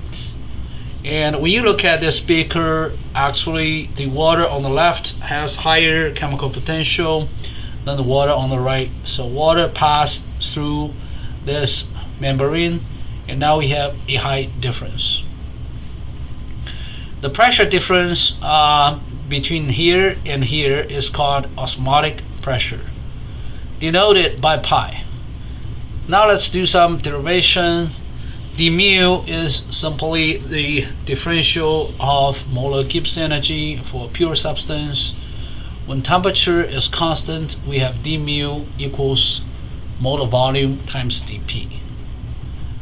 Therefore, at equilibrium, we have over here, this is the chemical potential of water on the right hand side. It's equal to the chemical potential of pure water plus RT Lx. Why is that? Again, over here, the mole fraction X is not 1. The mole fraction X is less than 1. So you can see the sum of these two components is less than the chemical potential of pure water. However, on the right hand side, we have some additional chemical potential originates from this part. You can see d mu is molar volume times dp. Now we have additional osmotic pressure pi, so they differ by, so this pressure and this pressure differ by pi, and therefore over here the chemical potential is higher than this by molar volume times pi. So really, if you look at the chemical potential of water on the right hand side, this level, it's equal to the chemical potential of pure water over here. Alright, and we can equate these two equations, left equals right. So the chemical potential here equals the chemical potential here when just the substance is at equilibrium. And on the right, we have this correction due to the mole fraction. We have another correction due to the osmotic pressure. And since left equals right, so the sum of these two should be 0. And since the sum of these two should be 0, and we have this equation, the molar volume of this solution times pi is equal to negative RT times the natural logarithm of X. X is the mole fraction of water. And typically this X is close to 1 because we have an aqueous solution, and mostly it's water, so X is close to 1. When that's the case, we can expand ln X into its Taylor expansion, also called Maclaurin expansion, to get this approximation. When X is close to 1, ln X is approximately X minus 1. So really, if you have ln 0.99, it's very close to 0.99 minus 1, and which is negative 0.01. So we can easily estimate the logarithm of any number that's close to 1. So what about logarithm of 1.1? Well, roughly the value is 1.1 minus 1. So that's it. In this case, X is close to 1, X is less than 1. So we have this equation, ln(x) is negative. It's approximately x minus 1, which is also negative. And x minus 1 is simply negative mole fraction of solute. It's just because the mole fraction of solute plus the mole fraction of solvent should be roughly 1. Now we can replace this ln(x) with negative x of solute. We have two negative signs, they cancel. Now we get the Van Hoff equation. The molar volume of the solution times this osmotic pressure is equal to the mole fraction of the solute times R times T.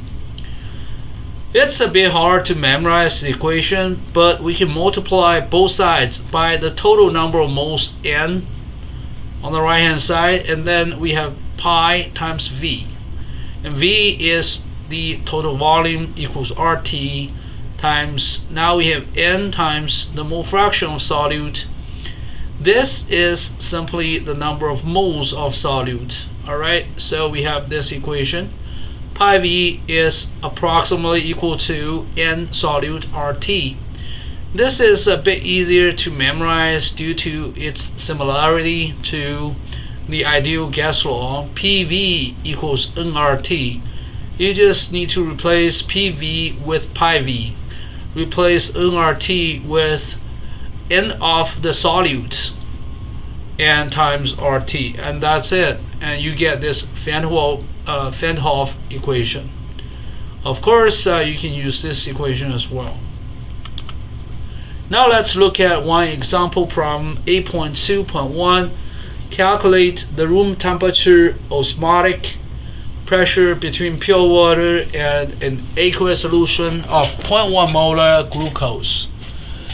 In the aqueous solution, the number of moles of water in 1 liter is approximately this much. In 1 liter, you have roughly 1,000 grams of water, and 1,000 grams of water is roughly 1,000 over 18 moles, which is roughly 55 moles. Now let's look at this equation for the osmotic pressure. The Van Hoff equation is pi V equals RT times N solute. Let's just use this equation. So pi is RT times N solute over V, and we have R, and we have T, and we have this molar volume. And now we just plug in all the numbers. 0.1 molar is 0.1 mole over liter. So, and we cancel mole and mole. Joule and L, actually they do not simply cancel. 1 joule over 1 L, I think, is 1,000 pascals. Okay, because 1 liter is 10 to the power of -3 cubic meters. So we put all the things together. We have this times 0.1, and then times 1,000 pascals. I think we'll get this many pascals, and that's 2.5 bars. The osmotic pressure between pure water and 0.1 molar glucose is 2.5 bars. Now we're going to work on a slightly different problem, 8.2.2. We're going to calculate the room temperature osmotic pressure between pure water and a aqueous solution of 0.1 molar sodium chloride. So this question looks similar to the previous question, but don't forget 0.1 molar sodium chloride decomposes into 0.2 molar of particles. You get 0.1 molar sodium plus and 0.1 molar chlorine minus. Because the decomposition is complete, each mole of sodium chloride becomes 2 moles of particles. That's why we need to multiply this by 2. And now we have actually 2 different solutes. We need to have the number of moles of both together. And in this case, the total number of moles of sodium plus and chlorine minus is 2 times that of NaCl. So when you have 0.1 molar NaCl, really you have 0.2 molar particles or 0.2 molar ions. And again, colligative properties do not depend on the identity. So whether it's sodium plus or chlorine minus, well, it's counted as one particle. And now we just plug in the numbers again, except over here we have 0.2 mole per liter. And then we cancel mole, and 1 joule is 1,000 Pascal times a liter. We do everything, we have 5.0 bars.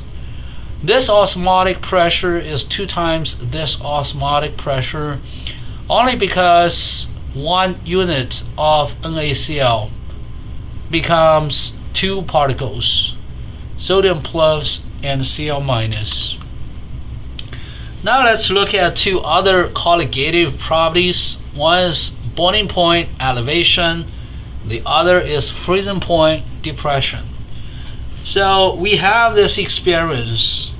If you add antifreeze in water, you can lower the freezing point of water. You can also elevate its boiling point at the same time. And the boiling point elevation and freezing point depression take place simultaneously. They depend on the quantity of solute, but not really on its identity. Therefore, they are colligative properties. Now let's look at a chemical reaction. Now assume this enthalpy of reaction is independent of temperature. This is a reasonable assumption. You can say the enthalpy of reaction does depend on the temperature, and the dependence is the change in the CPM of the reactants and versus products. So really we look at delta CPM of the reaction. However, the integral of delta CPM dt of the reaction is usually much smaller than the enthalpy of reaction, and therefore it's reasonable to assume this is approximately independent of temperature. In that case, we can write out this equation, Lnk2 minus Lnk1. So we're looking at the difference between the logarithms of the equilibrium constant at temperature 2 versus temperature 1. It's equal to negative enthalpy of reaction over R, and then multiplied by the difference between 1 over T2 and 1 over T1. So we have this equation for chemical reactions. And for physical changes, we can use exactly same equation. It's just we need to treat those physical changes as if they were chemical reactions. So we're going to treat the vaporization as if they were chemical reactions. We go from liquid water with mole fraction X to water vapor at 1 bar. And then we can replace T2 and T1 with T-vape2, T-vape1 for vaporization. And over here, this is replaced by VAP as well. It's no longer a reaction, it's vaporization. We're just changing the notations. And what about the equilibrium constants? Again, we treat this as if it were a chemical reaction. So it's going to be product on top, which is just 1, the standard state. So you have this 1 bar over P naught, which is just 1. On the bottom, we have the reactant with a mole fraction of X. So the standard state for this liquid water is when it's pure, when X is 1. Now what if we added some solute? Now we just use X. X denotes the mole fraction of water in the aqueous solution. So K has such an expression, and we now can replace this K with 1 over X. And this case of 1 is just 1 over X under condition 1, so we can do that. For convenience, we usually pick a standard state. So what if we have pure water? When we have pure water, X is 1, right? Pure water, X is 1, so K is 1. Alright, so we have pure water as the standard state. And now we have the vaporization temperature of pure water. Okay, over here, the common name is actually the boiling point of water under 1 bar pressure. Alright, I think it's very close to 100 degrees Celsius. Under 1 bar pressure, the boiling point of pure water is 99.6 degrees Celsius. So again, we're replacing this K with just 1 over here. So we're talking about pure liquid water, so that's why it's 1/1. And over here, this is just the boiling point of pure water under 1 bar condition. So now we have this equation because this part is simply 0 and this part is negative Ln(x). So from here to here, it's actually simple algebra. On the left hand side, you have negative Ln(x) and then multiplied by negative R and then divided by delta H of vaporization. You have this term. And this term is 1 over the boiling point minus 1 over the boiling point of pure water. This is the boiling point of water in an aqueous solution. And this is pure water. So we have this equation. Now let's look at this equation and do some semi-quantitative analysis. So when x decreases, alright, this whole thing decreases. Alright, this whole thing decreases. That means this decreases. And when this decreases, that means the boiling point of water increases. So somehow, if you have a lower fraction, mole fraction of water, you have a higher boiling point.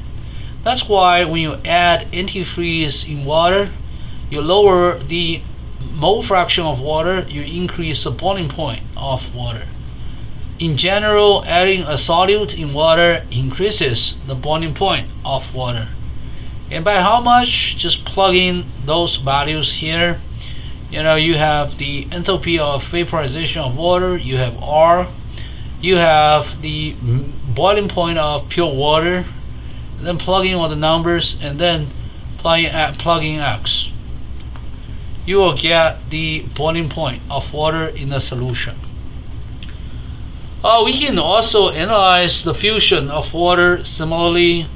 Again, we write out the fusion process as if it were a chemical reaction. From ice to liquid water with a mole fraction of X.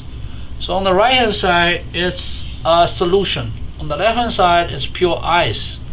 Well, it's just because if you cool an aqueous solution, usually water freezes out by itself and you get a perfect crystalline structure of water, and that's pure ice. Now we write out this equation and we will analyze the expression of the equilibrium constant. That's the product over the reactant. Now we have water, liquid water on the right hand side with a mole fraction of X. That's the product. So K is X divided by 1. Because we have ice here, it's pure solid ice, therefore we use 1 here as its standard state. Now we replace X, all the K's with X, because K equals X for the fusion. And then we have this equation. And now we kind of just move things around. We multiply both sides by R. We divide both sides by delta H of fusion and move things around. We can go from here to here. This is just algebra. I'll let you verify this yourself. And now let's analyze this equation semi-quantitatively. What if we add antifreeze in water? What will happen? Well, when you do that, X decreases. Alright, X decreases. And then Ln(x) decreases. And therefore this term decreases. And we're minusing this decreasing term. That means 1 over T fusion increases. When 1 over T fusion increases, that means T fusion decreases. And T subfusion is simply the melting point. The melting point of water in a solution is lower than the melting point of pure water. So in summary, when you add any solute into water, it increases the entropy of water and therefore lower its chemical potential. You have liquid water now stabilized. The liquid phase of water again is stabilized. That means you have a wider temperature range for the liquid phase, and that means you need to widen the temperature range for the liquid phase. And now you have melting point depression and boiling point elevation at the same time. Now we have learned actually 4 different colligative properties. The first is the Raoult's law. The partial pressure of species I on top of a solution is equal to the mole fraction of this species in the solution multiplied by the vapor pressure of pure I. That's number 1. It only depends on the identity of the solute. It does not depend on the identity of the solute. Only quantity, I'm sorry. Osmotic, no, the partial pressure of the solvent only depends on the quantity but not identity of the solute in an ideal aqueous solution. And also we learned osmosis phenomenon, and now the melting point depression and boiling point elevation. So when we add a solute into water, we may observe all these 4 colligative properties. Again, the equation for melting point depression is this. It looks a little complicated. For general chemistry students, they usually learn the melting point depression is proportional to the mole fraction of the solute, something like that. So let's derive that equation. So first we have this equation, but when x is very close to 1, that means mostly it's still water. Lx is close to x minus 1. X minus 1 is negative x of solute. And now we can replace negative Lx with x solute. Now we have this equation. And once we have this equation, we can take the reciprocal of both sides. So we get this equation, and then over here. And now I just want to talk about mathematics a little bit. The reciprocal of 1 plus delta is 1 minus delta, approximately. Alright, so what I'm saying is, over here, when you see 1 plus a small number on the bottom in a fraction, so 1 over 1 plus this delta, I'm going to call this delta. 1 over 1 plus delta is approximately 1 minus delta. So we have this equation. Now we have the fusion point or melting point of the solvent. It's equal to the melting point of this pure solvent multiplied by this. And you can see this is less than 1. And that's why we call this melting point depression. And over here you have R on top over here, and then X of solute on top, and then you have actually T fusion over the enthalpy of fusion. What is that? Actually, it's entropy of fusion. So right here. So if you are given a substance, you can actually change its melting point by simply adding another chemical into this substance. And over here you're looking at the relative change of the melting point. The relative change of the melting point is negative R times the mole fraction of the solute, the foreign substance, divided by the standard entropy of fusion of the solvent. Again, the relative change is approximately this, so this is proportional to X solute. And if you have, for example, some information about the identity of the solvent and solute and the mass of solute and solvent, I think you can compute this X solute easily.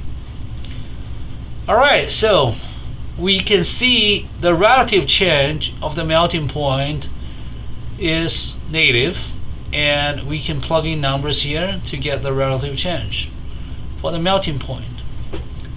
For the boiling point, we can also derive its relative change just similarly, and it's approximately this. If you compare these two expressions, we have a negative sign here and no sign here. Why? This is melting point depression. This is boiling point elevation. And another reason, more fundamental reason, is when you look at the vaporization of water, this ideal solution of water appears on the left hand side. So the equilibrium constant is 1 over x. But if you're looking at fusion, the ideal solution is on the right hand side. Alright?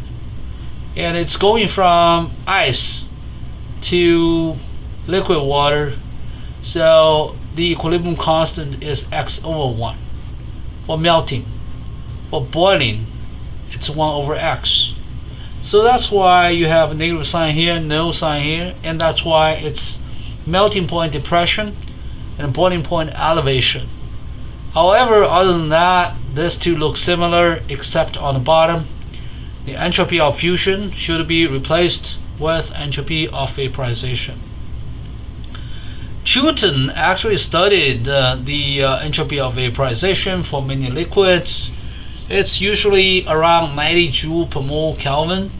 So you can plug in 90 here, you can plug in R there, and roughly the relative change of the boiling point is then x of solute over 11. And therefore, if the mole fraction of the solute is 0.11, you do this division, 0.11 over 11, the boiling point in Kelvin increases by 1%.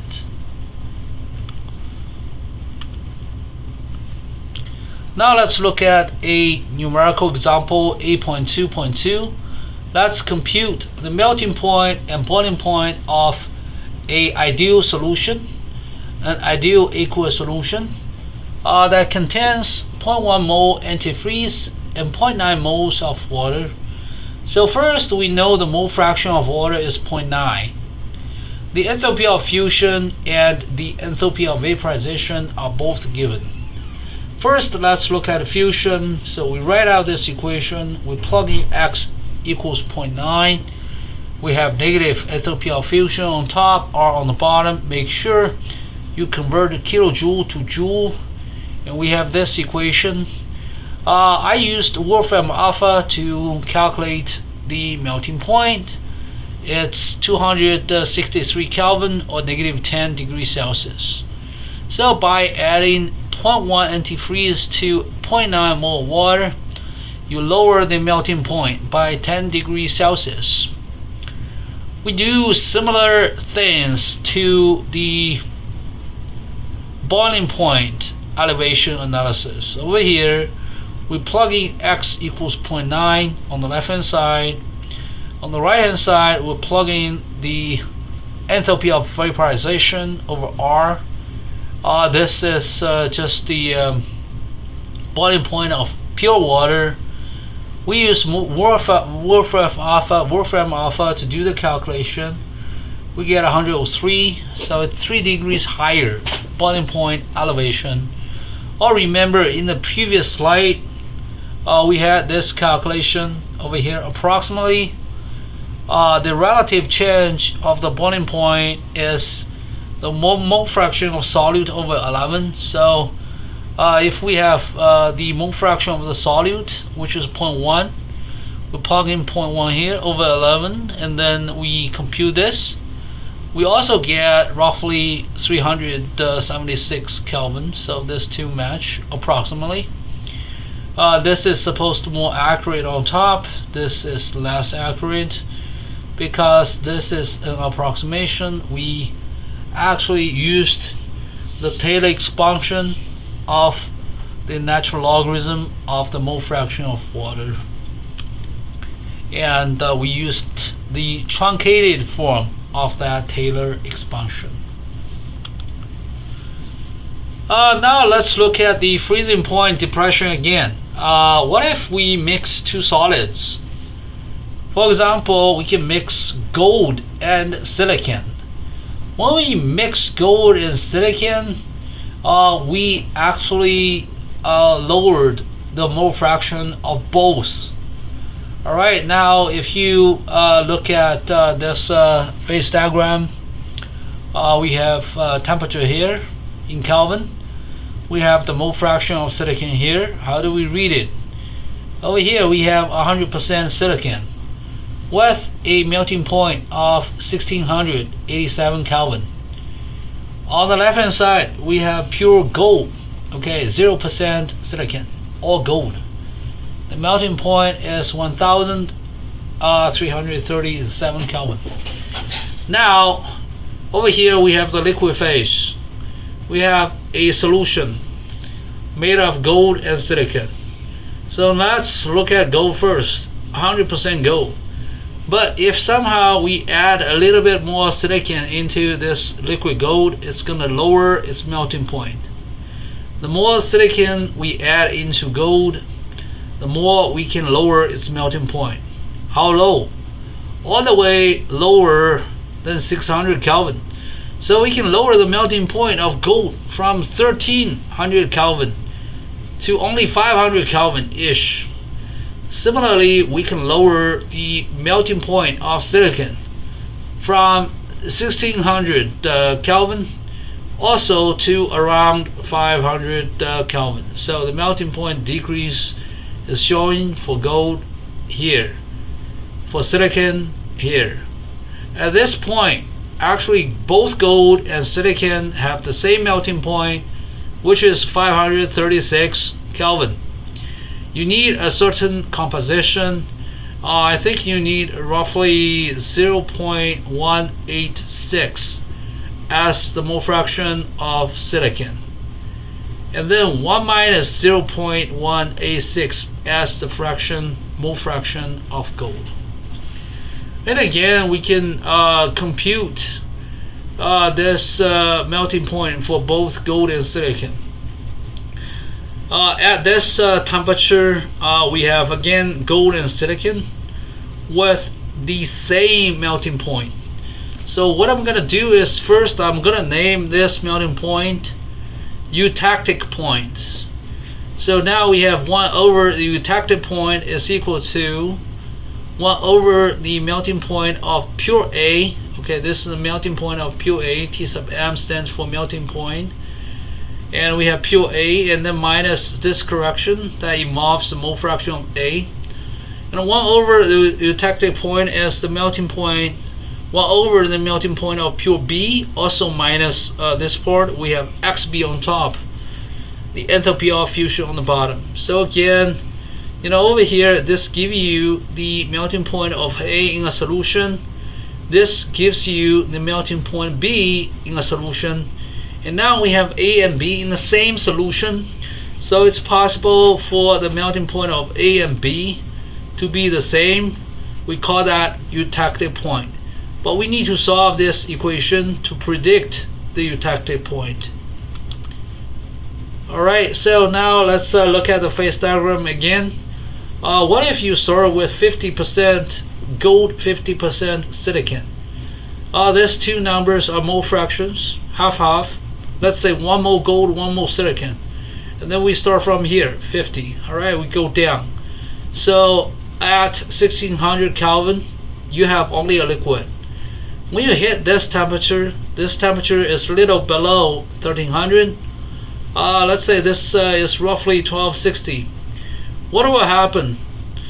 What happens is we're hitting the melting point of silicon at this point. So silicon, pure silicon, starts to precipitate out of the solution. So you get 100% silicon. And once you have 100% silicon precipitate out of the solution, you have lower mole fraction of silicon in the solution. And you have higher mole fraction for gold. Because gold stays in the solution, part of the silicon leaves the liquid phase. That's why this mole fraction will drop, for example, from here to here. And here you have even lower melting point of silicon. It's 1200. So you have more silicon precipitate out of the solution. Alright, keep doing this. You keep lowering this temperature, more and more silicon precipitates out, and you have lower and lower mole fraction of silicon until you reach here. At this point you have 18.6% silicon, and you have 81.4% gold in mole fractions. At this point, both silicon and gold have the same melting point, 536 Kelvin, and then both should solidify at this temperature. So at first you get a lot of pure silicon solid until you reach this point. At this point you will get the solid gold and solid silicon at the same time.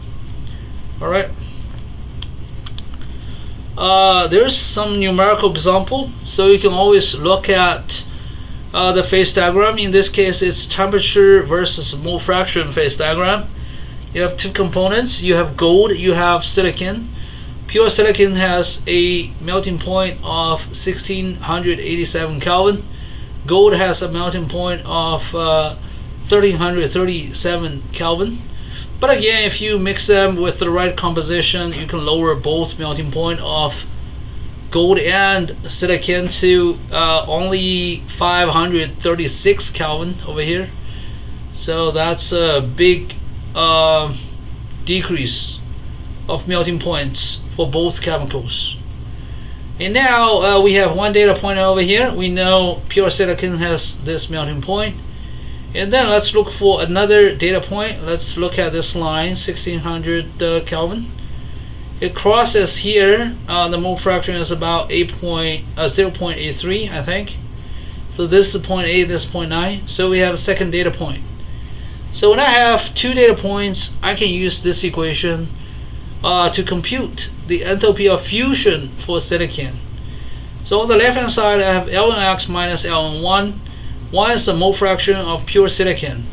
X is the mole fraction here, 0.83. Now the right hand side, negative enthalpy of fusion for R, we know what R is, and then 1 over T fusion, which is over here, 1600 Kelvin. And then the pure silicon melting point, 1687. So you can see we have this equation set up already. R, we know its value. We can just compute the enthalpy of fusion. After we compute this, we'll get 48 kilojoule per mole as the enthalpy of fusion for silicon. The literature value is 50, so pretty close. I mean, almost too close, because I don't think the solution made of gold and silicon is really an ideal solution. The silicon-silicon interaction versus the gold-gold interaction versus gold-silicon interaction, I'm guessing the three can be quite different. They can be quite different. So between gold and gold, it's like a metallic bond. Between silicon-silicon, it's more like covalent bond. I think the silicon-silicon bond is is a little stronger than the gold-gold bond, I believe. So I need to look it up. But I think a silicon-silicon bond is stronger than a gold-gold bond. But anyways, we can still somehow just plug in numbers and get a fairly reasonable prediction here for the enthalpy of fusion of pure silicon. You can actually compute the enthalpy of fusion for gold. How do you do that? You have one data point here, right? And then you select another data point along this curve, just another data point. I would select this data point because it's easy to see.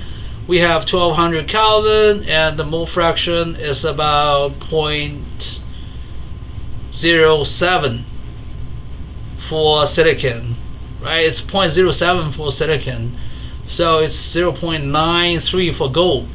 So why don't you just use a mole fraction of 0.93 and melting point 1200 Kelvin for gold, and also this number for pure gold, and plug in the equation, you can compute the enthalpy of fusion for gold as well. Chapter 8, Non-Electrolyte Solutions, Section 8.3, Thermodynamics of Ideal Solutions. When a chemical species I in a solution reach equilibrium with its vapor in the gas phase, we have this equation. The chemical potential of I in the solution equals the chemical potential of I in the gas phase. In the gas phase, we have its partial pressure, P sub I, and the chemical potential of this species in the gas phase is equal to the standard chemical potential of this species plus RT times the natural logarithm of its partial pressure of P naught over P naught. We proved this equation before. For 100% pure I, we have a similar equation.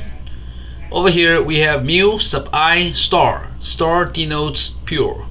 On the right hand side, we also have the standard chemical potential plus RT times the natural logarithm. Over here we have the pressure of pure I in the gas phase over P naught. So these two equations are similar but a little different. The first equation is for the solution of I. The second equation is for pure I. Now we're gonna take the difference between these two equations. We use the left hand side, this minus this. Alright, we have the left hand side of the equation here. Now we use this minus this, and you can see the standard chemical potential cancels. We have just RT times natural logarithm of Pi over Pi star. P naught and P naught also cancel. So we have only Pi over P star here. And because Raoult's law states that Pi is the mole fraction of I in the solution times the pressure of pure I, then this ratio is simply the mole fraction of I. We have a simplified equation for the chemical potential of species I in a solution. It equals the chemical potential of pure I plus RT times the natural logarithm of the mole fraction of I.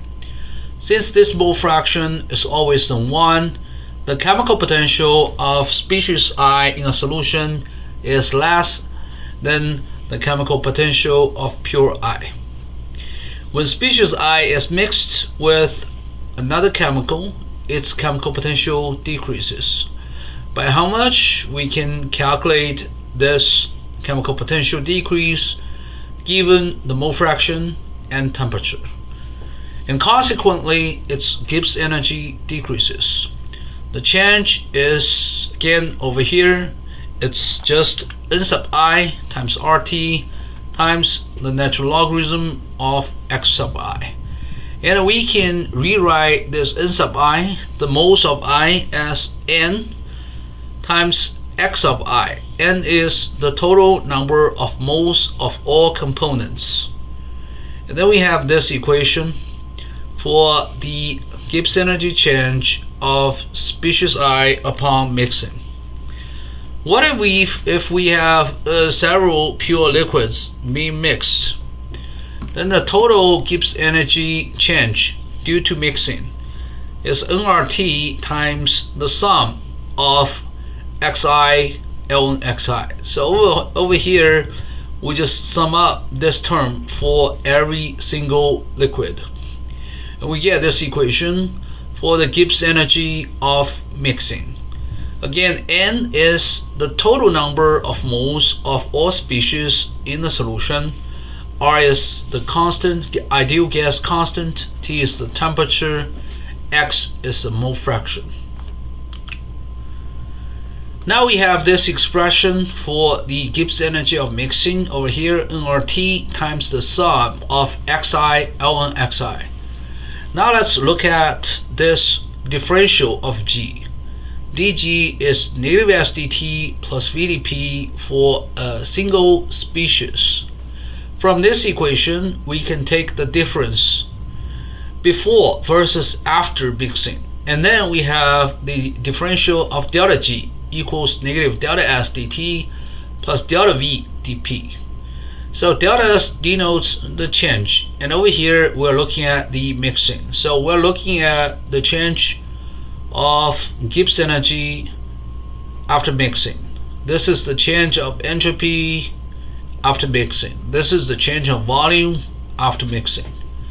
Given this equation, if we hold pressure constant, dP is 0, and then delta S mixing is negative delta G mixing over delta T. So it's the first derivative of delta G mixing with respect to temperature on the constant pressure condition. And we plug in this expression over here. We can see this is proportional to the temperature. The proportionality is over here nR times the sum. Over here we have nR multiplied by this sum of xi ln xi. We do need to copy this negative sign here. Alright, now we have expression for entropy of mixing. This is always greater than 0 because we do have a negative sign here, and ln x is always negative. Now let's derive delta V mixing. Because this delta G mixing is independent of pressure, none of this either parameters or variables depends on pressure. So delta mixing is independent of pressure, and then delta V is the first derivative of delta G over P, and then this part is 0 because delta G mixing is independent of pressure. We can also compute or derive the enthalpy and internal energy of mixing. Delta H mixing is delta G mixing plus delta TS mixing, and this is delta G, and over here this is delta TS. Because T is a constant, we can take T out, and we have delta S mixing over here, and then we get this second term. You can see the first term and the second term cancel, so we have 0. The enthalpy of mixing is 0. The internal energy of mixing is enthalpy of mixing minus PV of mixing. But we learned there's no volume change over here. We learned there's no pressure change. So delta U is 0. Well, it does make sense because we're talking about an ideal solution. In an ideal solution, if we have two components, the AB interaction equals A interaction equals BB interaction. Upon mixing, there's no change in the amount of attraction or repulsion felt by any particle in the solution.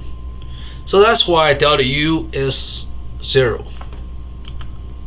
Now let's look at one numerical example problem.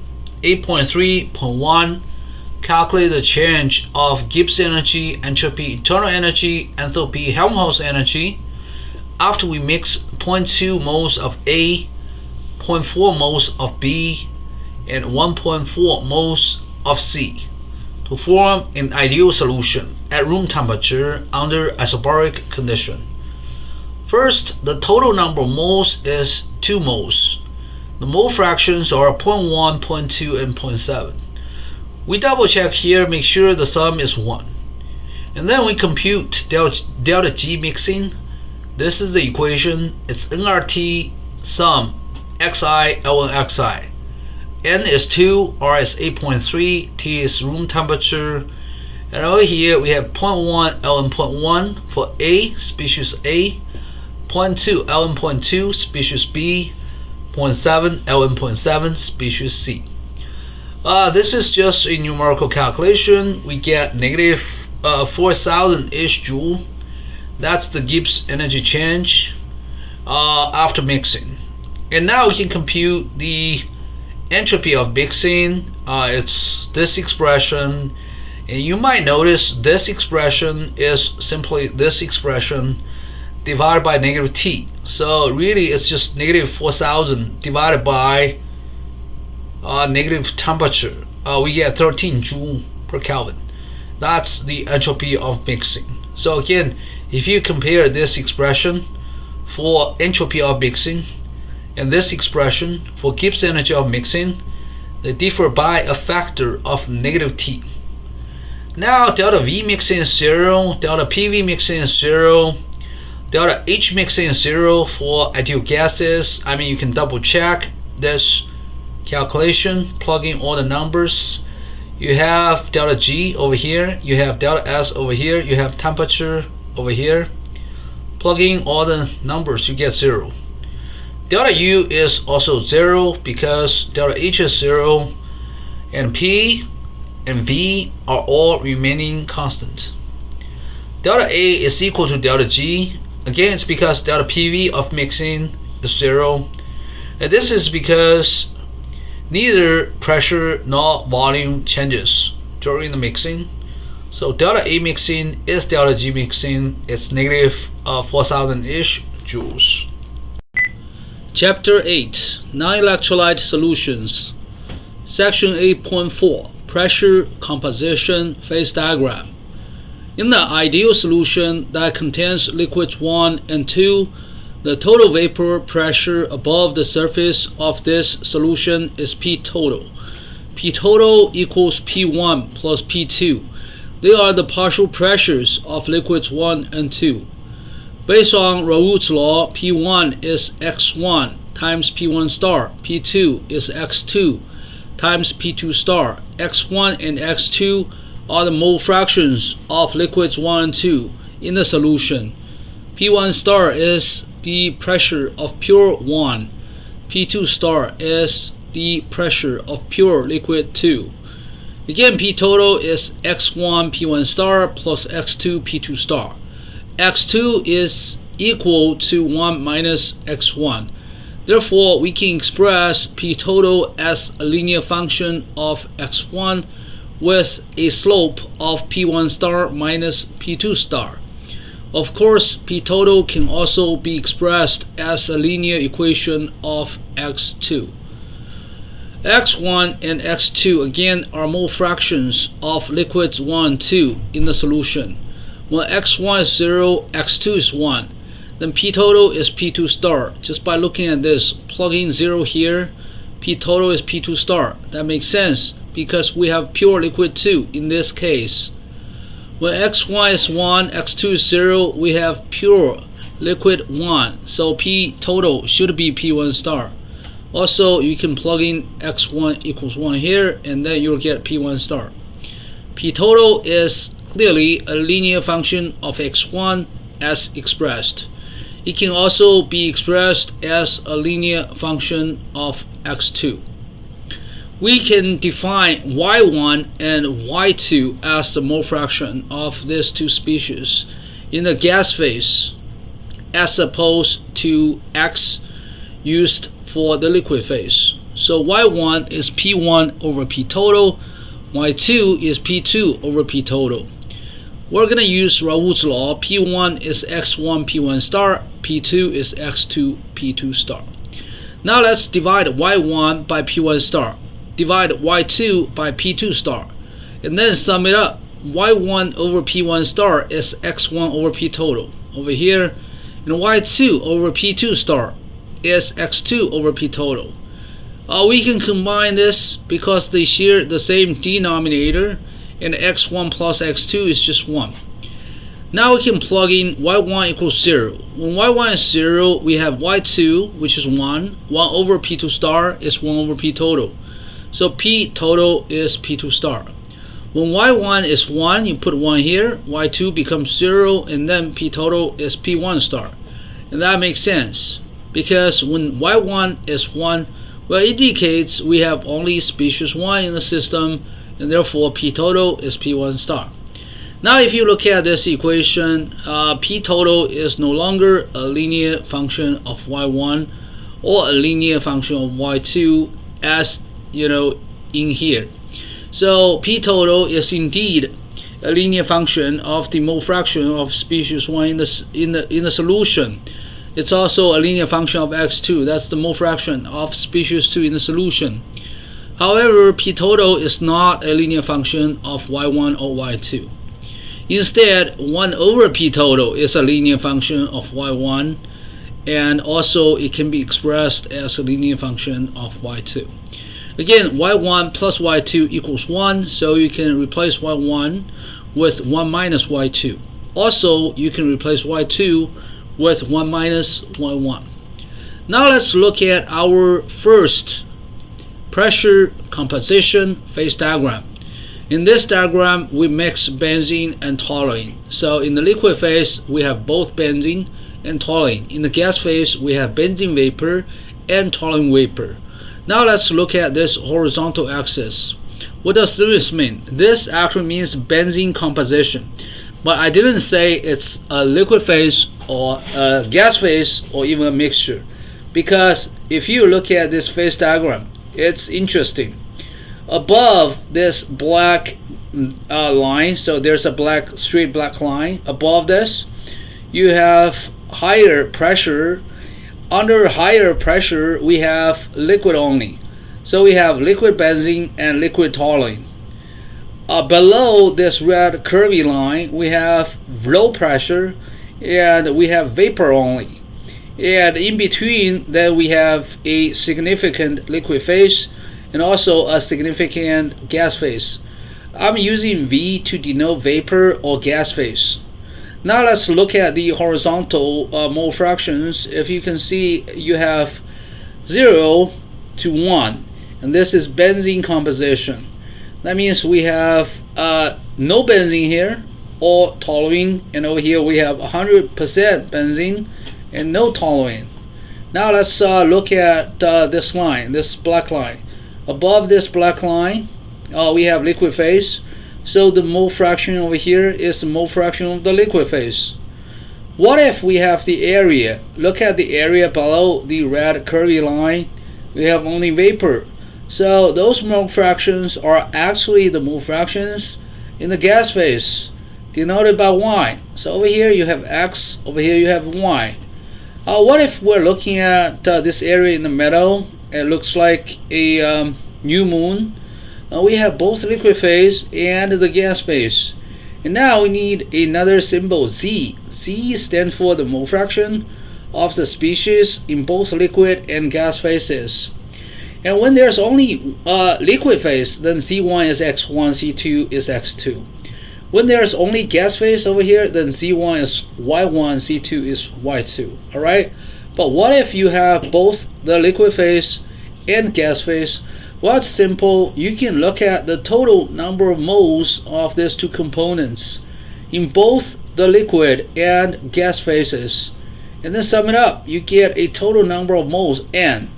Alright, and then you have the total number of moles of benzene in the gas phase and in the liquid phase. Alright, and then you can get a mole fraction for benzene, which is the number of moles of benzene in gas phase plus the number of moles of benzene in the liquid phase, and then divided by just the total number of moles of both components in both phases. And that's the definition of Z. Alright, Z is the mole fraction of the species overall, considering both the liquid phase and the gas phase. Alright, again, I just want to emphasize, when you have high pressure, the phase with lower volume is favored. In this case, it's the liquid phase. When you have a low pressure, the phase with lower molar volume is favored. In this case, it's gas phase. In between, you have both liquid phase and gas phase.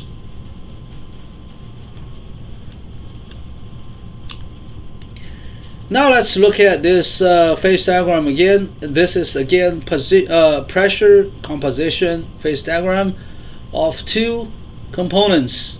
We have benzene and toluene. In the liquid phase over here, they're also in the gas phase over here, and it's possible for the liquid phase and the gas phase coexist in this area in the middle. Alright, new moon shape. And now we have a bubble point curve, which is rather straight. This is a bubble point curve. And over here we have a dew point curve, which is definitely curvy, the red one.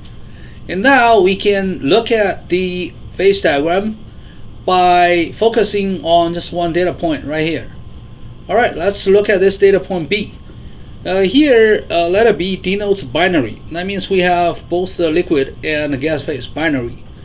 Now we have a data point V, which denotes vapor. A data point L, which denotes liquid.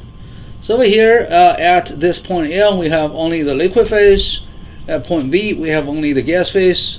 At point B, well, we have both the liquid phase and the gas phase. Now we're going to prove an important rule. It's called lever rule for the binary solution. It says BV over LB. That's the ratio between this segment BV, okay, and LB, this segment, is equal to, well, the total number of moles in the liquid phase divided by the total number of moles of the gas phase. Alright, when I say total, that means over here on top, it's the number of moles of benzene plus the number of moles of toluene in the liquid phase. In the bottom, it's just again the number of moles of benzene plus the number of moles of toluene. Now in the gas phase, alright, we can prove this. How do we prove this? We need to understand what does this L, B, and V stand for. Horizontally, they are just mole fractions, but they are different mole fractions. L will give you the mole fraction of benzene in the liquid phase. V gives you the mole fraction of benzene in the gas phase. And B is the mole fraction of benzene when both liquid and gas phase coexist. You can notice this V is greater than this L. This V is more than 0.5. This L is less than 0.3. It's just because compare benzene and toluene. Benzene has a lower boiling point and a higher vapor pressure. So therefore, in the gas phase, you'll find more benzene than in the liquid phase. That's why in the gas phase, the mole fraction of benzene is higher than the mole fraction of benzene in the liquid phase. B is in the middle. Now let's look at this equation. I'm going to talk about the physical meaning of this equation. First, B is the mole fraction of benzene overall. So we have the total number of moles of both benzene and toluene in both phases. So that's really the total number of moles multiplied by B. What's the physical meaning of the left hand side? Well, it's just the number of moles of benzene in the system. Okay, this is number of moles of benzene in the system, including the liquid phase and the gas phase. Alright, now let's focus on the liquid phase. In the liquid phase, how much benzene do we have? That's the number of moles of liquid times the mole fraction of benzene in the liquid. Alright, that's the physical meaning of this. The physical meaning of this part is the total number of moles in the gas phase multiplied by the mole fraction of benzene in the gas phase. So see, the left equals right because they are both the total number of moles of benzene in the system. It's just on the left we have everything included, alright, and on the right we have two separate terms. One is the number of moles of benzene in the liquid phase, the other is the number of moles of benzene in the gas phase. We can reorganize this equation. We can somehow put N liquid on the left hand side, N vap on the right hand side. We get this equation. Alright, and then B minus L, isn't that just the segment LB? The segment LB is just B, this B minus L. V minus B is the segment BV, so we have this equation. And then we can reorganize this equation again, so BV divided by LB, so both sides divided by LB, is equal to this N liquid over N vapor. Alright, so from here to here, it's just very simple algebra. This is very simple algebra. We have just proved this lever rule for a binary solution. So now you can see this BV over LB is liquid over gas phase. Alright, so if you have a much longer BV than LB, that means you have more liquid, more amount in the liquid phase than in the gas phase. Alright, so what if this B is kind of really close to L? So let's say B goes here. When it's really close to L, that means BL is small, BV is large, and then this is large. That means mostly it's liquid. Alright, if B is closer to L, that means at point B, mostly we have the liquid phase and very little gas phase. If B is close to this V, that means we have a lot of gas phase, very little liquid phase. Now let's look at one numerical example problem, 8.4.1, of using the level rule. Let's say we have a pressure composition phase diagram of benzene and toluene, and we know the total number of moles of benzene and toluene is 3.3 moles. So we have this equation, the number of moles of liquid benzene plus liquid toluene, and then this is the total number of moles of benzene vapor plus toluene vapor. It's 3.3 in total. And then we have the level rule. We do this, and then we just look up the mole fraction at point B, V, and L. L, B, V, I think L is about 0.275, and B in the middle is 0.4, and V is about 0.55. Do the math, we get this ratio of 1.2. So you have two equations. One equation is this, the sum is 3.3. Another equation, the ratio is 1.2. Solve these two equations and you get these two values. The total number of moles of the liquid phase, including benzene and toluene, is 1.8 moles. The total number of moles in the gas phase, including both benzene and toluene, is 1.8 moles. Double check. 1.8 over 1.5 is indeed 1.2. 1.8 plus 1.5 is indeed 3.3. So this is a numerical example of using the level rule to predict the number of moles of these components in the liquid phase and also in the gas phase.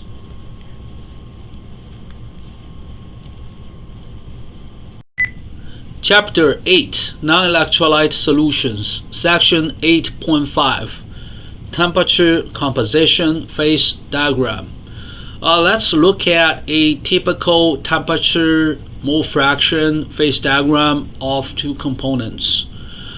We have component 1 and component 2. On the bottom, we have the mole fraction of component 1 from 0 to 100%. So over here, we have pure component 2. On the right hand side, we have pure component 1. This is a little redundant. We have the mole fraction of component 2 on top. It's a little redundant because x1 plus x2 is always 1. Now let's look at this 0.0 here. That means there's no component 1, there's 100% component 2. At this point, we have a low temperature and component 2 is mostly in the liquid phase. There is a gas phase for component 2 even at low temperature, but usually the vapor pressure of component 2 is really low, lower than the standard pressure. And over here, this component 2 starts to boil. Alright, under the given pressure, it starts to boil. At this point, at this temperature, the liquid phase and the gas phase of component 2 are at equilibrium, and also the pressure of component 2 is equal to the external pressure. That's why you are starting to see the bubbles coming out of the liquid, only because the vapor pressure of component 2 is large enough to overcome the external pressure. And above this temperature, the vapor pressure of component 2 is going to be greater than the external pressure, and now mostly we'll just see the vapor of component 2 or just the gas phase. We have the same analysis for component 1. Over here 1.0 is the mole fraction of component 1. Therefore we have pure 1, and again we can heat up liquid component 1 all the way up. We're starting to increase its vapor pressure.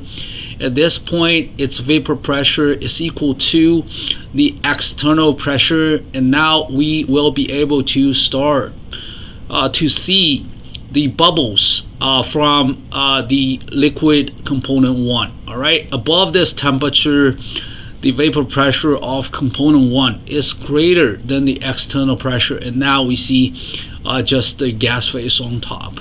And not only we have 100% component 2, 100% component 1, we have some other mole fractions between 0 and 1. So over here you see two curving lines. One is dew point, one is bubble point curve. Now let's analyze the vapor of these two components. For example, right here at this point we have really high temperature, and you can see at this point we have mole fraction of component 2 being 0.73. The mole fraction of component 1 is 0.27. okay, again 0.73 plus 0.27 is equal to 1. Right, the two mole fractions should add up to 1. Now we start to lower the temperature. This is the temperature. We're gonna lower the temperature. Nothing happens. But at this point, this is called the dew point curve. We're hitting the dew point curve. So at this point we're gonna see the condensation of the gas mixture. All right, we're gonna see condensation. We will start to see liquid being formed, and it's really interesting. You draw a horizontal line here. All right, you draw a horizontal line here. So in the liquid phase we actually have a different composition.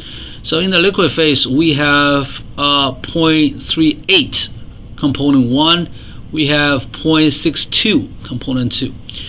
So what does that mean? That means actually there is a composition difference between the gas phase and the liquid phase. In the gas phase we have we have mole fraction of component 1, what is this, 0.27, and over here it's 0.38. So we can somehow enrich component 1 in the liquid phase. Alright, it goes from 0.27 in the gas phase to 0.38 in the liquid phase. And actually this is one way to purify one of the two components in a mixture in industry. Alright, it's usually pretty cheap to form the gas mixture and lower the temperature, and then we can somehow in this case enrich this component 1 in the liquid phase. And again you can see there's two boiling point. The boiling point of component 1 is higher. That means it's easier to get more liquid 1. So that's the analysis. And we can further drop the temperature, but when we drop the temperature to here, the entire gas phase is converted to the liquid phase. And at this point if we have all gas phase converted to the liquid phase, then the mole fraction of component 1 in the liquid phase is 0.27. okay, it's 0.27. So when you try to do this condensation to purify this component 1, make sure you just drop to this dew point curve and collect just a little bit of the liquid phase. In that small amount of liquid phase we have a mole fraction of 0.38 for component 1. But if you keep lowering the temperature of the entire system, you won't be able to enrich component 1, because in the end, you know, if you liquefy the whole thing, in the end the mole fraction stays the same. Now let's look at another vertical line. This time we will start from a low temperature. We'll look at this temperature lower than the boiling point of these two components, and we have a mixture in the liquid phase. We can keep heating up this liquid until we reach this point. This point is so-called a bubble point curve. That means right now we have the total vapor pressure above the solution being equal to the external pressure, and that's why you can see bubble being formed. Again, you have to have the vapor pressure being equal to the external pressure to start to see bubbles. Alright, now at this point we are looking at the formation of the gas phase. But again, the gas phase mole fraction can be different from the liquid phase mole fraction. If you look at the liquid phase mole fraction, you can see x1 is 0.38, x2 is 0.62. But when the gas phase is being formed at this point, actually the mole fraction of the gas phase, you draw a horizontal line, it's actually here. So you can see it's 0.73 for component 2 in the gas phase. So somehow if you heat up the liquid mixture of boiling of component 1 and 2, and then you collect the gas phase, when you just hit the bubble point curve, you collect the gas phase in the gas phase, we have a 0.73 mole fraction of component 2, and this is how we enrich component 2, from 0.62 to 0.73. So it's doable. We can enrich component 2 by heating up the liquid mixture all the way to the bubble point curve, and at that point we collect the very small amount of the gas phase. In the gas phase, we have 0.73 as the mole fraction of component 2. It's definitely higher than 0.62.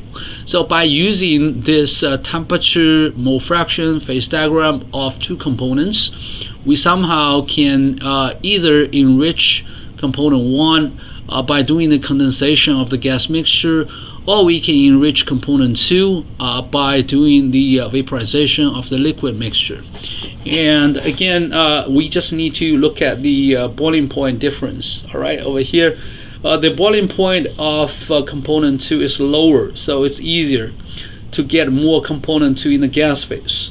The boiling point of component 1 is higher, then that means it's easier to enrich component 1 in the liquid phase. Again, we have two components in this phase diagram, with component 1 with higher boiling point, component 2 with lower boiling point. And now we have some analysis, as I mentioned, at the dew point with Z1 equals 0.27, so 0.27 over here, there's the dew point, and at the dew point the gas phase is at equilibrium with the liquid phase right here, and in the liquid phase we have x1 is equal to 0.38. 0.38 is greater than 0.27. That means we can enrich component 1 by condensing the gas mixture from here to here, and at this point we can collect the liquid phase at this temperature, and the mole fraction of component 1 is higher than that in the gas phase. And again, we can just also do this process backward. If we have the liquid phase of the mixture, we can heat it up, and then we can collect the gas phase at this temperature. And at this bubble point right here, we have a higher mole fraction of component 2 in the gas phase versus the liquid phase. So over here, again, it's just the analysis of enriching component 2 at the bubble point with Z1 equals 0.38. So that's this point. We have a liquid mixture with x1 equals 0.38, and it can be at equilibrium with the gas phase with y1 equals 0.27. So you can see, in the liquid phase we have higher mole fraction of component 1. In the gas phase we have a lower mole fraction of component 1. But if you look at component 2, we can actually enrich component 2 from 0.62 to 0.73. Alright, so again, when I draw this line, it actually indicates we have a gas phase here and a liquid phase here. They are at equilibrium. But how much gases, how much liquids are in the system in moles? Well, we can always use the lever rule to calculate the number of moles in the gas phase versus the number of moles of liquid phase. Again, we're looking at a two-component system, and we're looking at the temperature, mole fraction, phase diagram. But we're looking at something really weird over here. Over here, you can see at this point you have the dew point and the bubble point at the same temperature right here. So and this is actually higher than the boiling point of component A. It's also higher than the boiling point of component B. Alright, actually, since I labeled the axis as the mole fraction of A, so over here we have pure B, over here we have pure A. So somehow if you mix A and B with a certain ratio, for example right here, and then you can get a bubble point equals dew point, and this bubble point or dew point is higher than the boiling points of pure A and pure B. And when does this happen? Well, this happens when A and B attract each other more than they attract themselves. Here's one chemical example. When we have acetone and this trichloromethane, there's a very strong hydrogen bonding between the oxygen in acetone and the hydrogen in chloroform or trichloromethane. So really strong hydrogen bonding. So after we mix these two chemicals, the attraction between these two is actually greater than the attraction between two acetone. It's also greater than the attraction between two chloroform. So we have strong attraction between A and B in the liquid phase. That makes the boiling of the mixture more difficult. So at certain composition, the boiling point of this two, the mixture of this two, is higher than the boiling point of pure B and also than the boiling point of pure A. And since we have a higher boiling point than pure A and pure B, we call that maximum azeotrope. Okay, this is maximum azeotrope. We achieve the maximum boiling point. So again, it's just because A and B attract each other, they stabilize each other in the liquid phase. All right, more than what they can do to themselves. All right, so that's why it's really stable in the liquid phase. It's very difficult to convert the liquid phase to the gas phase. That's why you have a higher boiling point, all right, with the right composition.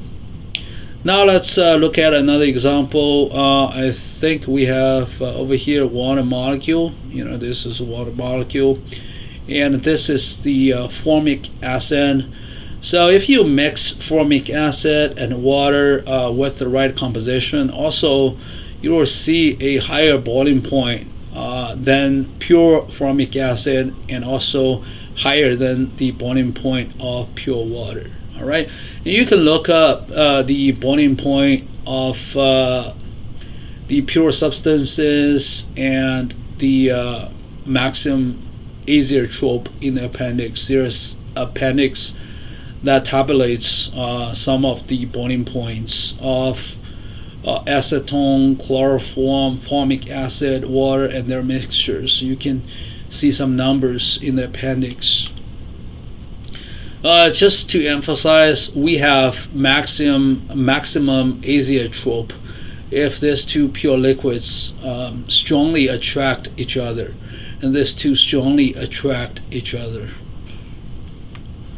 And now, what if the attraction between A and B is lower than the attraction between A and A, and also lower than the attraction between B and B? Well, in this case, we expect to see a lower boiling point. All right, we expect to see the lower boiling point, because the chemical environments of A in the mixture results in destabilization of A, so it's easy to evaporate A, and same for B. So when two components have lower attraction than the attraction in pure A and the attraction in pure B, we observe the minimum azeotrope. So it's called minimum azeotrope because the boiling point of mixture is lower than the boiling point of B and also lower than the boiling point of A. A few examples: water and benzene. So between water and water, there's strong attraction called hydrogen bonding. Between benzene and benzene, there's also fairly strong attraction, but between water and benzene, there's not much attraction. Okay, between benzene and benzene, there's like dispersion, attractive dispersion. Between water and octane, and again you can see between octane and octane, there's fairly strong attraction between two octane molecules. Mostly it's dispersion. Between water and water, hydrogen bonding. Same here. Essential oils, those are really non-polar or low polar, and they attract each other via dispersion or attractive dispersion, and between water is hydrogen bonding. However, if you mix water and essential oil, there's a much smaller attraction between one water molecule and another molecule of essential oil. So that's why, because relatively when you mix these two, you destabilize both of them in the liquid phase. If you mix water and benzene, you destabilize water and benzene at the same time, and that means it's easier to convert the liquid phase to the gas phase. You have a lower boiling point for the mixture. Alright, so if you mix water and benzene with the right composition, you will have the bubble point and dew point with the same value, and that value is lower than the boiling point of water over here, and it's lower than the boiling point of benzene over here. Chapter 8, Non-Electrolyte Solutions, Section 8.6, the Gibbs-Duhem equation. The Gibbs-Duhem equation is this: if we have a liquid mixture, we can prove the sum of Ni d mu I is equal to negative S dt plus VdP. Ni and mu I are the number of moles and chemical potential of species I. STVP are the entropy, temperature, volume, and pressure of the entire mixture. We can prove this equation, and then we'll talk about the applications of the Gibbs-Duhem equation. First, let's look at the proof. The Gibbs energy of a liquid mixture is the sum of Ni mu I. This is not obvious. We can prove this starting from the definition of the chemical potential. The chemical potential can be defined by this equation. dG is negative S dt plus VdP plus the sum of mu I dNi. G, S, T, Vp are the Gibbs energy, entropy, temperature, volume, and pressure of the entire liquid mixture. Mu I is the chemical potential of species I, Ni is the number of moles of species I. We can integrate this equation under a specified temperature and pressure. In that case, since dt is 0, dp is also 0, the integral of dg is equal to the integral of the sum of mu I dni under the given temperature and given pressure condition. On the left hand side, you get delta G. On the right hand side, you have the integral of mu I dni. And over here, we want to make sure this Ni goes from 0 to the final number of moles of species I. And we want to integrate this with the mole fractions of all components being held constant. In that case, this mu sub I is independent of Ni. This mu sub I is constant. And therefore, we have the integral of dg is equal to this sum of mu I and then the integral of dni. The integral of dni is simply ni in the end. And therefore, we have delta G is equal to mu I ni. And this delta G is the Gibbs energy of the liquid mixture with N1 moles of species 1, N2 moles of species 2, etc., minus just 0, because our initial state of this integral is just nothing. So we integrate this dni from nothing to the final number of moles of species I. So therefore, we can prove this. The Gibbs energy of a liquid mixture is the sum of Ni mu I. We can then take the exact differential of G. dG is then the sum of Ni d mu I plus the sum of mu I dni. We just used the product rule in calculus here. The differential of a product of Ni mu I is simply Ni d mu I plus mu I dni. Now we have this equation, and also we have this equation as the definition of chemical potential. We compare these two equations, and then we find that this is equal to this, and therefore we cancel the sum of mu I dni here with this mu I dni here. These two cancel, and then we have this sum is equal to negative SDT plus VDP. And this is the Gibbs-Duhem equation. The sum of Ni d mu I is equal to negative SDT plus VDP. When there is only one chemical, the Gibbs-Duhem equation is reduced to this. d mu, because we have only one chemical here, it's just the N1 d mu 1 is equal to negative SDT plus VDP, right? And since we have only one chemical, we don't need to write the subscript 1. And therefore, we have just d mu is negative SDT plus VDP divided by N. And then we have this equation.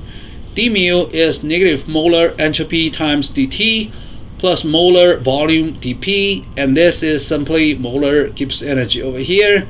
And we have d mu is equal to dgm when we have only one chemical. The chemical potential of a pure chemical is simply its molar Gibbs energy. And we can also reduce this Gibbs-Duhem equation when the temperature is constant and pressure is constant. When temperature and pressure are both constant, dt is 0, dp is 0, therefore the sum of Ni d mu I is 0. So we have this Gibbs-Duhem equation under constant Tp, which is the sum of Ni d mu I is 0. Now let's look at one numerical example problem, 8.6.1. Assume 0.00001 mole helium is added into 1 bar gas mixture of 0.4 mole helium and 0.6 mole argon at room temperature. Numerically verify the Gibbs-Duhem equation. So this is the Duhem equation, but numerically we need to change this differential, the exact differential here, d, to delta. Delta is the finite difference. So we just need to numerically verify this under the constant temperature and pressure condition. After adding the very small amount of helium, the pressure of helium changes from 0.4 to 0.400006 bars. Meanwhile, the pressure of argon drops from 0.6 to 0.599994 bars. Again, it's just because by adding this helium into this system, we increase the mole fraction of helium and decrease the mole fraction of argon. And the total pressure is still 1 bar. Now let's look at this change of the chemical potential of helium and the change of the chemical potential of argon. We will use this equation. Mu is mu naught plus RT times the logarithm of the actual pressure over P naught. So this P naught is the standard state. Now let's look at the change of chemical potential of helium. It's RT times the natural logarithm of the final pressure over initial pressure. Same for argon, so we use these two equations here. We have delta mu of helium versus delta mu of argon. RT and RT cancel, and then we have the logarithm of this for helium on top, logarithm of this ratio for argon on the bottom, and then we get negative 1.49998125. Now let's look at the ratio between the number of moles of argon versus the number of moles of helium.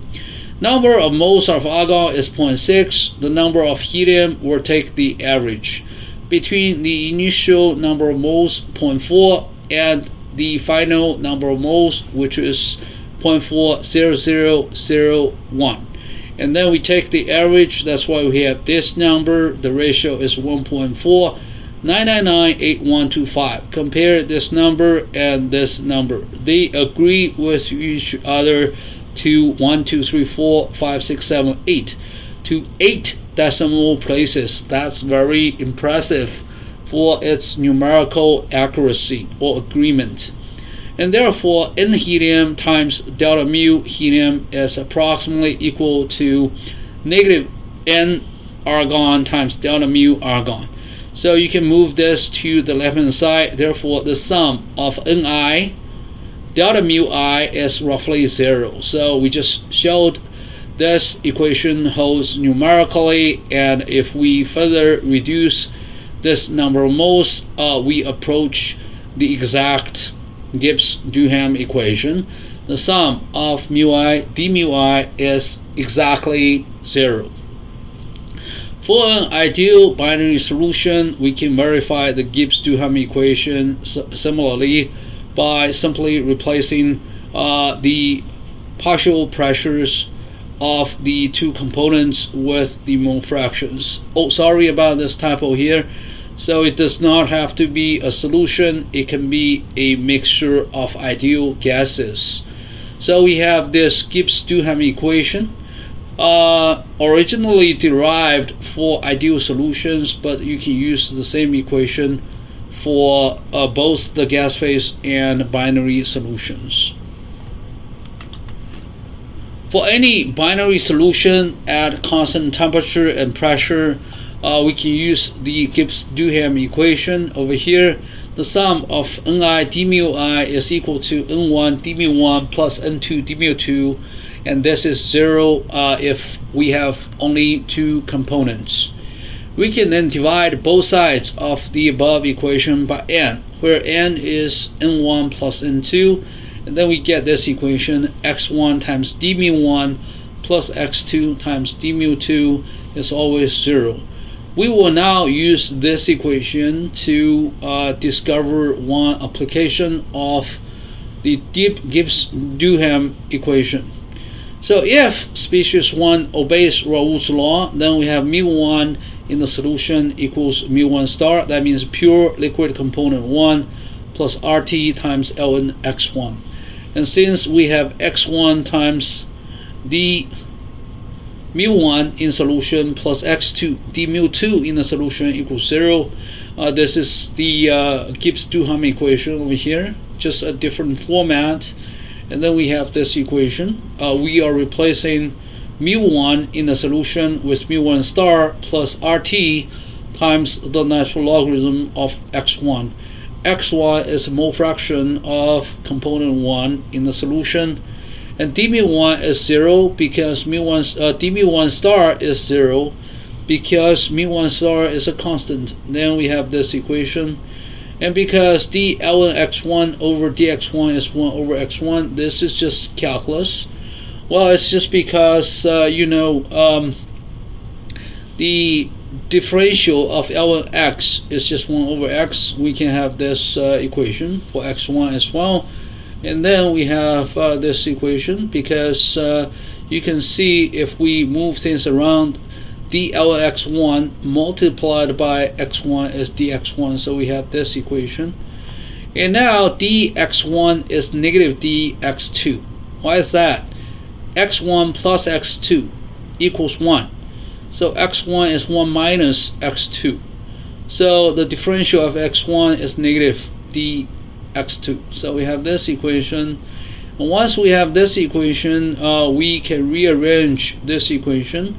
The exact differential of mu2 in a solution is simply RT times dx2 over x2. Now we can integrate both sides, and then we get this equation.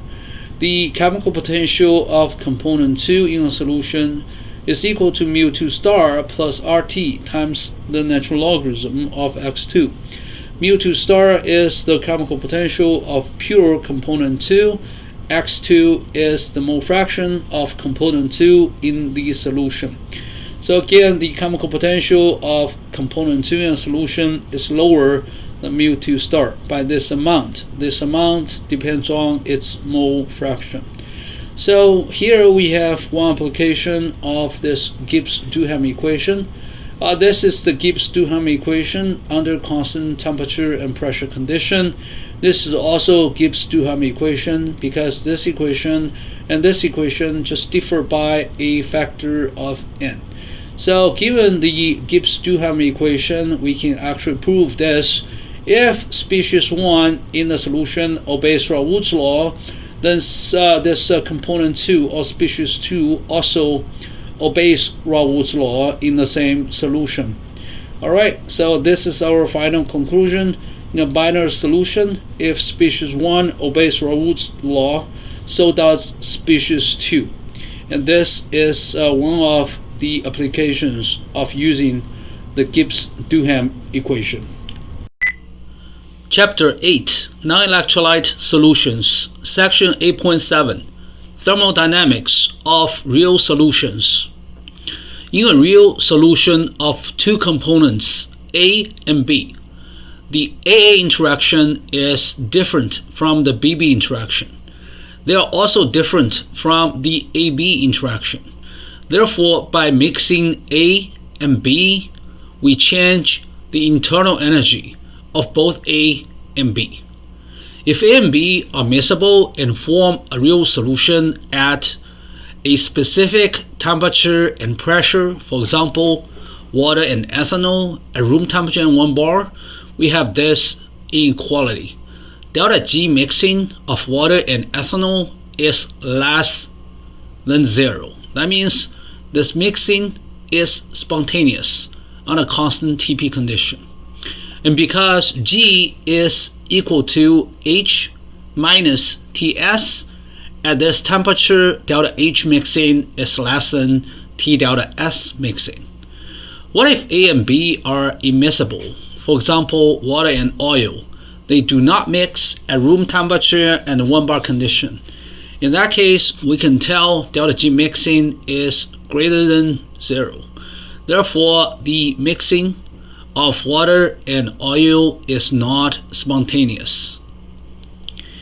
The separation between water and oil at room temperature and 1 bar condition is spontaneous.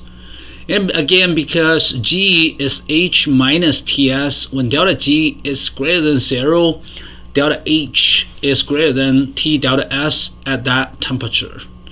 For real solutions, we have delta U mixing is different from 0. Again, it's just because the AB interaction, A interaction, and BB interaction are all different from each other. Therefore, upon mixing, the internal energy of the system will change.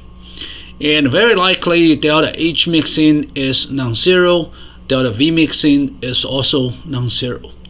Even if pressure is held constant, PV can change, because even if P is held constant, V can change.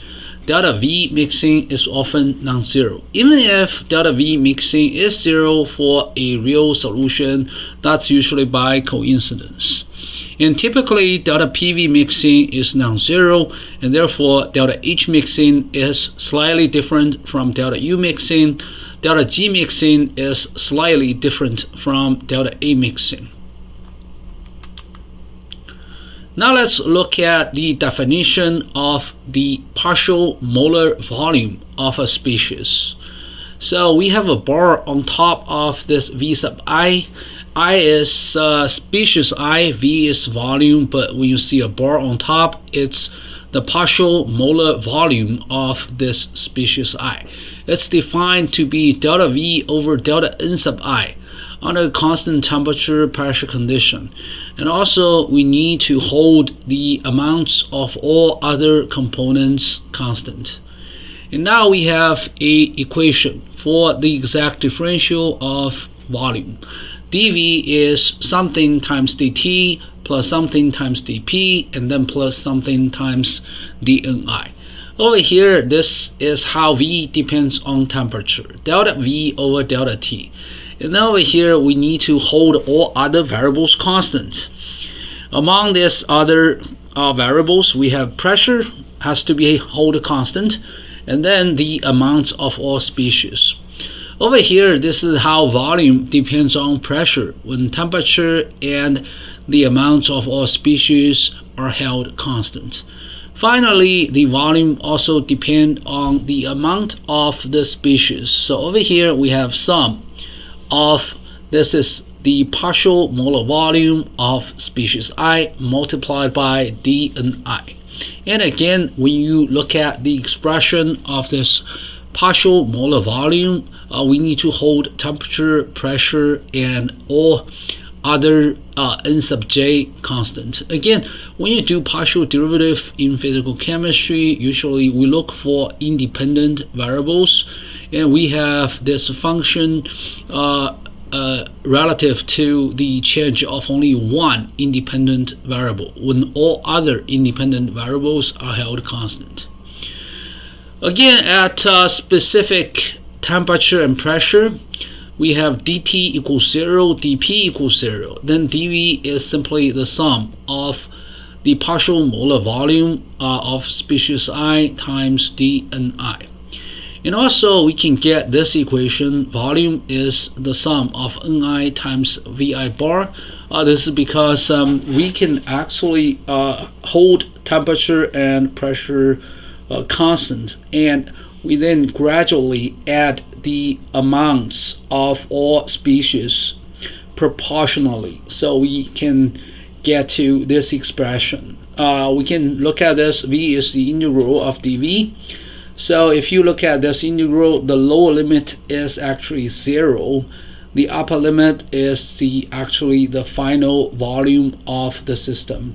And over here, we just plug in this equation over here, and then we can switch the sum sign and the integral sign. So mathematically, it's correct. And now we just need to integrate this term. When we integrate this, we can assume the partial molar volume of species I is constant, as long as we satisfy these three conditions. Number 1, temperature is constant. Number 2, pressure is constant. Number 3, when we add the amount of the species in the system, we need to add them proportionally. So we want to make sure the mole fraction of every species remains unchanged when we keep adding those substances. And then this Vi bar is a constant, and we can take it out of the integral, and then we get this expression, because the integral of dNi is simply Ni. Again, over here, this integral has a lower limit of 0, and the upper limit is the final number of moles of species I in the system. So we have this equation. The total volume is the sum of N sub I times the partial molar volume of species I. Again, Tp should be held constant, and also the mole fractions of all species should be held constant. And now we have dV is equal to this sum plus this sum. This is due to the product rule in calculus. The exact differential of this product is Ni times dVi plus Vi times dNi. Again, this Vi has a bar on top, this Vi has a bar on top. That indicates we're talking about the partial molar volume of the species. Now let's compare this equation and this equation. When we compare these two equations at specific temperature and pressure, we have this equation. This part has to be 0. The sum of Ni dVi has to be 0. Now if we have only a binary solution, then Ni dV1 plus N2 dV2 should be 0. Again, there's a bar on top of V that indicates molar, partial molar volume of species 1 and 2. And then we have this equation. This equation and this equation are really similar to the corresponding equations for chemical potential. When we talk about the chemical potential of two components in a binary solution, we have N1d mu1 plus N2d mu2 equals 0. But now we're just replacing mu with partial molar volume. And again, there's a similarity here. Mu is actually the partial molar volume, partial molar Gibbs energy of species I. And this is partial molar volume of species I. We can also look at the partial molar entropy of species I. It's defined this way. Again, with the bar on top, this is the partial molar entropy of species I. It's delta S over delta N sub I when temperature, pressure, and the amounts of all other components are being held constant. So ds is something times dt plus something times dp plus something times dn. And over here it's delta S over delta T with all other independent variables held constant. Over here it's just delta S over delta P. Again, all other independent variables should be held constant. And the same here, we have the sum of Si, D, and I, and this is actually the partial molar entropy of species I, indicated by this bar on top. That means partial. And when we look at this equation, we again realize in this partial molar entropy of species I, temperature, pressure, and the amounts of all other components should be held constant. There's only one variable here. All right. At specific temperature and pressure, we have this equation because dt is 0, dp is 0, so ds is equal to the sum of partial molar entropy of I times d and I. So this sum go here, dt and dp are both 0. Now we can actually get another expression for the total entropy of the system. It's the integral of ds, and then we can write ds in terms of this. Again, we can switch the integral sign and the sum sign. Mathematically, it's okay to switch these two operators. One is the sum, one is the integral. So we just switched these two mathematical operators. And now we need to integrate the partial molar entropy of I, D, and I. And this can be held constant as long as we satisfy three conditions. So we're gonna just add all components into the system gradually under three conditions. 1, the temperature has to be held constant. 2, the pressure has to be held constant. Number 3, when we keep adding those components in the system from 0 to the final amount, we need to add them proportionally. That means we need to make sure the mole fractions of all species never change when we keep adding the components in the system. And then this partial molar entropy is a constant. We can take it out of the integral. Now the integral of dNi is simply Ni, and we have this equation for the total entropy of the system. It's just the sum of Ni multiplied by the partial molar entropy of species I. Again, we have three conditions: temperature, pressure are constant, and when we add all those components in the system, make sure that the mole fractions of all species are held constant. And then we have the exact differential of entropy. ds is equal to the exact differential of this sum. Using the product rule in calculus, we get sum ni dsi plus the sum of si dni. Again, there's a bar on top of entropy, which indicates this is the partial molar entropy, and we need to hold some other variables constant. Now let's compare this equation and this equation. Both are correct, and this equation we have only like the sum of si dni here, and in this equation we have not only the sum of si dni, we also have the sum of ni dsi. Therefore, this term has to be 0. The sum of ni dsi must be 0. And for any binary solution at specific temperature and pressure, we have this equation. This equation again looks really similar to the Gibbs-Duhem equation, which is n1 d mu1 plus n2 d mu2 equals 0. It's also similar to the equation for the partial molar volume, which is n1 dv1 plus n2 dv2 equals 0. And again, these two equations are simply equivalent to each other. I want to show you the molar volume equation in the previous slide. It's this and this, and over here we simply replaced volume V with entropy S. And again, we have a bar on top of S that indicates we're talking about the partial molar entropy of species I, in this case 1, 2 here. Again, for any binary solution at a specified temperature and a specified pressure, we have ni dsi plus n2 ds2 equals 0. n1 dv1 plus n2 dv2 equals 0. S sub I with a bar on top is the partial molar entropy of species I. V sub I with a bar on top is the partial molar volume of species I. At the specified temperature and pressure, we have these two equations. It's just this equation multiplied by temperature and this equation multiplied by pressure.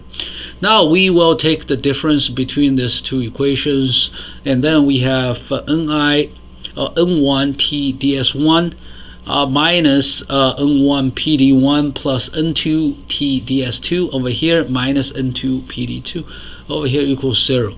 And now you can see something really familiar. TdS minus PdV, actually that's internal energy. But if you have a bar on top of S and V, well, this is molar, partial molar internal energy. All right, partial molar internal energy. And the same here. Over here you have N2 as a common factor, and then we are looking at TdS minus PdV. Isn't that just du? But we have a bar on top of S, a bar on top of V, so we need to draw a bar on top of U. This U is also the partial internal energy. So we have this equation for partial internal energy: N1 du1 plus N2 du2 equals 0. So what's the definition of this partial internal energy of species I? Well, the official definition is this: the partial internal energy of species I is equal to delta U over delta N sub I, while we hold all other independent variables constant, including temperature, pressure, and the amounts of all other components. Now, in summary, if the partial molar volume of species I increases, well, the partial molar volume of component 2 has to decrease. So you can see this in this equation. 1, if this is positive, this has to be negative. If this is negative, this has to be positive. And we can say the same thing for the molar partial molar entropy and partial internal energy as well. Chapter 8, Non-electrolyte Solutions, Section 8.8, Ideal Dilute Solutions and Henry's Law. ideal dilute solutions, they are not ideal solutions. They are highly diluted solutions. For example, if the mole fraction of the solvent is 0.9999 and the mole fraction of the solute is only 0.0001, we have a nearly ideal dilute solution. Again, ideal dilute solutions are not ideal solutions. So if we have a two-component ideal dilute solution, let's say components A and B, the AB interaction, the A interaction, and the BB interaction are different. However, if you just study the solvent in the ideal dilute solution, the solvent still obeys Raoult's law, just because each solvent is pretty much surrounded by other solvent molecules. In this situation, 99.99% of the molecules that surround a specific solvent molecule are other solvent molecules. So again, 99.99 is almost pure. So that's why the solvent behaves like a pure solvent liquid. However, if you look at the solute in an ideal dilute solution, it does not obey Raoult's law at all, because think about it, now each solute is not surrounded by other solute molecules. Each solute molecule is surrounded by pretty much solvent molecules only. So the chemical environment of each solute molecule in an ideal dilute solution is completely different from a pure solute liquid. But still, we have a proportionality here. The partial pressure of the solute on top of the ideal dilute solution is proportional to the mole fraction of the solute in this ideal dilute solution. And why is that? Again, the partial pressure of the solute is proportional to the number of solute molecules on the surface. Only the surface molecules can evaporate, so that's why this P solute is proportional to the mole fraction of the solute molecules in the liquid, in the ideal dilute solution. But the proportionality is different. We have to define a different constant here. We cannot use the pressure of pure solute here. We have a different constant called Henry's constant. And right now we're looking at Henry's law. In the Henry's law, it states that the partial pressure of the solute is proportional to the mole fraction of the solute in the solution. The proportionality is called the Henry's constant, and the value of the Henry's constant depends on the identities of the solute and solvent. So for example, if the solute and solvent strongly attract each other, and then we'll have a smaller Henry's constant. But if the attraction between solute and solvent is much smaller than the attraction between solute molecules, well, then we have a large Henry's constant, because we have more solute molecules in the gas phase. So again, Henry's constant, denoted by this K sub H for the solute, depends on the identity of the solute and also the identity of the solvent.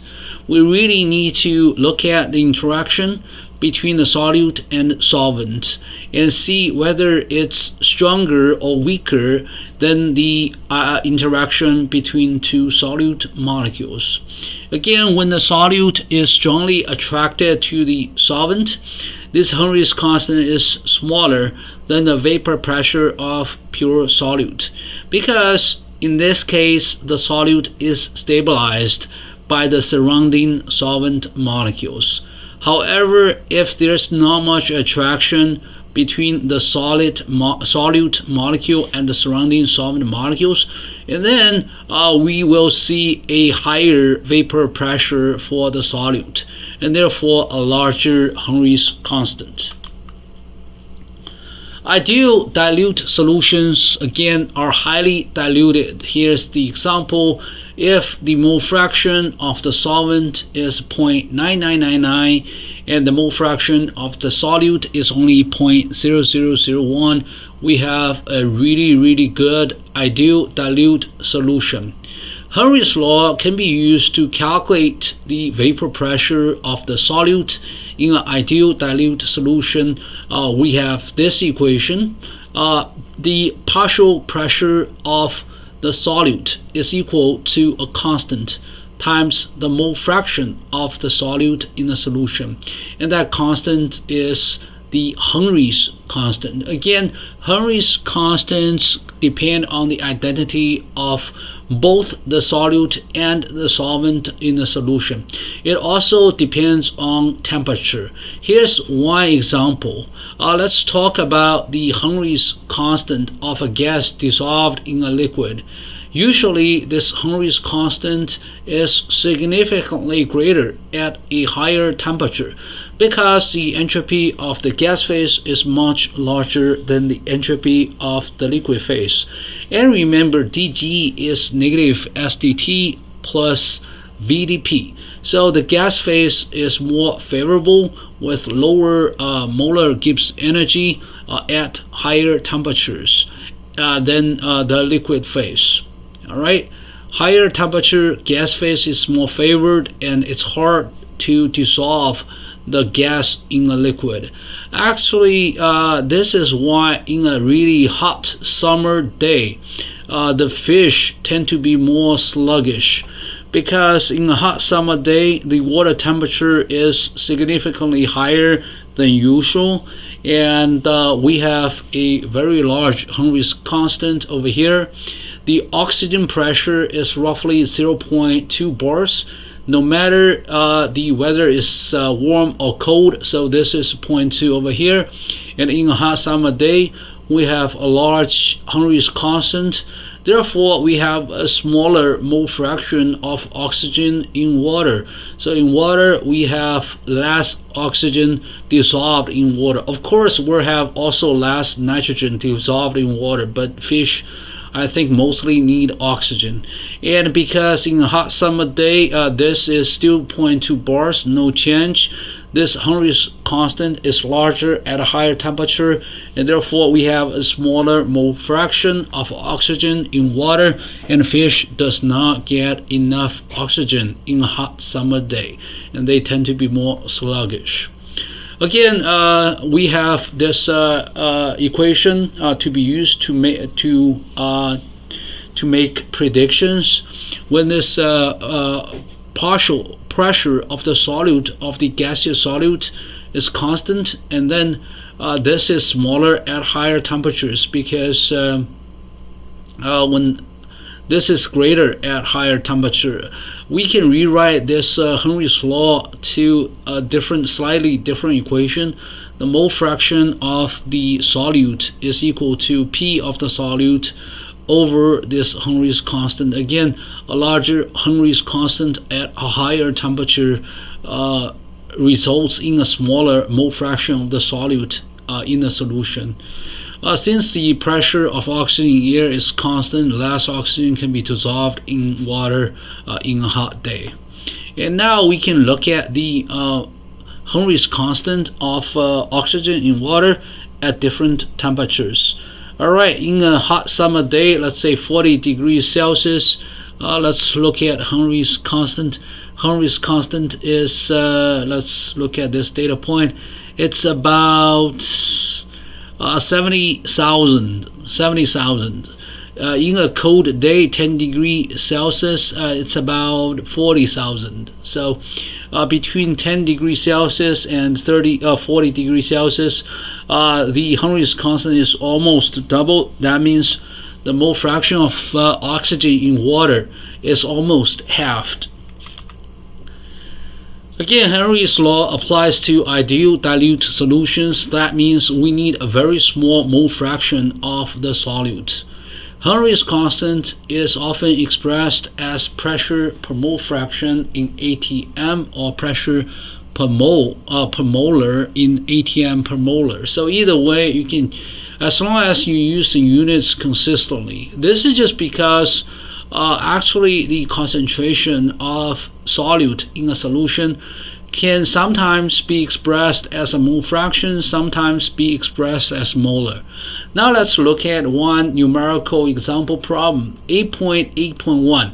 Calculate the mole fraction and also the concentration of oxygen in water at room temperature, assuming the water and air are at equilibrium. So really, I'm just saying the oxygen in air and the oxygen dissolved in water are at equilibrium.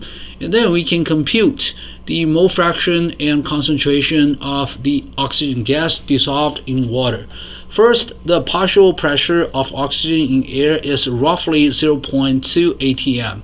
Alright, so we have this P of the solute is 0.2 atm. The solute is the oxygen gas in water. And this is equal to Henry's constant times the mole fraction. Where is the Henry's constant? It's right here. Over here, this Henry's constant is in the unit of atm per mole fraction. So it's 43,000 atm times x. We can easily compute x by using 0.2 over 43,000.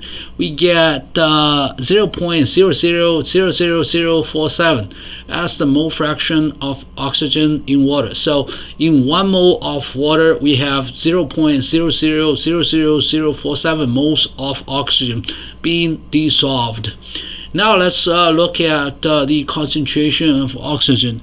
Again, this is Henry's law, but in a different format. Over here, we have 0.2 atm times this Henry's constant in a different unit, atm per molar. So over here, we need to have concentration in molar.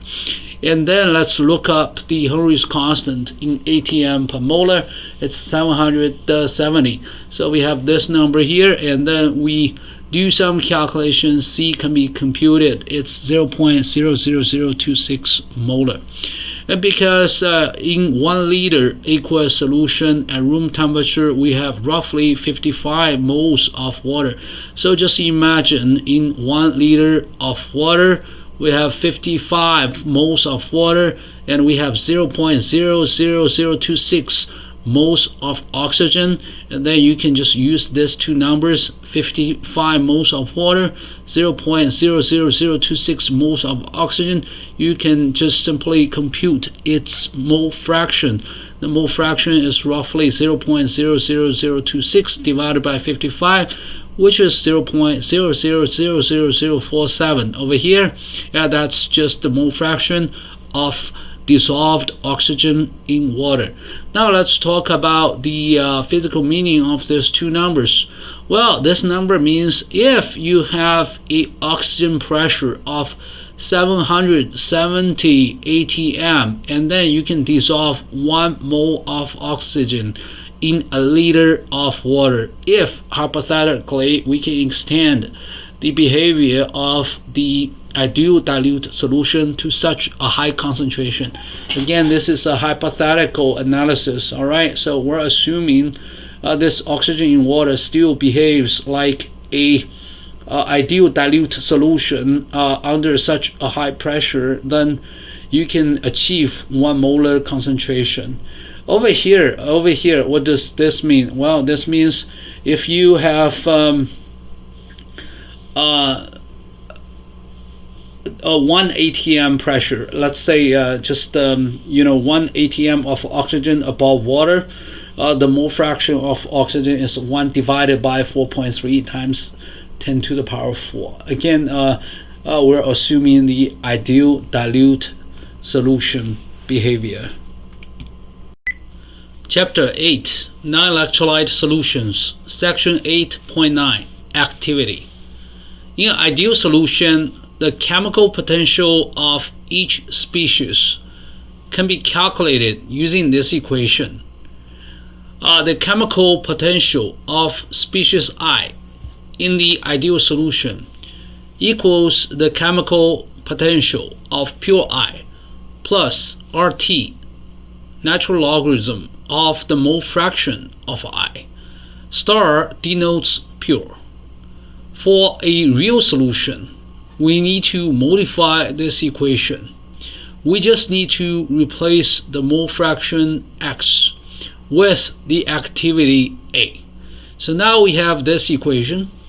The chemical potential of species I in a real solution is equal to the chemical potential of pure liquid I plus RT times the natural logarithm of the activity of species I in that solution. So now why activity? So activity may be viewed as the effective mole fraction. However, it's more than just the mole fraction. In activity, the intermolecular interactions is taken into account. Alright, so in a real solution that consists of two components, let's say A and B. The interaction between A and B, the interaction between A and A, and the interaction between B and B can be different from each other. And in this activity A, the difference is taken into account. It's very difficult to determine the activity of species I in a solution directly. Instead, we actually just measure the vapor pressure of this liquid I on top of the solution. When a real solution is at equilibrium with the vapors at given temperature and pressure, if we can assume the ideal gas behavior of the vapors, and then we have this equation. First, at equilibrium, the species I over here in the solution and the species I in the gas phase, they have the same chemical potential at equilibrium. And over here, the chemical potential of species I in the gas phase is equal to the chemical potential of pure I in the gas phase plus some correction over here. The correction is RT times the natural logarithm of pi over pi star. Again, pi star denotes the pressure of pure liquid I. And over here, that's the chemical potential of the gas phase above pure liquid I. When the liquid and gas phase of pure I are at equilibrium, we have this equation. Again, this star means pure, and we have species I, and we have the chemical potential of the gas phase equals the chemical potential of the liquid phase. And therefore, we have this equation. Again, the species I in the solution is equal to, over here, we just have this part replaced with this part. Now we have mu sub I star liquid plus RT times the natural logarithm of pi over p star.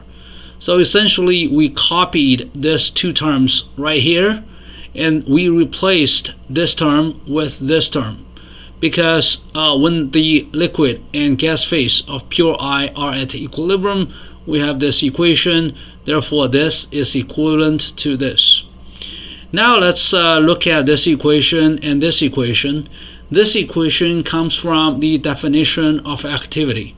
You can see we have mu star liquid for species I that appear on both sides of this equal sign. So these two may cancel.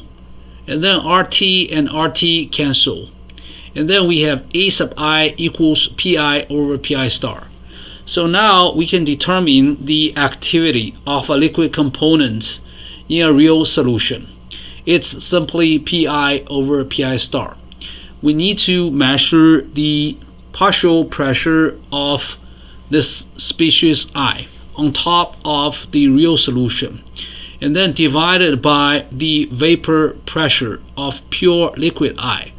That's gonna be our activity of this species I in a real solution.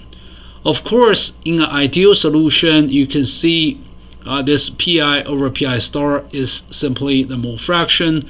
Therefore, in an ideal solution, the activity equals the mole fraction. Again, for ideal solutions, the activity of component I is simply A sub I equals pi over pi star equals x sub I. Again, A and x are the same for ideal solutions. But in an ideal dilute solution, it's going to be a little bit different. The activity of the highly diluted component I is determined with a hypothetical state of I. So what's this hypothetical state of I? Each solute I is surrounded by 100% solvent molecules. Again, this is just hypothetical. So it's highly diluted. So mostly each solute molecule is surrounded by mostly solvent molecules. We just need to extend it a little bit, hypothetically, to 100%. And that's used as a reference. So in this case, for the solute, in an ideal dilute solution, we actually use this Henry's constant as the reference. So the activity of the solute is equal to the partial pressure of species I divided by Henry's constant. And again, in an ideal dilute solution, this is simply the mole fraction of I. So AI is equal to Xi for the solute in the ideal dilute solution.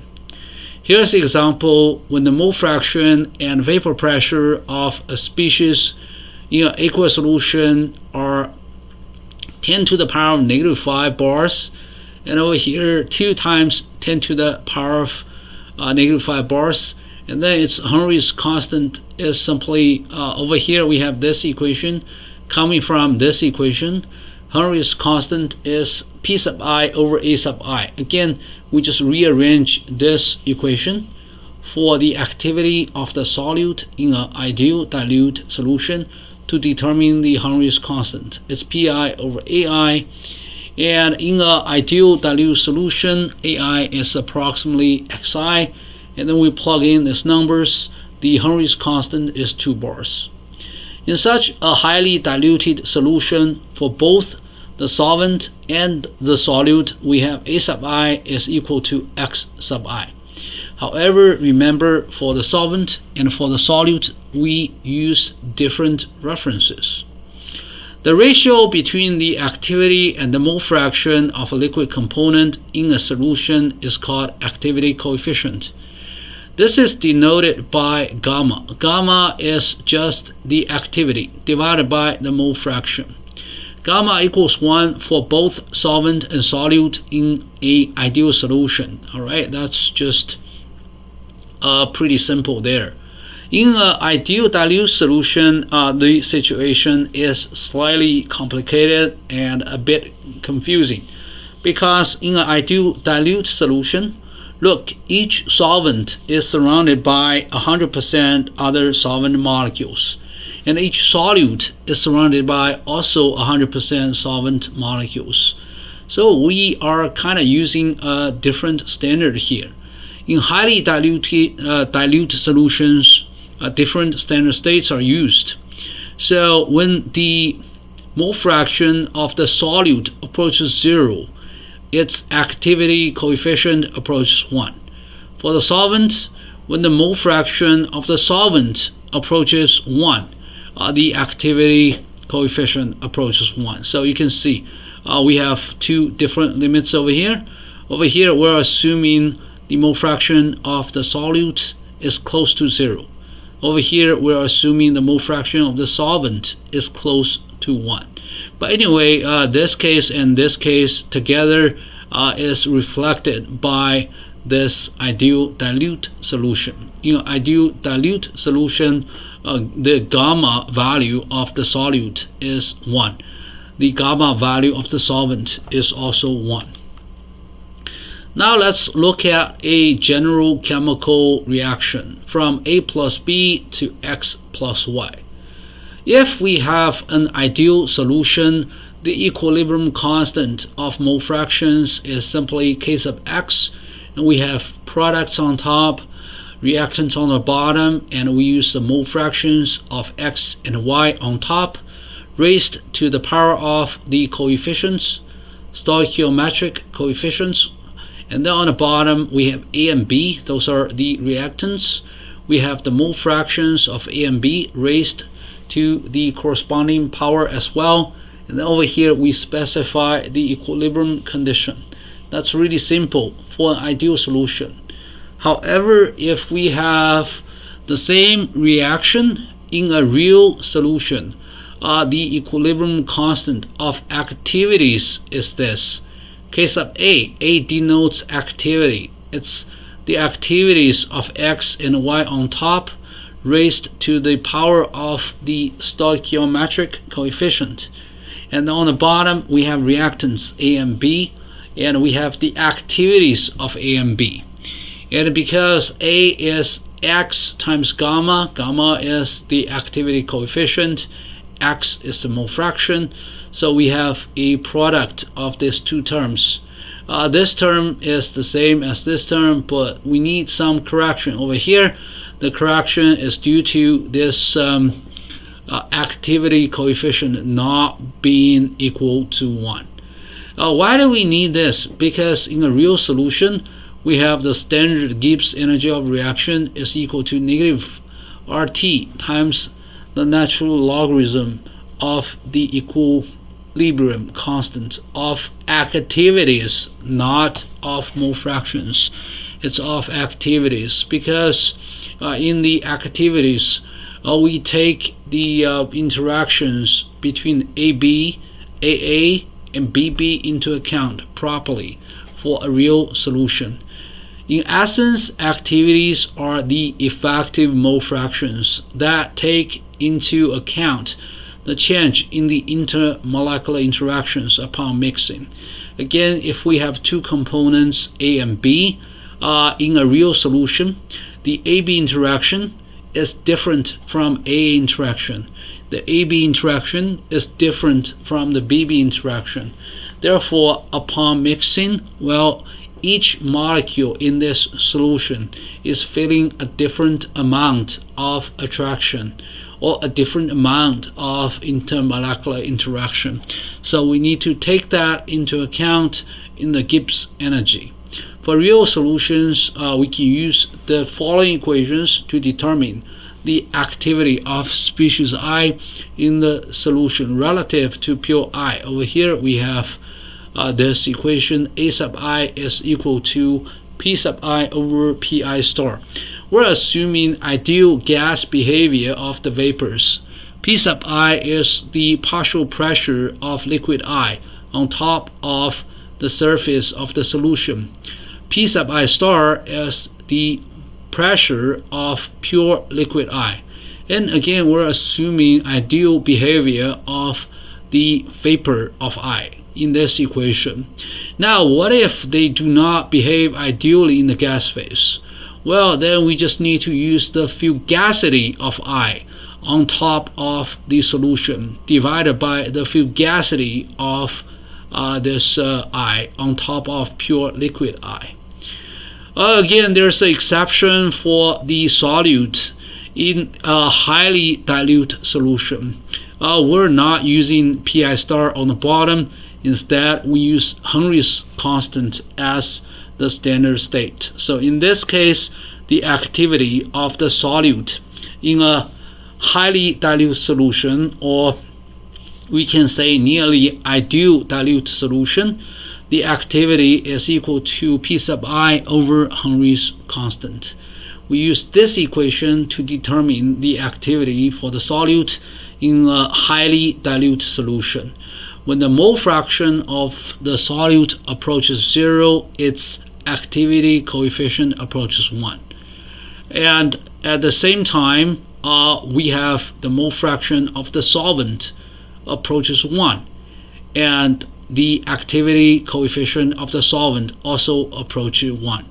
When the activity coefficient approaches 1, the activity approaches the mole fraction, because the definition of the activity coefficient gamma is simply A over X. When gamma approaches 1, A approaches X. Chapter 9, Electrolyte Solutions. Section 9.1, Enthalpy, Entropy, and Gibbs energy of solvated ions. Positive ions and negative ions coexist in electrolyte solutions. It is impossible to separate the positive ions from the negative ions in water. Therefore, it is necessary to choose one type of ions solvated in water as the zero reference for the thermodynamic properties such as enthalpy, entropy, and Gibbs energy. For convenience, we choose hydrated H+ in aqueous solution as the zero reference. This is also called hydronium. So we have the standard Gibbs energy of formation of hydronium equals 0 at all temperatures. Now, because dG is equal to negative SdT plus VdP, we have the exact differential of delta G equals negative delta SdT plus delta V times dP for all chemical reactions and physical changes. And we can use this equation for the formation chemical reaction. That means the formation of a compound from pure elements. And then when pressure is held 1 bar, we have this equation. The standard entropy of formation equals negative the first derivative of standard Gibbs energy of formation with respect to temperature under constant pressure condition, and the pressure is just 1 bar. And we can use this equation for the solvated ions as well. The molar entropy of a solvated ion is the same as its entropy of formation by definition. I just want to emphasize over here, the molar entropy or the entropy of formation are all relative quantities for solvated ions. We just need some zero references. And over here we can see the hydronium is again the zero reference for entropy as well. The standard molar entropy of hydronium is equal to the standard entropy of formation of hydronium. This is just by definition, which is equal to negative. Over here, the first derivative of the standard Gibbs energy of formation of hydronium with respect to temperature under constant pressure condition. And over here, if you look at the top, this standard Gibbs energy of formation of hydronium is always 0. And the first derivative of 0 is 0. Therefore, the standard molar entropy of hydronium is 0. The standard entropy of formation of hydronium is also 0. And they are 0 at all temperatures. Again, those are like relative quantities. We simply choose hydronium as our zero references, first for the standard Gibbs energy of formation, and then for the standard entropy of formation. What about the standard enthalpy of formation? Because H is G plus Ts, we have delta H equals delta G plus T delta S, and therefore the standard enthalpy of formation is the standard Gibbs energy of formation plus temperature times the standard entropy of formation. Because the standard Gibbs energy of formation is 0, standard entropy of formation is also 0 for this hydronium species in aqueous solution, then the standard enthalpy of formation has to be 0 at all temperatures. In summary, we have chosen hydronium as the zero reference.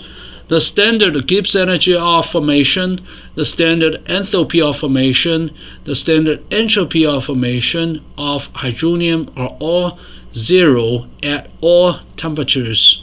What about the standard molar entropy of hydronium? Well, by definition, it is equal to the standard entropy of formation. Therefore, the standard molar entropy of hydronium is always 0 at all temperatures as well. Now we have a 0 reference.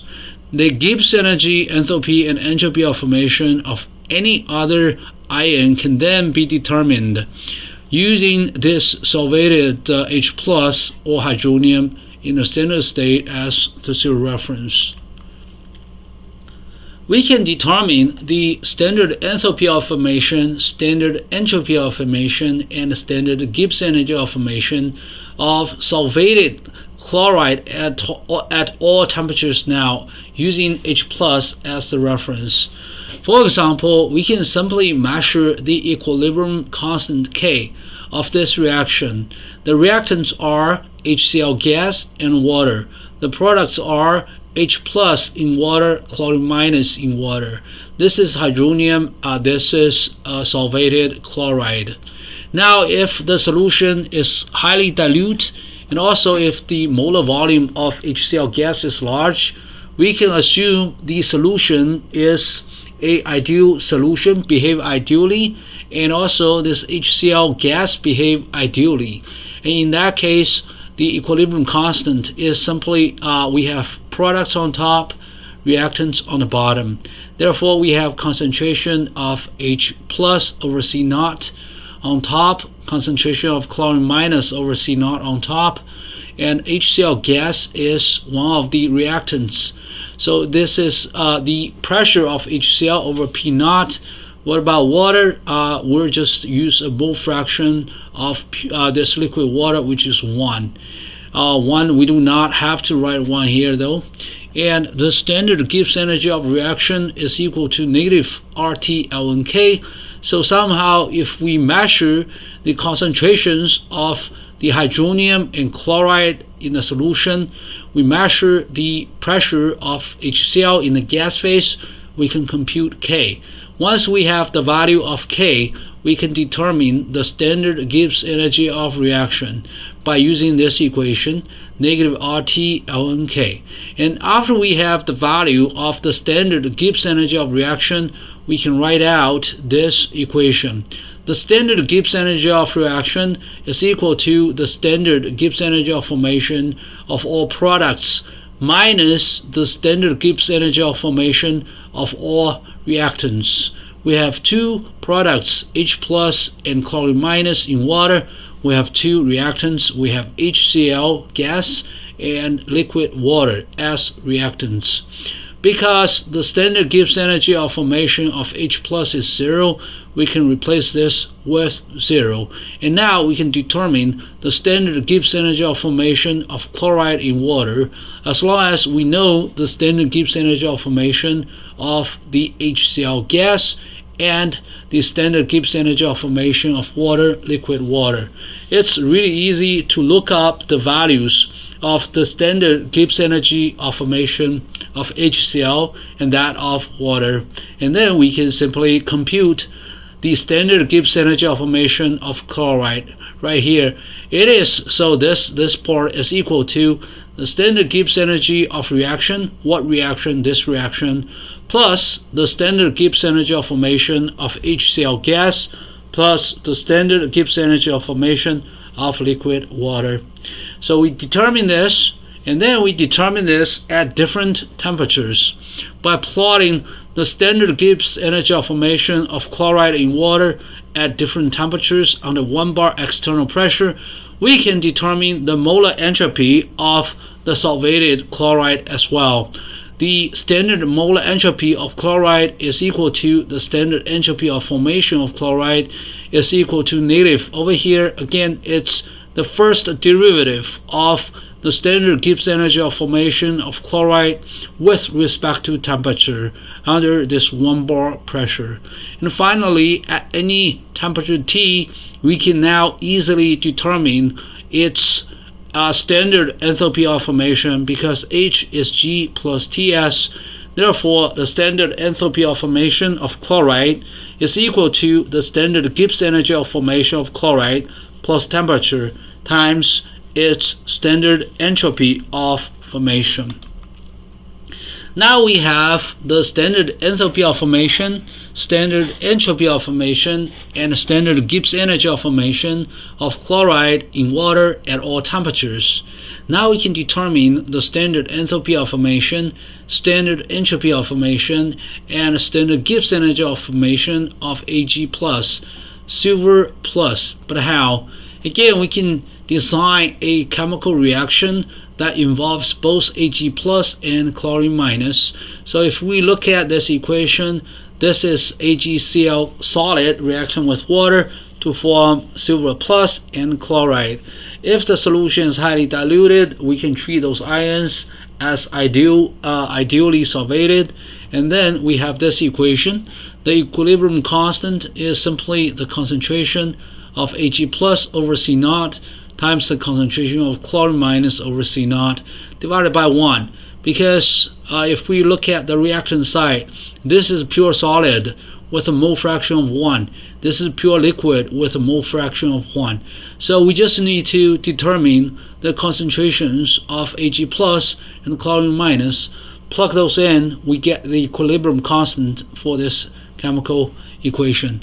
What if this solution does not behave ideally? We can simply calculate the activity coefficients and take those into account in the expression of equilibrium constant. So we need some activity coefficients here. Now, assuming the solution is nearly ideal, we'll just need to measure the concentrations of Ag plus and chlorine minus. Plug them in here, we get the value of K. And then because the standard Gibbs energy of reaction is negative RT Ln given the value of K, we determine the standard Gibbs energy of reaction, which is again the standard Gibbs energy of formation of all products minus the standard Gibbs energy of formation of all reactants. What are the products? Ag plus and chlorine minus in the aqueous solution. What are the reactants? Well, silver, chloride, and water. Now we can look up the standard Gibbs energy of formation of HCl and also water, and then we can compute the standard Gibbs energy of formation for silver plus in the aqueous solution. How do we do that? Well, we just reorganize this equation. We can see the standard Gibbs energy of formation of silver plus is equal to the standard Gibbs energy of reaction. What reaction? This reaction that involves both Ag plus and chlorine minus. And then over here minus the standard Gibbs energy of formation of chloride. We obtained this in the previous page. And then we need the values of the standard Gibbs energy of formation for silver chloride and that of water. Plugging all the values, we get the standard Gibbs energy of formation of silver plus in aqueous solution. And we do this not just at one temperature, we collect or calculate this at many temperatures. And we can now plot the standard Gibbs energy of formation of silver plus versus temperature, and we use that graph to determine the molar entropy of the solvated silver plus cations. The standard molar entropy of silver plus in water is equal to the standard entropy of formation of silver plus in water by definition, and these two are equal to negative the first derivative of the standard Gibbs energy of formation of silver plus with respect to temperature under a constant pressure condition, and this pressure is 1 bar pressure. And finally, at any temperature T, because H is G plus Ts, therefore the standard enthalpy of formation of silver plus is equal to the standard Gibbs energy of formation of silver plus the temperature times the standard entropy of formation of silver plus. Now we have the values of the standard enthalpy of formation, standard entropy of formation, and standard Gibbs energy of formation of both chlorine minus and Ag plus. They are determined relative to a arbitrarily chosen zero reference, which is the solvated hydronium in the standard state. And starting from H plus, silver plus, and chlorine minus, we can further determine the standard enthalpy, entropy, and Gibbs energy of formation for all other ions in aqueous solution. Chapter 9, Electrolyte Solutions. Section 9.2, Thermodynamics of Dissolution of Salt in Water. We'll look at the dissolution of sodium chloride in water as an example. After we dissolve sodium chloride in water, ions are formed. We have sodium cations and chloride anions solvated by water molecules. For example, over here we're showing one sodium cation surrounded by several water molecules. And if we look at these water molecules, they have the oxygen pointing towards sodium plus because the oxygen atoms in water bear partial negative charge. They are attracted to sodium plus. Each chloride ion is also surrounded by water molecules, but the difference is this. In those solvating water molecules, the hydrogen atoms bear partial positive charge. Therefore, they are pointing toward the chloride anion in the sodium chloride aqueous solution. Now let's look at the enthalpy of solvation of sodium chloride or table salt in water. Because enthalpy is a state function, we can use the Hess's law to compute the enthalpy of solvation of table salt in water by summing up the enthalpy changes of the following 8 steps. Step number 1. We can decompose this table salt into sodium and chlorine gas. Both are elements, and in this step enthalpy increases. Step 2. We can sublime element sodium in the solid state to the gas phase sodium atoms. In this step enthalpy increases. And then we can remove an electron from a sodium atom in the gas phase to form sodium cation in the gas phase plus an electron. So over here, this is the first ionization energy of sodium. And then we can actually decompose the chlorine molecules into chlorine atoms. Over here, since we need to break chlorine-chlorine chemical bond, enthalpy increases. And then we're looking at the electron affinity of the chlorine atom. A chlorine atom in the gas phase can get an electron and form chloride in the gas phase. And in this step, enthalpy decreases. Step number 6, water molecules need to make space to accommodate sodium plus and chlorine minus. When water molecules make space or cavities, well, we have to break some hydrogen bonds, and therefore enthalpy increases in this step. Step number 7, this sodium plus in the gas phase now is solvated, and we just put this into the corresponding cavities. In this step, enthalpy decreases due to the attraction between this sodium plus and the surrounding water molecules.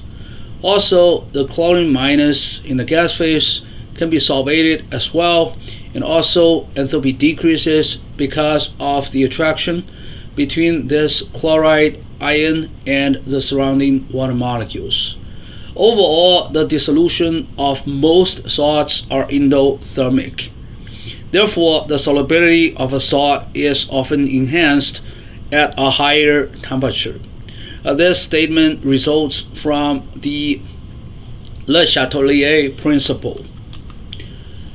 Again, the dissolution of salt is often endothermic, and therefore the solubility of salt often increases as temperature increases. There are some exceptions. So mostly you can see this is sodium chloride. Its solubility increases as the temperature increases. And over here you can see there's another salt, and another one, they usually have a higher solubility at a higher temperature. But in this same graph, there are two exceptions. One is sodium sulfate, the other one is cerium sulfate. So let's look at sodium sulfate. So sodium sulfate is this curve. It's going up, going up. Over here it's roughly 32 degrees Celsius, and then it almost levels off. So usually when you see this kind of behavior, it's because of some change in the chemical property of the chemical. In this case, it's likely due to the changes of the water in the crystalline structure. Alright, so right here. And also there's another exception, cerium sulfate. You can see the solubility of cerium sulfate decreases as the temperature goes up. Why is that? Very likely, I think the dissolution of cerium sulfate is a exothermic reaction instead of endothermic. So right here. And again, why it's exothermic? So if we go back to the enthalpy change of the dissolution of salt, it's fairly complicated. You can sum up the enthalpy change of all these 8 steps.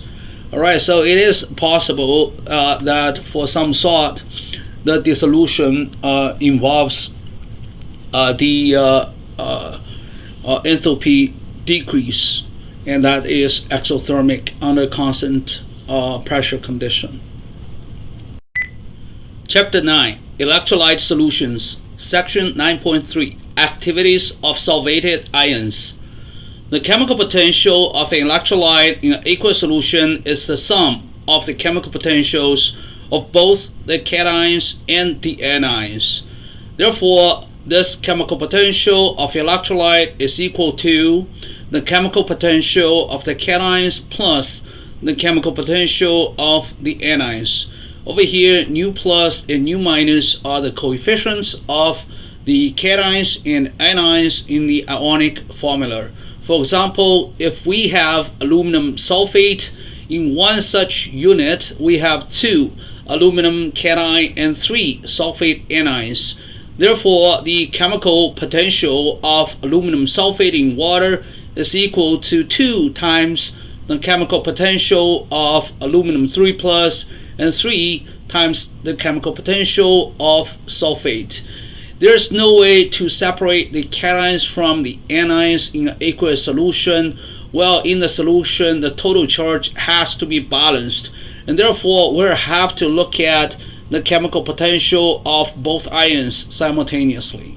Now let's look at the arithmetic mean ionic chemical potential. We define this to be nu plus minus. Nu sub plus minus is equal to, now you can see we're doing the average here. We have nu plus mu plus and nu minus mu minus on top. That's the total chemical potential of all ions, including cations on the left, anions on the right. On the bottom we have coefficients. It's nu plus plus nu minus, and overall we have this nu equals nu plus plus nu minus, and we have this arithmetic mean ionic chemical potential, again denoted by mu sub plus minus. For aluminum sulfate, here's the example. Its arithmetic mean ionic chemical potential mu sub plus minus is this. We have 2 times the chemical potential of aluminum 3 plus and 3 times the chemical potential of sulfate divided by 5, because in 1 unit of aluminum sulfate we have 5 ions, 2 aluminum cations and 3 sulfate. So we're just taking the average over here. Mu plus minus is equal to 0.4 or 40% of the chemical potential of aluminum 3 plus and 0.6 or 60% of the chemical potential of sulfate. And in general we have this equation again. Mu sub plus minus is the arithmetic mean ionic chemical potential. It's equal to the average of the chemical potentials of the cations and anions altogether over here. And in this equation, we simply added this superscript naught to denote the standard state. So we're going from a more general equation to a more specific equation under the standard state. Now let's look at the difference between this mu sub plus minus and mu naught plus minus. The difference is expressed here. This is the equation for this mean ionic chemical potential, and this is the standard mean ionic potential. So we have this equation. We combine this cations here, we combine the anions here, and now we set the difference between this and this to be RT times the natural logarithm of A plus. Again, mu plus is equal to mu plus naught plus RT times the natural logarithm of the activity of the cation. And over here, similarly, mu sub minus minus the standard mu sub minus is RT times the natural logarithm of the activity of the anion. So we have this equation now, and we have RT in the front, and then we have the sum of two logarithms that becomes a product inside, and then we have a division here. It becomes this 1 over nu as the power of this term. Now we have a new concept over here. This A plus minus is the so-called mean ionic activity. Again, this A sub plus minus denotes the mean ionic activity. So it's defined as this. This is a geometric mean of the activities of cations and anions.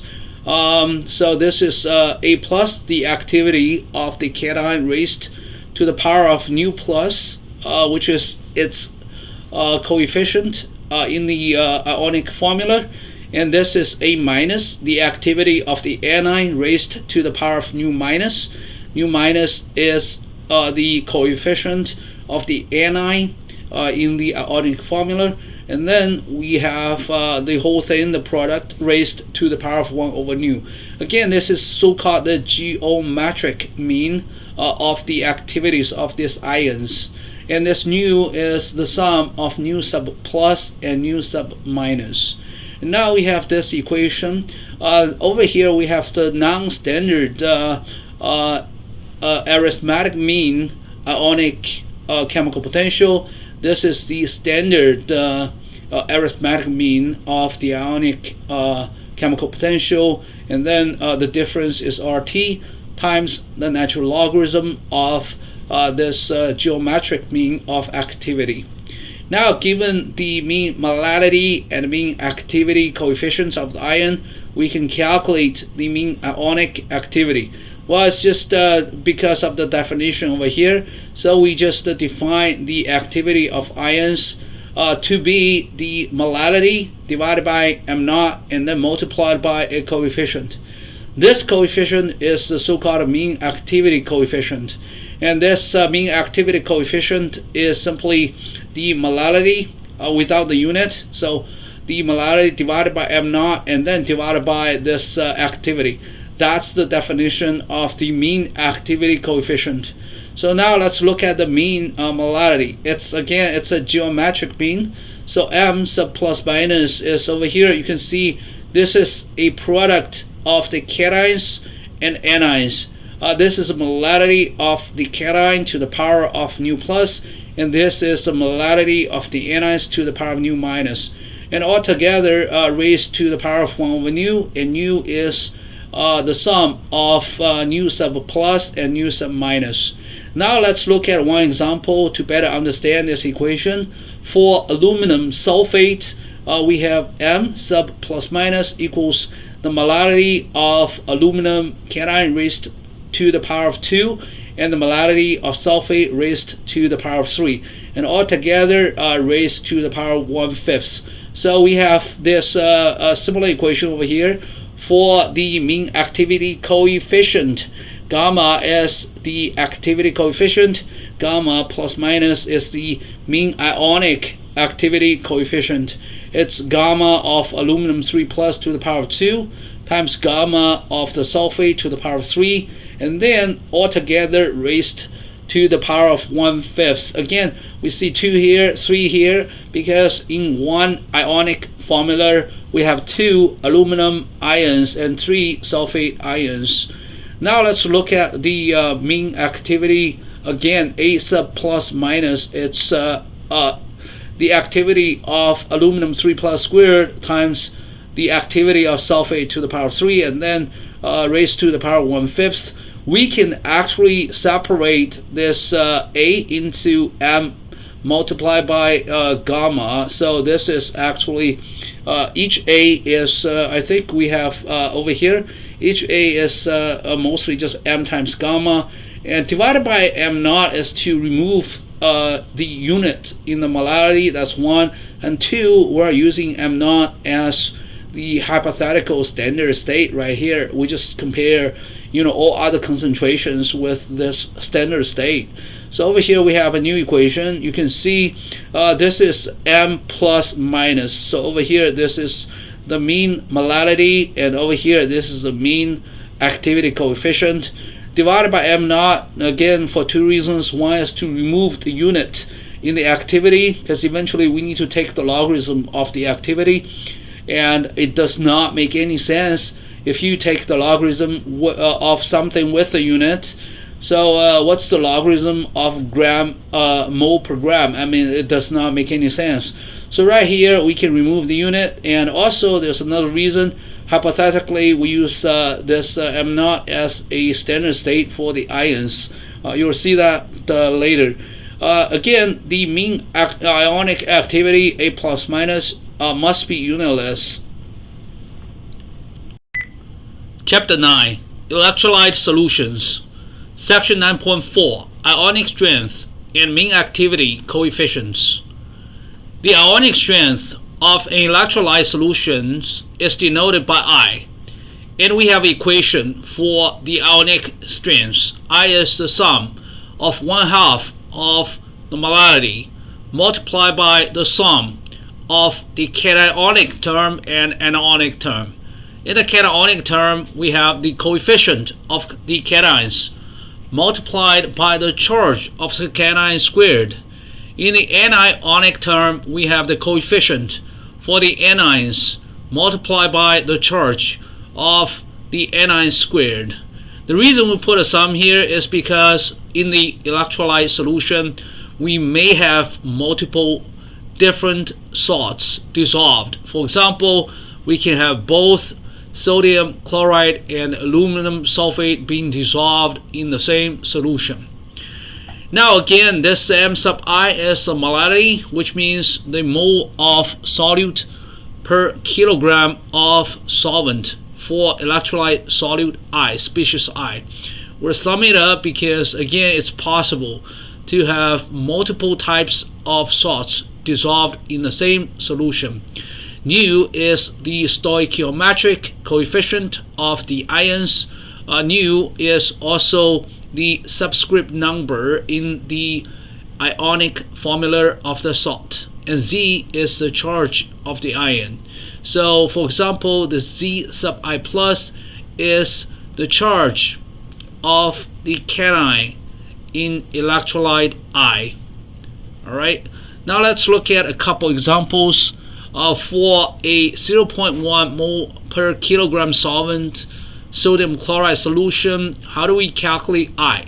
We have only one type of salt, so we don't have to do the sum here. It's going to be just 0.1 over 2, so it has to be divided by 2. The coefficient for sodium is 1, the charge is 1. The coefficient for chloride is 1, the charge is 1. Therefore, the ionic strength for this 0.1 mole sodium chloride solution is also 0.1 mole. For a 0.01 mole aluminum sulfate solution, we do similar calculations. I is 0.01 over 2, and now 2 is this number, so when we dissolve just 1 unit of aluminum sulfate, we get actually 2 aluminum cations. Therefore, we have 2 here, multiplied by the charge of this aluminum cation squared, and then plus 3 sulfate times the charge of sulfate squared. So if you look at this 2 terms inside the pair of parentheses, we have 2 times 9 plus 3 times 2, we get 30. And then 30 divided by 2, we get 15. 15 multiplied by 0.01, we get 0.15 molo. So it's really interesting over here. So you can see this concentration is 0.1, this concentration is 0.01. Obviously, sodium chloride has a much larger concentration, 10 times the concentration of aluminum sulfate. But in the end, the ionic strength of this lower concentrated aluminum sulfate has a higher ionic strength than this sodium chloride solution. What if 2 or more electrolytes are dissolved in water, and then we need to sum up all those electrolytes? Or we can say we need to sum up all those ions. Here's another example. Let's have 1.0 mole KCl and 0.01 mole aluminum sulfate, both dissolved in an aqueous solution. And what's the ionic strength? So now we have to do the sum. Over here, I is from 1 to 2. Species 1 is KCl. Species 2 is aluminum sulfate. We need to sum up everything.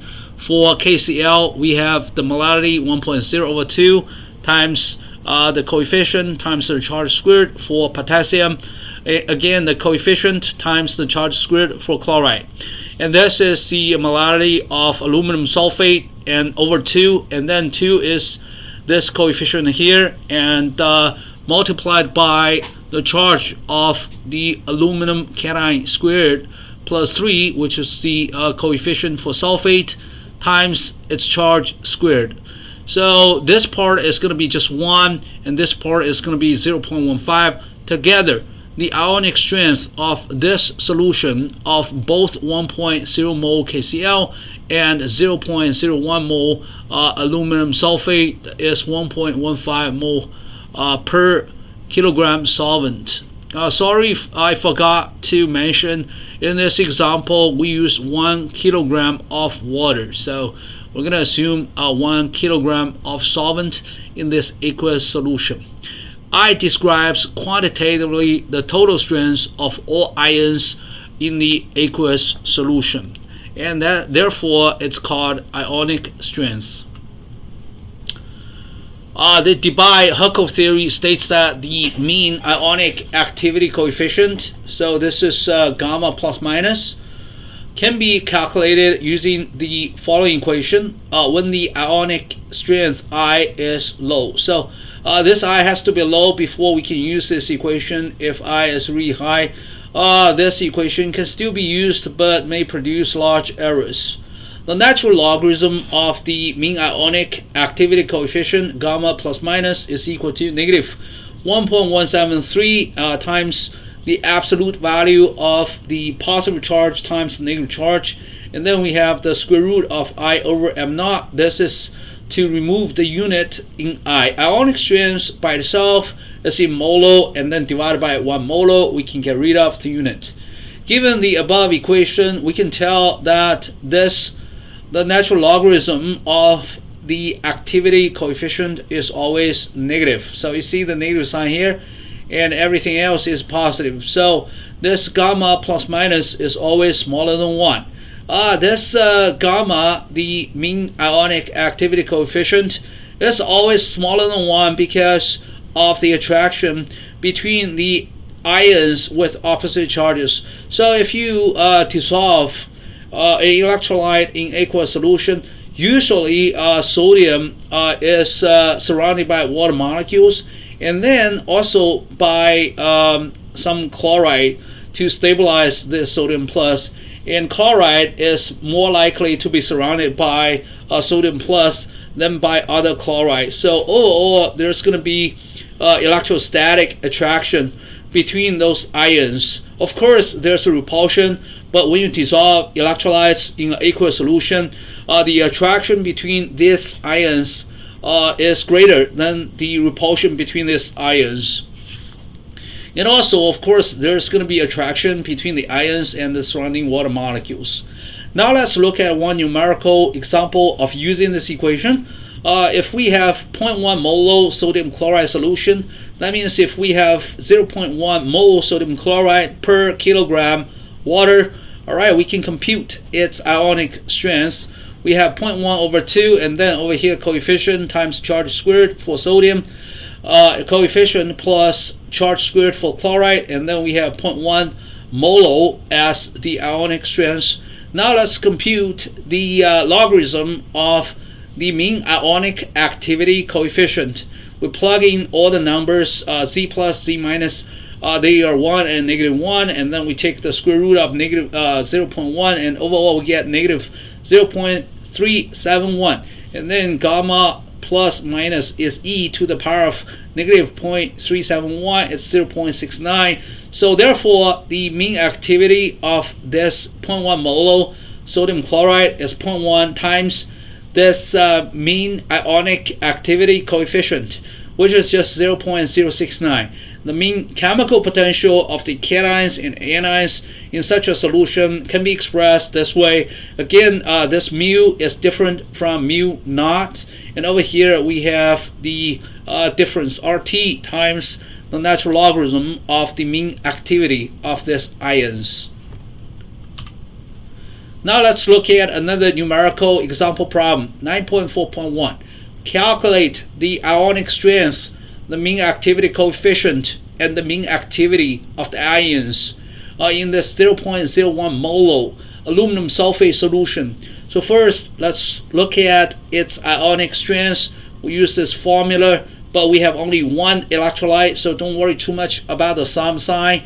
Okay, so we're just summing over only one electrolyte, and the molality of this electrolyte is 0.01 over 2, and then we have the coefficient multiplied by the charge squared for both aluminum and sulfate, and then we get 0.15 mole. And how do we get the mean activity coefficient? We use this equation proposed by Debye and Herkel. The natural logarithm of the mean activity coefficient is minus 1.173 times 3 times 2. Those are the absolute values of the charges of the cation and anion, and then the square root of 0.15. So over here inside the square root, it's I over m naught. Alright, this is just to get rid of the unit, and then we get negative 2.73, and then gamma plus minus is e to the power of negative 2.73, which is 0.0655. It's pretty small, it's much smaller than 1. Gamma plus minus is the mean activity coefficient. Again, it's impossible to separate the cations from the anions. So even if we know this mean activity coefficient for this electrolyte solution, we do not know gamma plus or gamma minus. We just know over here the mean activity coefficient. So this is equal to, again, this is the definition of the mean activity coefficient. It's the gamma of the cation to the power of the coefficient, gamma of the anion to the power of its coefficient, and then to the power of 1 over nu. Nu is nu plus and nu minus together. And we have this. So again, we know this mean activity coefficient, but we do not know this gamma or this gamma. The mean activity coefficient of this aluminum sulfate solution is much lower than 1 because of the very strong attraction between the solvated aluminum 3 plus and the solvated sulfate 2 minus. And also, of course, there's attraction between the anions and cations and the surrounding water molecules. So all those attractions help stabilize those ions in water and make them less active, and therefore lower activity coefficient than 1. The mean molality of the ions is computed this way. This is just the definition over here. This is the mean molality. We have the molality of the cation squared and the molarity of sulfate to the power 3, and overall we take 1/5 over here, and then it's going to be 0.0255 molo. Now we compute finally the mean activity of these two ions. The mean activity is simply the mean molarity over m naught. This is just to get rid of the unit, multiplied by the mean activity coefficient. So the mean molarity, we have this here, divided by m naught, it's going to be a number, 0.0255 right here. We have the mean activity coefficient, 0.0655 from actually the calculation of this gamma. Given the ionic strength, so we can calculate gamma, plug it in. We have the activity for these two ions, 0.00167. And in the end, the mean chemical potential of 0.01 molo aluminum sulfate solution is this. This mu is the non-standard mu. This mu is the standard mu. What's the difference? The difference is RT times the natural logarithm of the mean activity, which was computed to be 0.00167. Plug it in here. Chapter 9, Electrolyte Solutions, Section 9.5, Chemical Equilibrium in Electrolyte Solutions. First, let's review the activity of a solute in an aqueous solution. There are two different definitions. The activity can be the activity coefficient times the concentration in molar over C0. The activity can be the activity coefficient times a molo over m0. So C0 is 1 mole per liter solution. m0 is 1 mole per kilogram of solvent. Why do we have these two different definitions? Well, it's just because very often it's more convenient to use molar. It's easy to just measure the volume of the solution. But on the other hand, if you want a more accurate concentration, use molo. It's just because when you have 1 mole solute per kilogram solvent, the mass of the solvent never changes with the temperature. But if you use molar, you know the volume of the solution very likely changes with the temperature. When temperature goes up, very likely the volume goes up a little bit. When temperature decreases, very likely the volume of the solution also decreases. So even if you have just the same amount of solute and solvent in the same solution at a different temperature, you will get a different molar concentration and a different A. So that's very unfortunate. But still, we often use molar, again, because of the convenience. And anyway, for water aqueous solution, very likely if you have 1 liter aqueous solution, roughly you have 1 kilogram of the solvent water in the solution, approximately. So we have this kind of equivalence here.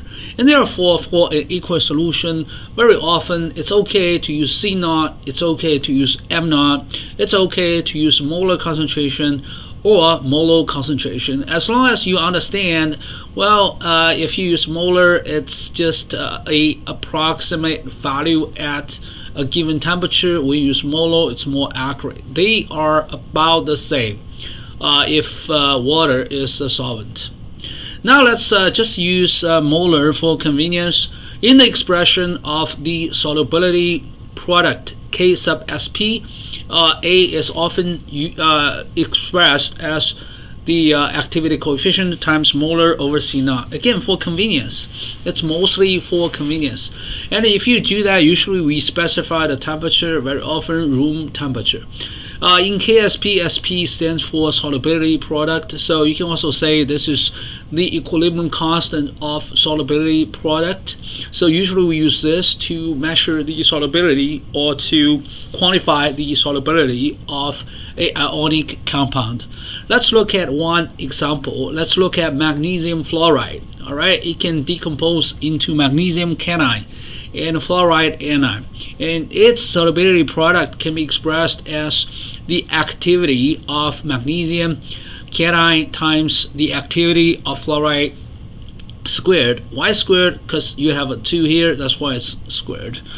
And now we can express A as gamma times C over C0. So we have over here, this is just gamma times C of magnesium over C naught, and the activity of fluoride is gamma times C of fluoride divided by C naught. And remember, when we have one magnesium 2 plus at the same time, we get 2 fluoride in the aqueous solution, and that's why this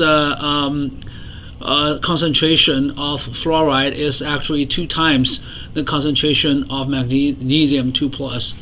And then again, we need to use the mean ionic activity coefficient. We cannot separate cations from anions.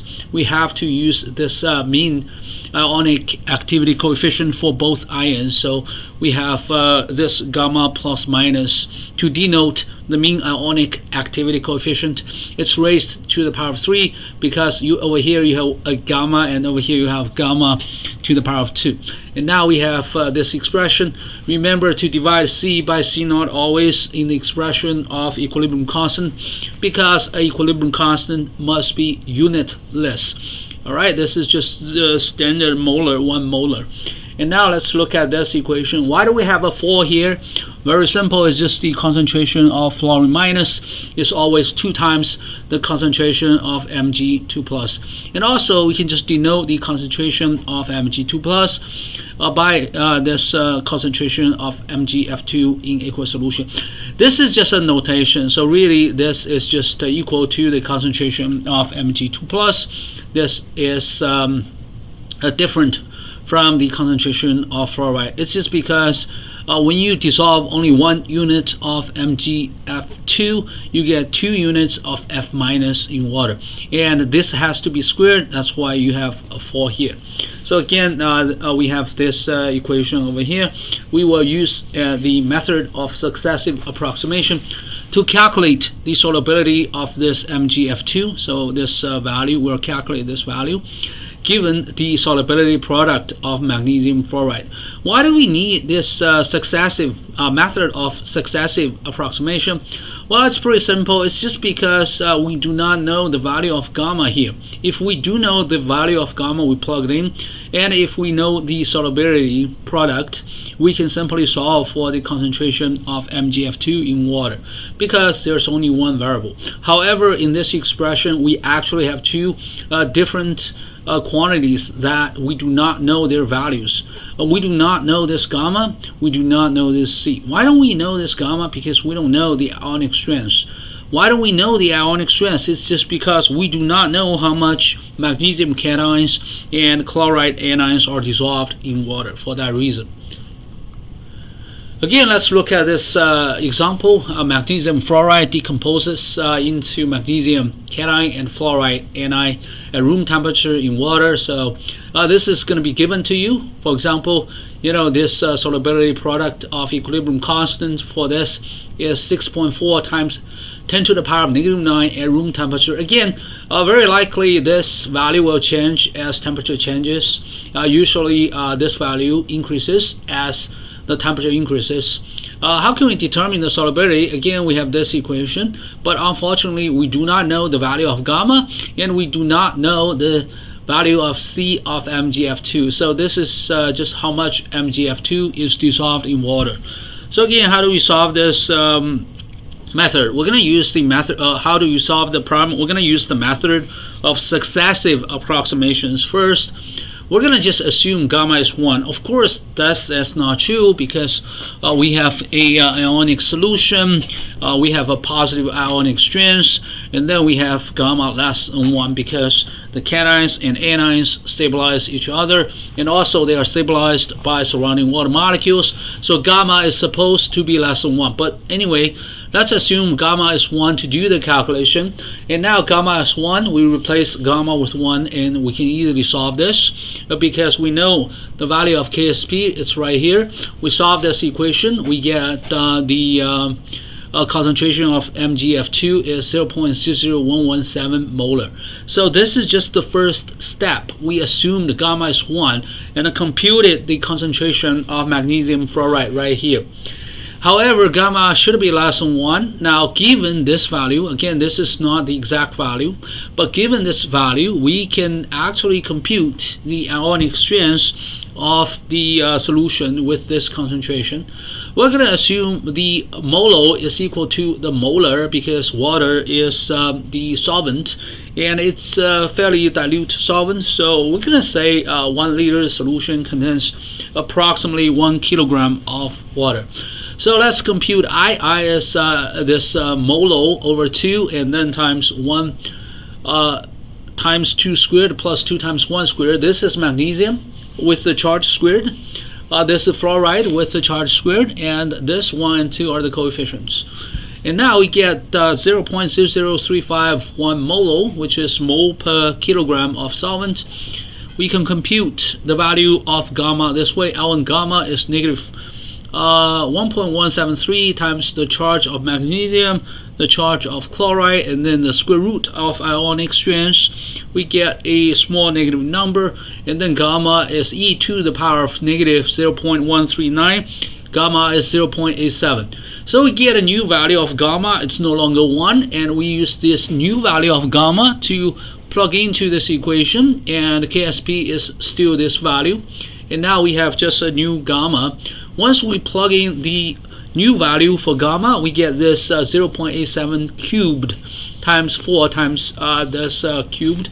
We solve this equation, and we get a concentration of magnesium fluoride to be 0.00134 mole.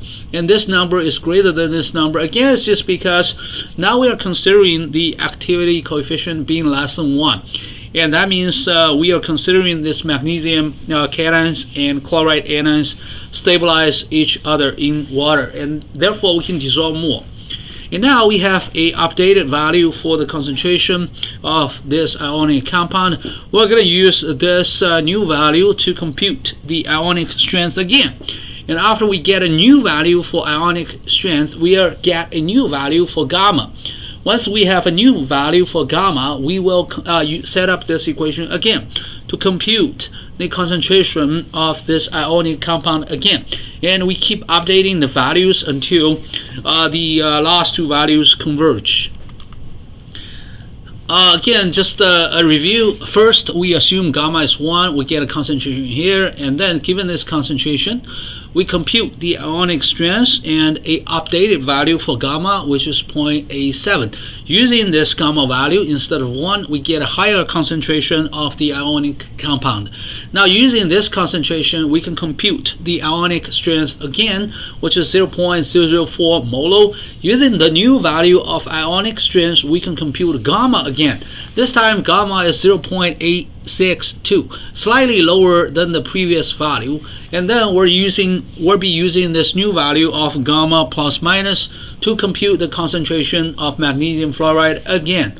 And we get another value, 0.00136. Compare this value and this value. You can see the last two values of the concentrations are really close to each other. Now we're going to use this value, 0.00136 molar magnesium fluoride in water, to calculate the ionic strength again. Just by replacing this 134 with 136, we get a new ionic strength. We plug in the new value of ionic strength, we get the value of gamma again. Well, we keep doing this until the last two values of the concentration and gamma converge. And actually they do converge after one or more steps. And then gamma is actually 0.0861. The concentration of magnesium fluoride is 0.00136 molar. And we know it's converged only because in the last two iterations we have the same value. And at this point, not only the concentration is converged, the ionic strength is converged, and gamma, the activity coefficient, is converged. At room temperature, we determined the solubility of magnesium fluoride in water at 0.00136 molar. And this is definitely higher than 0.00117 when we assumed this gamma is simply 1. So yeah, you of course can first assume gamma is 1 to get the concentration, but just do not stop there. Once you have a value for concentration, you can compute the ionic strength and a new value of gamma. Once you have a new value of gamma, you can compute the new value of the concentration. You keep doing all these iterations until the values are converged. Chapter 9, Electrolyte Solutions. Section 9.6, Sort in and sort out effects. The sort in and sort out effects are referring to adding a salt into the aqueous solution of a chemical may increase or decrease its solubility. Here's an example. If we add the sodium nitrate salt into the saturated aqueous solution of magnesium fluoride, this sodium plus can help stabilize the chloride. Nitrate can help stabilize the magnesium cation in the aqueous solution. And therefore, adding sodium nitrate may increase the solubility of magnesium chloride in water. And this is one of the examples of sort-in. Now let's look at the solubility equation for magnesium fluoride. On the left hand side, we have magnesium fluoride in the solid phase. Right hand side, we have magnesium cation and fluoride cation. At the room temperature, we have Ksp equals 6.4 times 10 to the power of negative 9. And we have learned in the previous section, Ksp is gamma to the power of 3 times 4 times the concentration of dissolved magnesium fluoride over C0 to the power of 3. So first, this gamma is the mean ionic activity coefficient. The reason we have 4 here is because the concentration of fluoride is 2 times the concentration of magnesium. And we need to have the concentration of fluoride squared. So that's why you see a 4 here. And over here we have the concentration of magnesium fluoride over C0. This is simply to remove the units. And we are assuming the standard state is 1 molar. Now at the same temperature, room temperature, Ksp is a constant. That's not going to change. However, if you look at this equation, you can see, well, the concentration of magnesium fluoride is inversely proportional to gamma. So you can see if this times this is a constant, then the concentration of magnesium fluoride is higher when you have a smaller gamma. The concentration of magnesium fluoride is lower if you have larger gamma. And also, mathematically, we can rewrite this equation. The concentration of magnesium fluoride over C0 is simply the cubic root of Ksp over 4 on top, and then divided by gamma plus minus. Gamma plus minus is the mean ionic activity coefficient. So if we can lower this activity coefficient, we can increase the concentration of magnesium fluoride in water, and that means we can increase the solubility of magnesium fluoride. But how can we reduce this gamma? Well, it's pretty simple. We can increase the ionic strength of the aqueous solution. Here's the example. If we add 0.1 molar sodium nitrate into this aqueous solution of magnesium fluoride, the ionic strength is increased. Why? Because now we have 2 different salts, and the ionic strength of sodium nitrate is this much. This is the molarity over 2, and then we have sodium nitrate over here. Together it's 0.1 molar from sodium nitrate. What about the ionic strength from magnesium fluoride? Well, it's just the concentration of magnesium fluoride is pretty low. So even if the dissolution of magnesium fluoride contributes to the ionic strength, that contribution is much smaller than 0.1 molar. So we're going to just use 0.1 molar. Now we just use this ionic strength. This is a approximate value.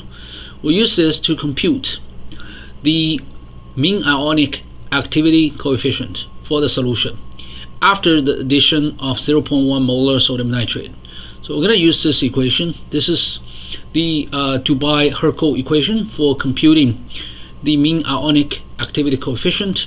We get this gamma equals 0.69. And now if gamma is 0.69, we plug in this value into this equation, and again this equation comes from this equation, and then we can compute the concentration of magnesium fluoride, which is 0.0017 molar. This is higher than the previously calculated 0.00117 molar with a zero ionic strength. It's also greater than the value over here, 0.00136, even after we consider the ionic strengths that come from magnesium fluoride. So this is so-called soldering effect. All right. After we add sodium nitrate into the saturated solution of magnesium fluoride, we can further enhance the solubility of magnesium fluoride. What's the physical reason behind this? It's very simple. Again, sodium plus helps stabilize fluorine minus. Nitrate minus helps stabilize magnesium 2 plus in the aqueous solution. And therefore, by adding a different salt, we can further stabilize the magnesium cation and fluoride ion in the aqueous solution, and then in turn we increase its solubility. But adding too much sodium nitrate into this magnesium fluoride solution may sometimes decrease the solubility of magnesium fluoride, and this phenomenon is called salt out. Well, in this case, if we add too much sodium nitrate, this sodium plus and nitrate ions may attract too many water molecules, most of the water molecules, and consequently deprive the opportunities of the magnesium cation and fluoride anion of being fully solvated. And then we can dissolve less magnesium 2 plus and fluorine minus ions in water. Well, only because we have fewer water molecules available to solvate these two ions. There's another way to reduce the solubility of magnesium fluoride, which is to somehow add another chemical that either contains magnesium cation or fluoride. This is actually due to the Le Chatelier principle. Now let's look at one example. If we add 0.01 molar sodium fluoride into a saturated magnesium fluoride solution, you can see we're adding new fluoride into this solution. Magnesium fluoride precipitates out. Here's the reason. For convenience, let's just assume the mean activity coefficient is just constantly 1, so that we don't have to worry about this. We'll just analyze this sort out effect semi-quantitatively.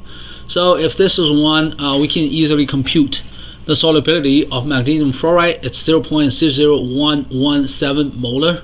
All right, using this equation, we solve this equation, we get 0.00117 molar.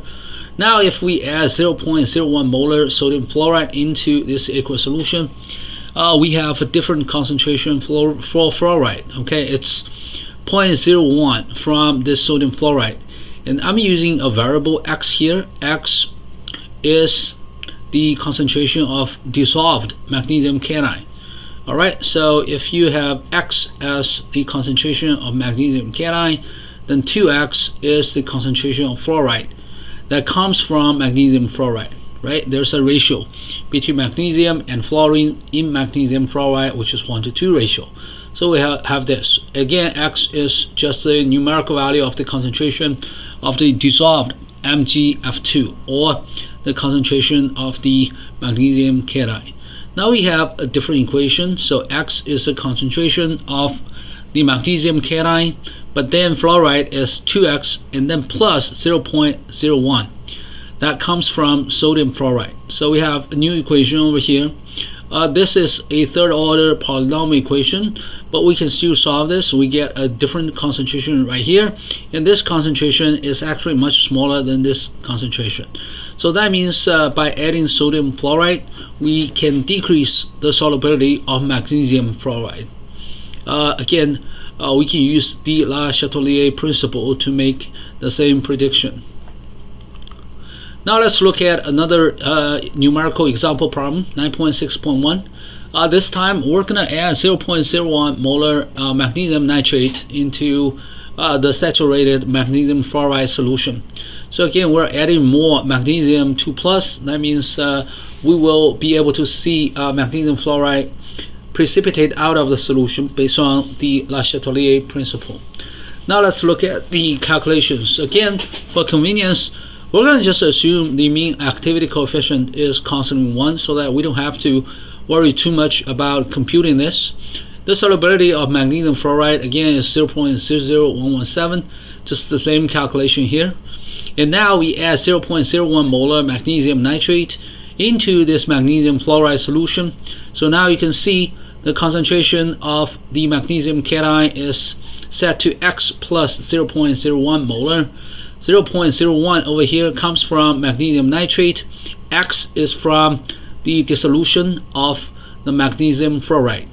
So if X molar magnesium fluoride is dissolved, we have 2X as the concentration of fluoride.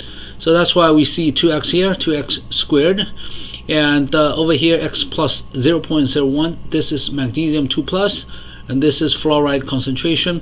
Now we solve this equation, and we get X equals 0.00039, which is also much smaller than the original value. It's roughly only 1/3 of the original value. Again, by adding magnesium nitrate, we introduce additional magnesium cations into the solution. That reduces the solubility of magnesium fluoride. We can use the calculation to see this statement is true, and also we can simply use the Le Chatelier's principle. By adding additional magnesium 2 plus,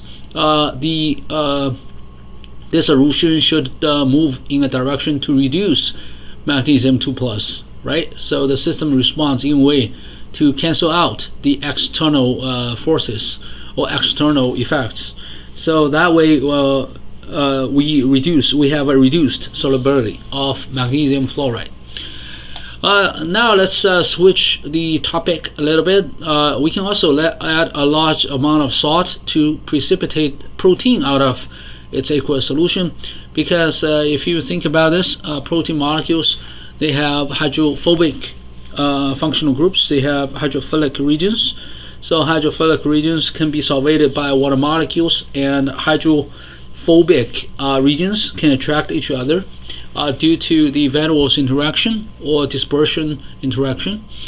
But now if you add a very large amount of salt into the aqueous solution of protein, then, well, again, the large number of salt ions may attract too many water molecules away from protein, and that's going to deprive the opportunities of the hydrophilic regions of the protein from being fully solvated. And then the protein molecules will start to coagulate. That means change to a solid or even semi-solid state due to the attraction between their hydrophobic parts via dispersion attraction. So here, adding salt reduces the solubility of the protein in water, and you can try this in the kitchen. You add a very large amount of table salt into milk, and we can observe the salt out phenomenon. Chapter 10, Electrochemical Reactions, Section 10.1, Electrochemical Cells. An electrochemical cell includes an anode and a cathode. Electrons are produced at the anode, electrons are consumed at the cathode. Let's look at this diagram of a zinc-copper electrochemical cell. At the anode, zinc may lose 2 electrons and form zinc 2 plus. Zinc 2 plus may be dissolved in the aqueous solution, and the electrons produced at the anode may flow all the way to the cathode through a wire. And over here, copper 2 plus in the aqueous solution may get 2 electrons and become copper atoms. And over here we have a porous disk. This is just to ensure the charge balance on the left and on the right. Now let's look at some properties of the anode and the cathode. The anode is the electrode where oxidation occurs. That means the oxidation number increases. For example, over here, zinc atom has an oxidation number of 0, and now over here zinc 2 plus with an oxidation number of 2. The electrode where electrons are produced.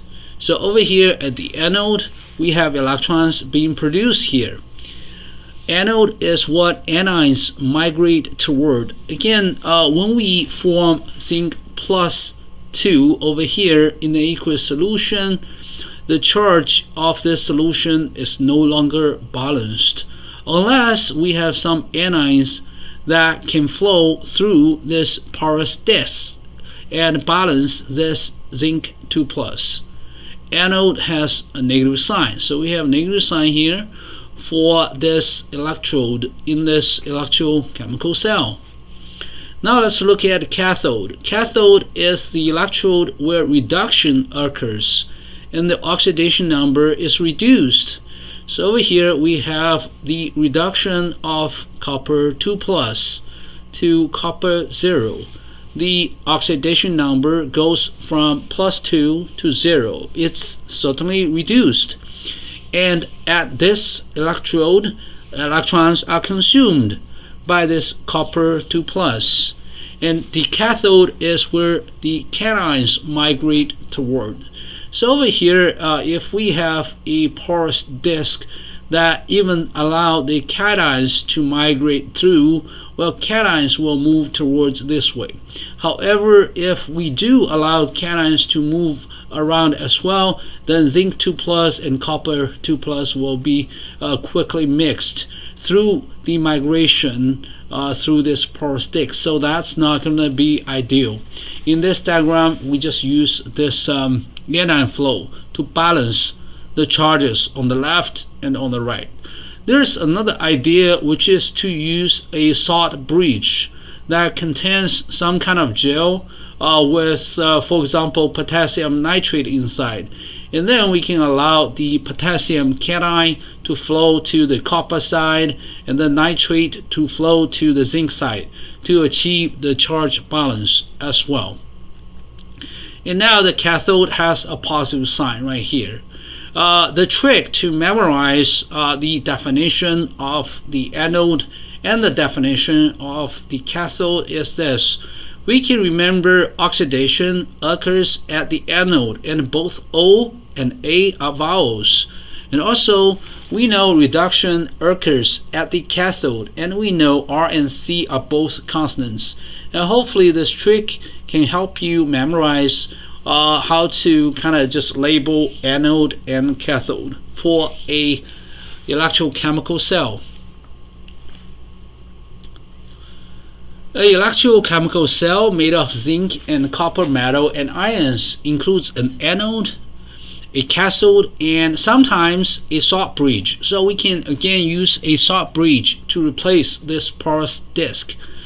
The reason we have a porous disk here is to allow anions to flow from right to left to balance the charges on both sides. But again, we can also have a salt bridge that contains some kind of inert or spectator ions such as potassium nitrate, and then we can allow the nitrate in the salt bridge to flow into this zinc container and allow the potassium cation to flow into the copper container. That way we can still achieve a balanced charge in both containers. Now let's look at the anode. Zinc becomes zinc 2 plus and produce 2 electrons. So we can see the oxidation number increases. It's an oxidation reaction. Electrons are produced, and then this anode has a negative sign. And now let's look at the cathode. Copper 2 plus gets 2 electrons to form a copper atom. The electrode has a reduction reaction going on. The electrode has this electrons being consumed, and the cathode has a plus sign. Now we can also look at the overall chemical reaction. So on the left hand side we have this anode. Zinc becomes zinc 2 plus and 2 electrons. At the cathode we have copper 2 plus with 2 electrons becoming copper. So we can sum up these two equations. Just make sure the number of electrons are balanced on the left and on the right so that they cancel. And over here, I mean, we are just lucky that 2 electrons appear on the right side and also on the left hand side, therefore they cancel. The overall reaction would be just zinc plus copper 2 plus. The product side, we have zinc 2 plus and copper. So over here we have this overall electrochemical reaction: zinc in the solid phase plus copper 2 plus in the aqueous solution becomes zinc 2 plus in the aqueous solution plus copper. The overall effect is zinc passes 2 electrons to copper 2 plus. For the electrochemical cell made of zinc and copper, we can write out the half-cell reactions for each of the 2 electrodes and look up their standard half-cell potentials at room temperature. So first, let's look at anode. At the anode, we have zinc producing zinc 2 plus and 2 electrons. And we can look up the oxidation potential for this anode, which is 0.762 volt. Sometimes we use shorthand notations, OX for oxidation.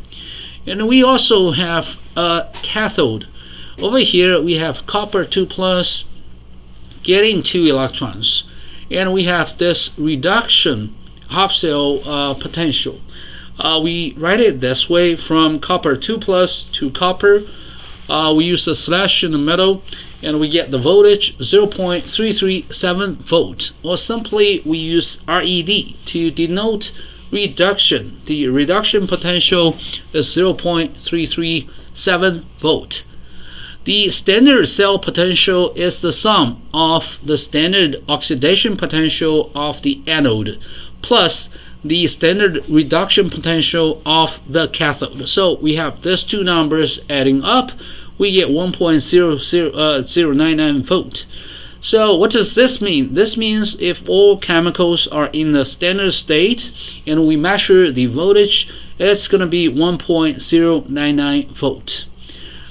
This compared to if you have AA or AAA batteries, their voltages are typically 1.5 volt, and this is roughly 1.1 volt.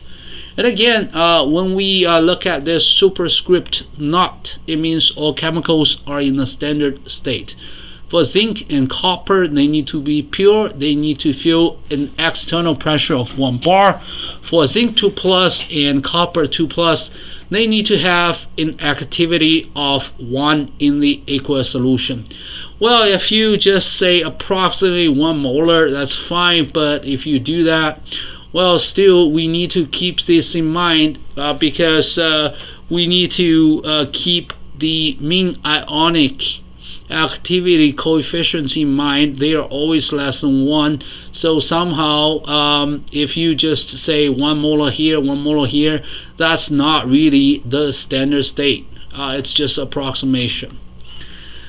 How do we get those half-cell potentials? So you cannot have a battery with only the anode or only the cathode. You need to pair them up. So whatever you measure is always the total cell potential.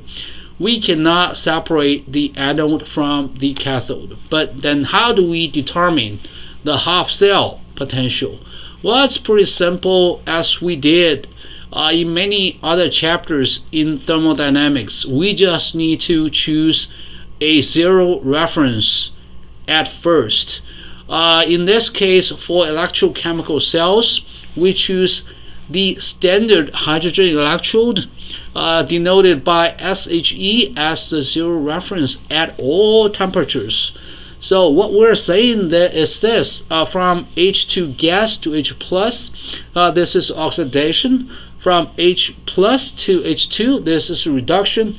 We just arbitrarily set it to be 0 as long as this H2 and this H plus are both in the standard state. What's the standard state for the hydrogen gas? It's pretty simple.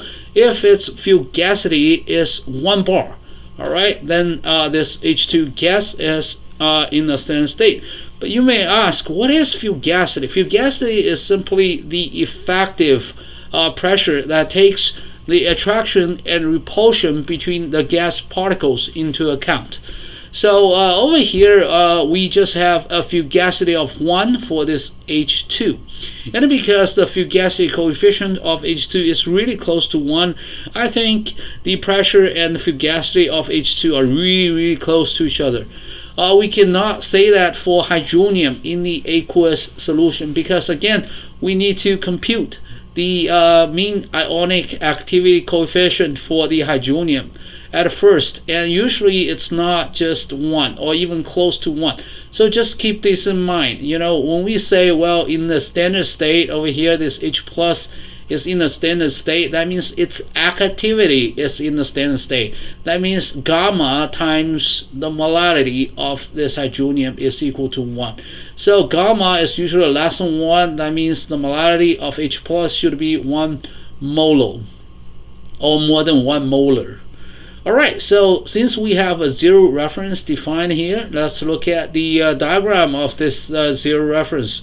We just need to have this half cell, we need to have hydrogen gas, and we need to use a platinum electrode, because this platinum electrode can conduct electricity, can resist any oxidation or reduction, because platinum, I think, is very inert.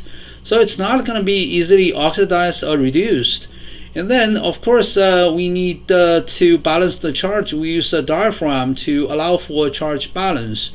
And finally, we need a certain concentration of hydronium in this aqueous solution. We want to make sure its activity is 1. Now let's look at this half cell, this copper half cell. So we can now pair up this half cell with the standard hydrogen electrode, and then we can make a complete electrochemical cell. Alright, and make sure all chemicals are in their standard state, and then we measure the standard cell potential. And for this cell, the standard cell potential is 0.337 volts at room temperature. And now we write out the two half cells. One is the anode. Anode, that means oxidation occurs here. So the oxidation number increases, and we have this oxidation half cell potential. At cathode, reduction occurs. So we go from copper 2 plus to copper 0, and we have the reduction half cell potential. And remember, the total cell potential is the sum of the oxidation potential of the anode plus the reduction potential of the cathode. So the reduction potential of the cathode is the total cell potential minus the oxidation potential at the anode. So over here we have this equals 0.337. Over here we have 0 by definition. It's just chosen to be zero reference. And then we get the reduction potential for copper, which is 0.337. And after we get the half cell potential for copper, we will be able to determine the oxidation potential for this zinc electrode, because now we can pair up the copper electrode and the zinc electrode, and we're gonna just measure the total cell potential. And remember, the total cell potential is equal to the oxidation potential of the anode plus the reduction potential of the cathode. So it's just simple math. And finally, if you have a electrode, its reduction potential is negative oxidation potential, and vice versa. Chapter 10, Electrochemical Reactions, Section 10.2, Thermodynamics of Electrochemical Reactions. The Nernst equation relates the Gibbs energy of reaction and the cell potential of an electrochemical cell. Delta G of R is the Gibbs energy of the reaction, or Gibbs energy change per mole reaction. N is the number of transferred electrons. F is the Faraday constant, 96,485 Coulomb per mole. And E is the cell potential. This Faraday constant is simply the charge of one electron multiplied by the Avogadro constant. So it means 1 mole electrons has a charge of negative 96,485 coulombs. Now, what if all chemicals are in the standard state in the reaction? Well, then we simply put a superscript naught here and here. Now we have the standard Gibbs energy of reaction equal to negative NF E naught. E naught is the standard electrochemical cell potential. The Nernst equation can be used for half-cell reactions. For example, let's look at zinc copper cell. We will also verify this. The standard Gibbs energy of reaction equals the standard Gibbs energy of the oxidation half-cell reaction plus the standard Gibbs energy of the reduction half-cell reaction. Now let's look at the anode. The half-cell reaction is this. From zinc to zinc 2+. 2 electrons are produced, the oxidation number increases. We have the standard oxidation half-cell potential 0.762. Now we can compute the standard Gibbs energy for this half-cell, which is negative NF times the standard half-cell potential. Plugging all the numbers, we get negative 147 kilojoule per mole. 1 coulomb times 1 volt is 1 joule. Now let's look at cathode, where reduction happens. The oxidation number of copper 2+ is reduced to 0. 2 electrons are transferred. The standard reduction potential is 0.337 volt. The standard Gibbs energy of this reduction half-cell reaction is negative NF reduction potential. Plugging all the numbers, we get negative 65 kilojoule per mole. We can also compute the total standard Gibbs energy of reaction for the entire electrochemical cell, which is this, negative NF E naught of the cell. Plug in the numbers, we get negative 212 kilojoule per mole. We can easily verify this negative 100 to 12 is the sum of the Gibbs energy of the oxidation reaction and the Gibbs energy of the reduction reaction. Now let's look at a different reaction over here. On the left hand side we have 2 iron 3, 1 iron 0. On the right hand side we have 3 iron 2. We will verify this again. We have the anode, in which this iron 0 becomes iron 2+. The oxidation number increases. We can look up the standard oxidation half-cell potential, 0.44 volt. 2 electrons are transferred, so we're plugging all the numbers, negative 85 kilojoule per mole. Now let's look at the cathode. We'll look at the cathode, make sure you have a reduction reaction, and make sure the oxidation number decreases.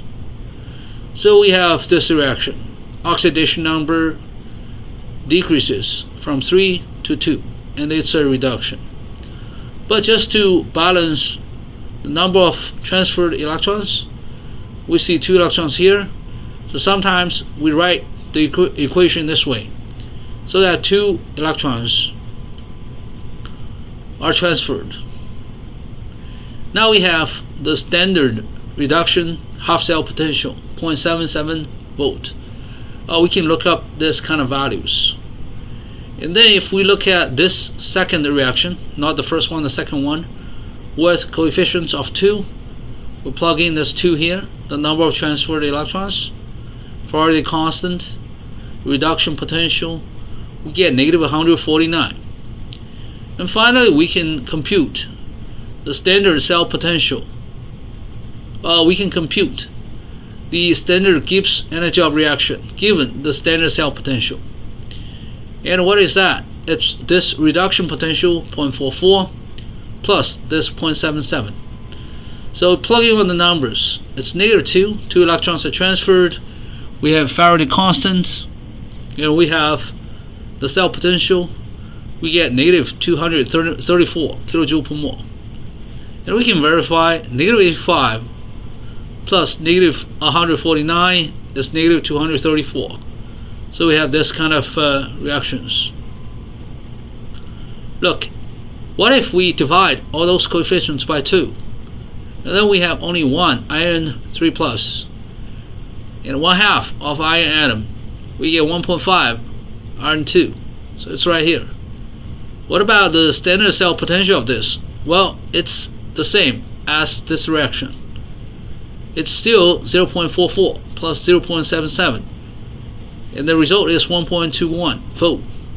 However, the standard Gibbs energy of reaction is halved to -117 kilojoule per mole.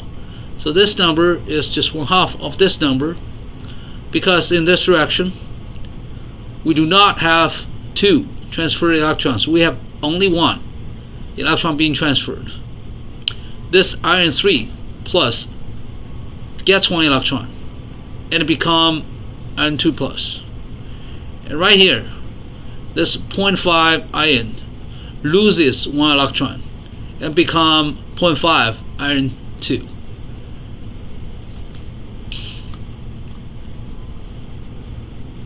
Now let's look at a completely different example. This time we will calculate the reduction potential of a half cell from iron 3 to iron 0. Iron 3 gets 3 electrons and become iron 0. The information provided to us includes the reduction potential of this from iron 3 to iron 2, and also another half cell reaction from iron 2 to iron 0. How do we tackle this problem? Well, because Gibbs energy is a state function, so we can actually decompose this reaction from iron 3 to iron 0 into this reaction and this reaction, and then we can combine these two. Now let's look at the first one. From iron 3 to iron 2, we have the standard reduction potential 0.77 volt. We can compute the standard Gibbs energy of this reduction reaction, which is -NFE0 of reduction. 1 electron is transferred, so N is 1, Faraday constant. Over here, the standard reduction potential. We have another half cell reaction over here, also reduction. The reduction potential is -0.44 volt. And then we can compute the standard Gibbs energy of reduction. That's -2 times Faraday constant times -0.44 volt. -2 comes from here. We have 2 electrons being transferred. Now this reaction is the target reaction, and this reaction is simply the sum of these 2 half cell reactions. And again, Gibbs energy is a state function, so we're going to just sum up this one and this one together. So this comes from iron 3 to iron 2. This is from iron 2 to iron 0. We sum it up, we combine the common factors, we get Faraday constant times 0.11 volt. You may compute the value of this, but it's unnecessary. We'll just have the standard Gibbs energy expressed this way. You will see why. Because the standard Gibbs energy of reduction for this reaction is -3F times the half cell this reduction potential. And then we can plug in the expression here. This guy is F, the Faraday constant, times 0.11 volt. And we have Faraday constant on the right hand side, so they cancel. The standard reduction potential is then simply 0.11 volt over -3, so we have this value here. And that's it. That's the reduction potential for this half cell reaction from iron 3 to iron 2. It may not be obvious, but we can also compute the reduction potential of this reaction as follows. So we have 3 electrons being transferred, so 3 times this reduction potential equals 1 times this reduction potential, because only 1 electron is transferred here, plus 2 times over here 2 electrons are transferred, so that's why 2 here. And then we can plug in all the numbers. Eventually we will get the same result. The standard reduction potential from ion 3 to ion 0 is negative 0.04 volt. So by looking at those examples, we learn that the half-cell reduction potentials are not additive. I mean, although this reaction is the sum of these 2 reactions, but you do not just sum up these 2 voltages. You cannot do that. However, if you multiply the voltages by the corresponding numbers of electrons, well, you get products of potential and electrons, number of electrons or charges. Then the products become additive. The products are actually just proportional to the standard Gibbs energy of the reaction. The proportionality is the Faraday constant. And again, the Faraday constant is the charge of 1 mole electrons. Now let's look at the entropy change of an electrochemical reaction. So how do we do this? Well, first, dG is negative S dt plus VdP. So we have this equation. Under constant pressure condition, entropy is negative delta G over delta T. For a chemical reaction of physical change, we can use this same equation for the reactants and also for the products. And we take the difference between the 2 equations, one for reactants, one for products. And then we get this equation. The entropy of the reaction is equal to negative first derivative of the Gibbs energy of reaction with respect to temperature, as long as we hold pressure constant. And it's fairly easy to hold the pressure constant. Just do the chemical reaction under atmospheric pressure. Now, the Gibbs energy of reaction is negative Fe. Alright? So we replace delta G of R with negative Fe, and we have this equation. The entropy change of a reaction is NF times delta E over delta T under constant pressure condition. And E is the cell potential. So we simply used the Nernst equation from here to here. That's the Nernst equation. When all chemicals are in the standard state, we just add a naught in the superscript here and here. And now we have this standard entropy of reaction equals NF times the first derivative of the standard cell potential with respect to temperature. And sometimes if we just can measure the standard cell potential accurately at 2 different temperatures, we can just use the finite change of the cell potential on top, the finite change of the temperature on the bottom. We can just estimate the standard entropy of reaction. Or if we can measure the standard cell potential at various temperatures, we can make a plot. We have this versus temperature, and then we'll be able to calculate the standard enthalpy of reaction. First, we use the graph to determine the slope, which is the standard entropy of reaction divided by NF. And then of course the slope multiplied by NF will be this, the standard entropy of reaction. And finally we can compute the standard enthalpy of reaction, because H is G plus Ts. So delta H is delta G plus T delta S. Alright, and again this is from the Nernst equation. The standard Gibbs energy of reaction is negative NF times the standard cell potential. N is the number of transferred electrons. F is the Faraday constant.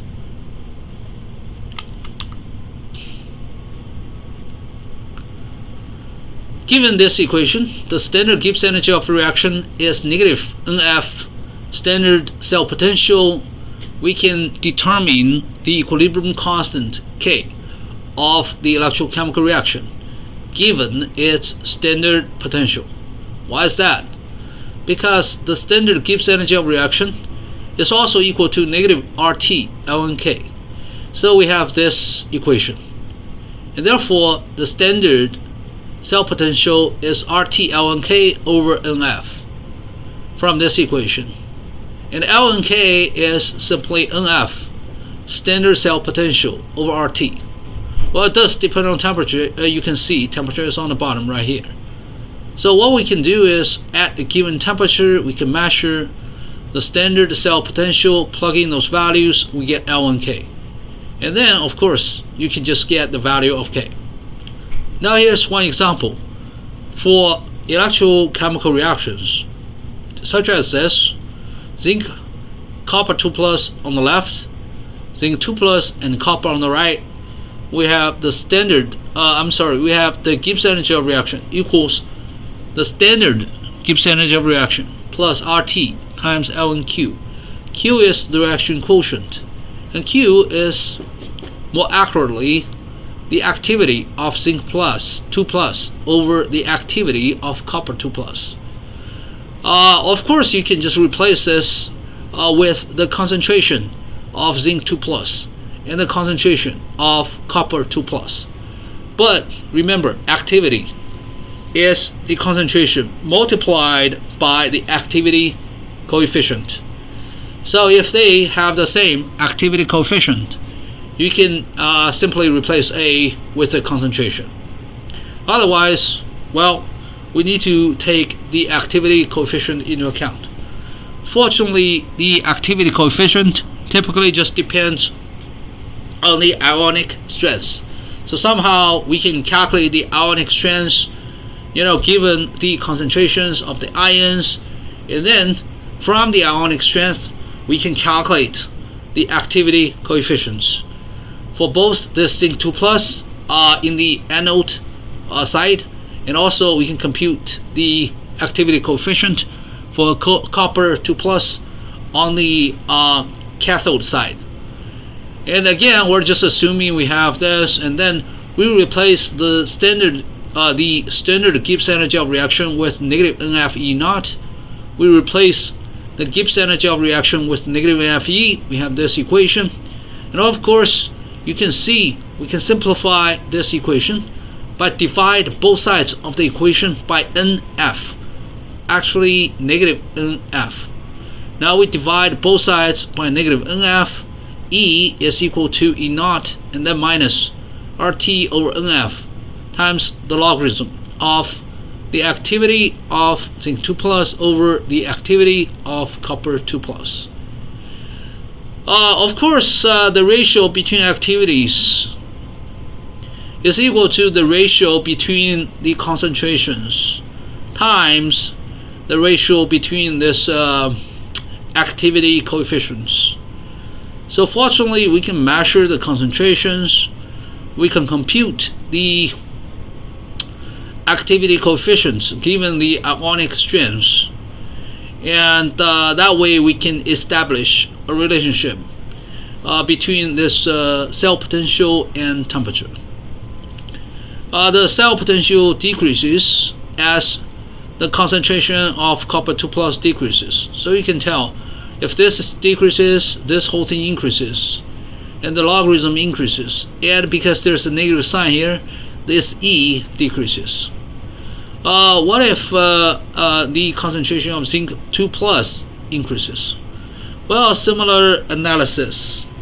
When this increases, this whole thing increases, the logarithm of this increases, and because of this negative sign, then cell potential decreases.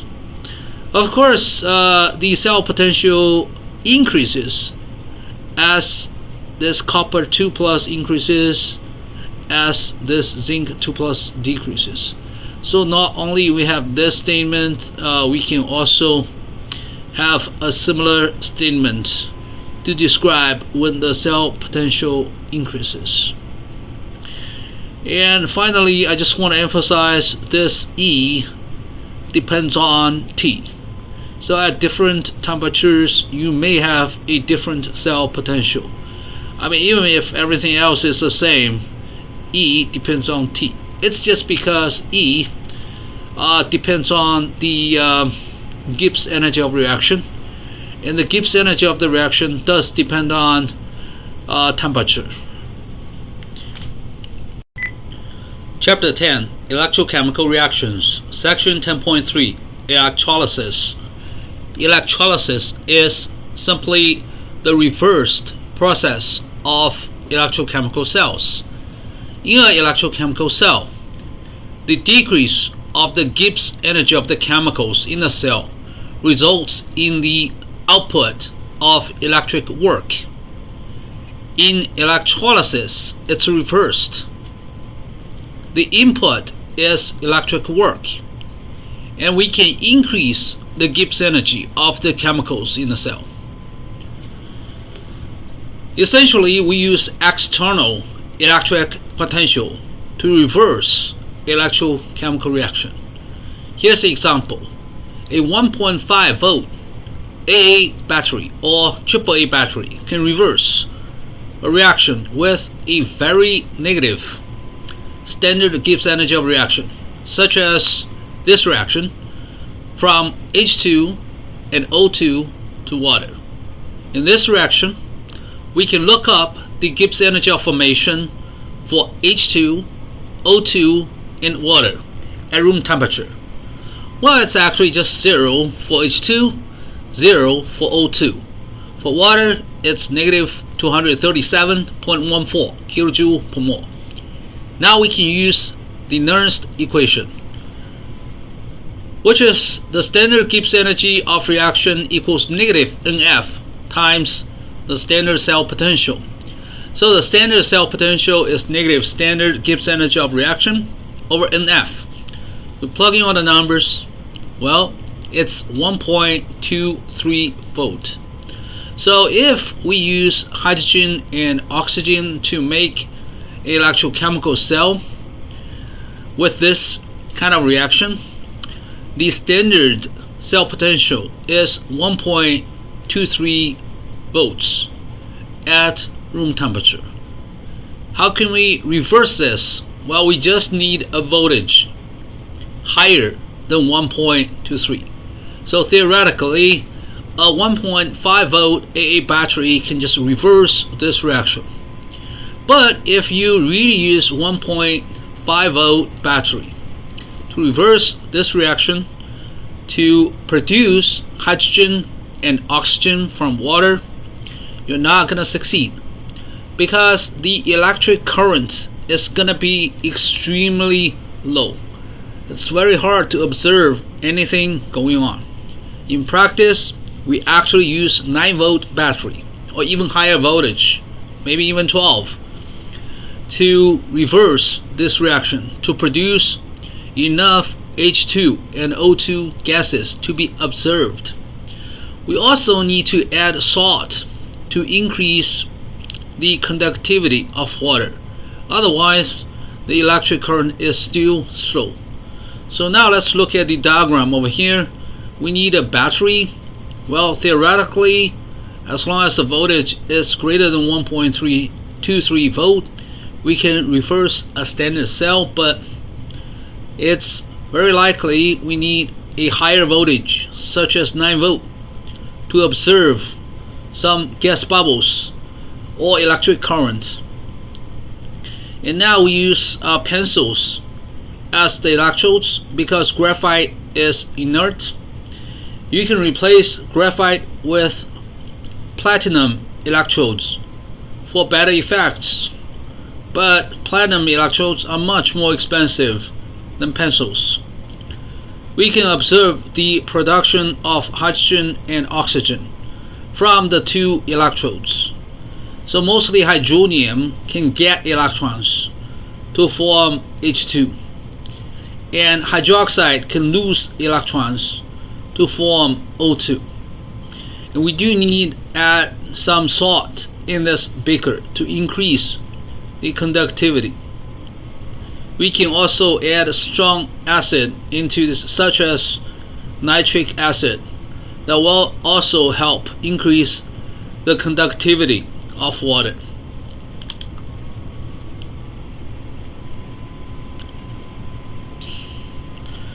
So this is a demonstration I did at home to make hydrogen gas. I used a 9-volt battery, so for convenience, and really I just dissolved some salt in this water. Let's play a little bit. In this video, I'm gonna make some hydrogen gas. This is just hot water. I'm putting a lot of salt, table salt, into the water. I'm gonna stir it. We'll try to dissolve as much salt as possible. This is just to increase the right.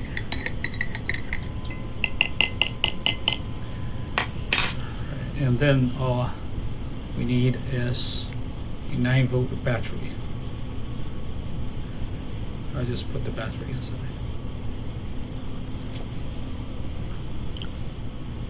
And then you can see gas is produced.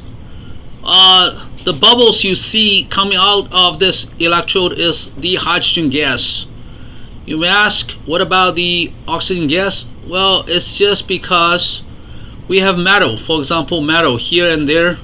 One metal is present in the water, so very likely metal hydroxide or oxide will be produced instead of O2. So really metal is being oxidized. The oxidation number of the metal increases from 0 to a positive number. So it's not really this oxygen. So there are reasons for that. We need to compare the half cell potential for the oxidation of metal versus the oxidation of hydroxide, and see which reaction is easier to take place. Now let's look at this. The half cell reactions are over here. Water may gain electrons to produce H2 and hydroxide, and if metal is present in water, metal may react with hydroxide to form metal hydroxide and electrons. So over here we do produce electrons, and it involves the oxidation number increase of the metal. Another possible reaction is this: the metal may react with hydroxide to form metal oxide plus water and also produce 2 electrons. I'm writing these 2 equations assuming this metal is bivalent. What if the metal is trivalent, and then you can change this to 3 hydroxide, and this is going to be metal with 3 OH minus. And over here you can just change it to 3, and over here you have metal 2 oxygen 3, something like that. Of course you need to put a coefficient in the front. The other products are water and electrons.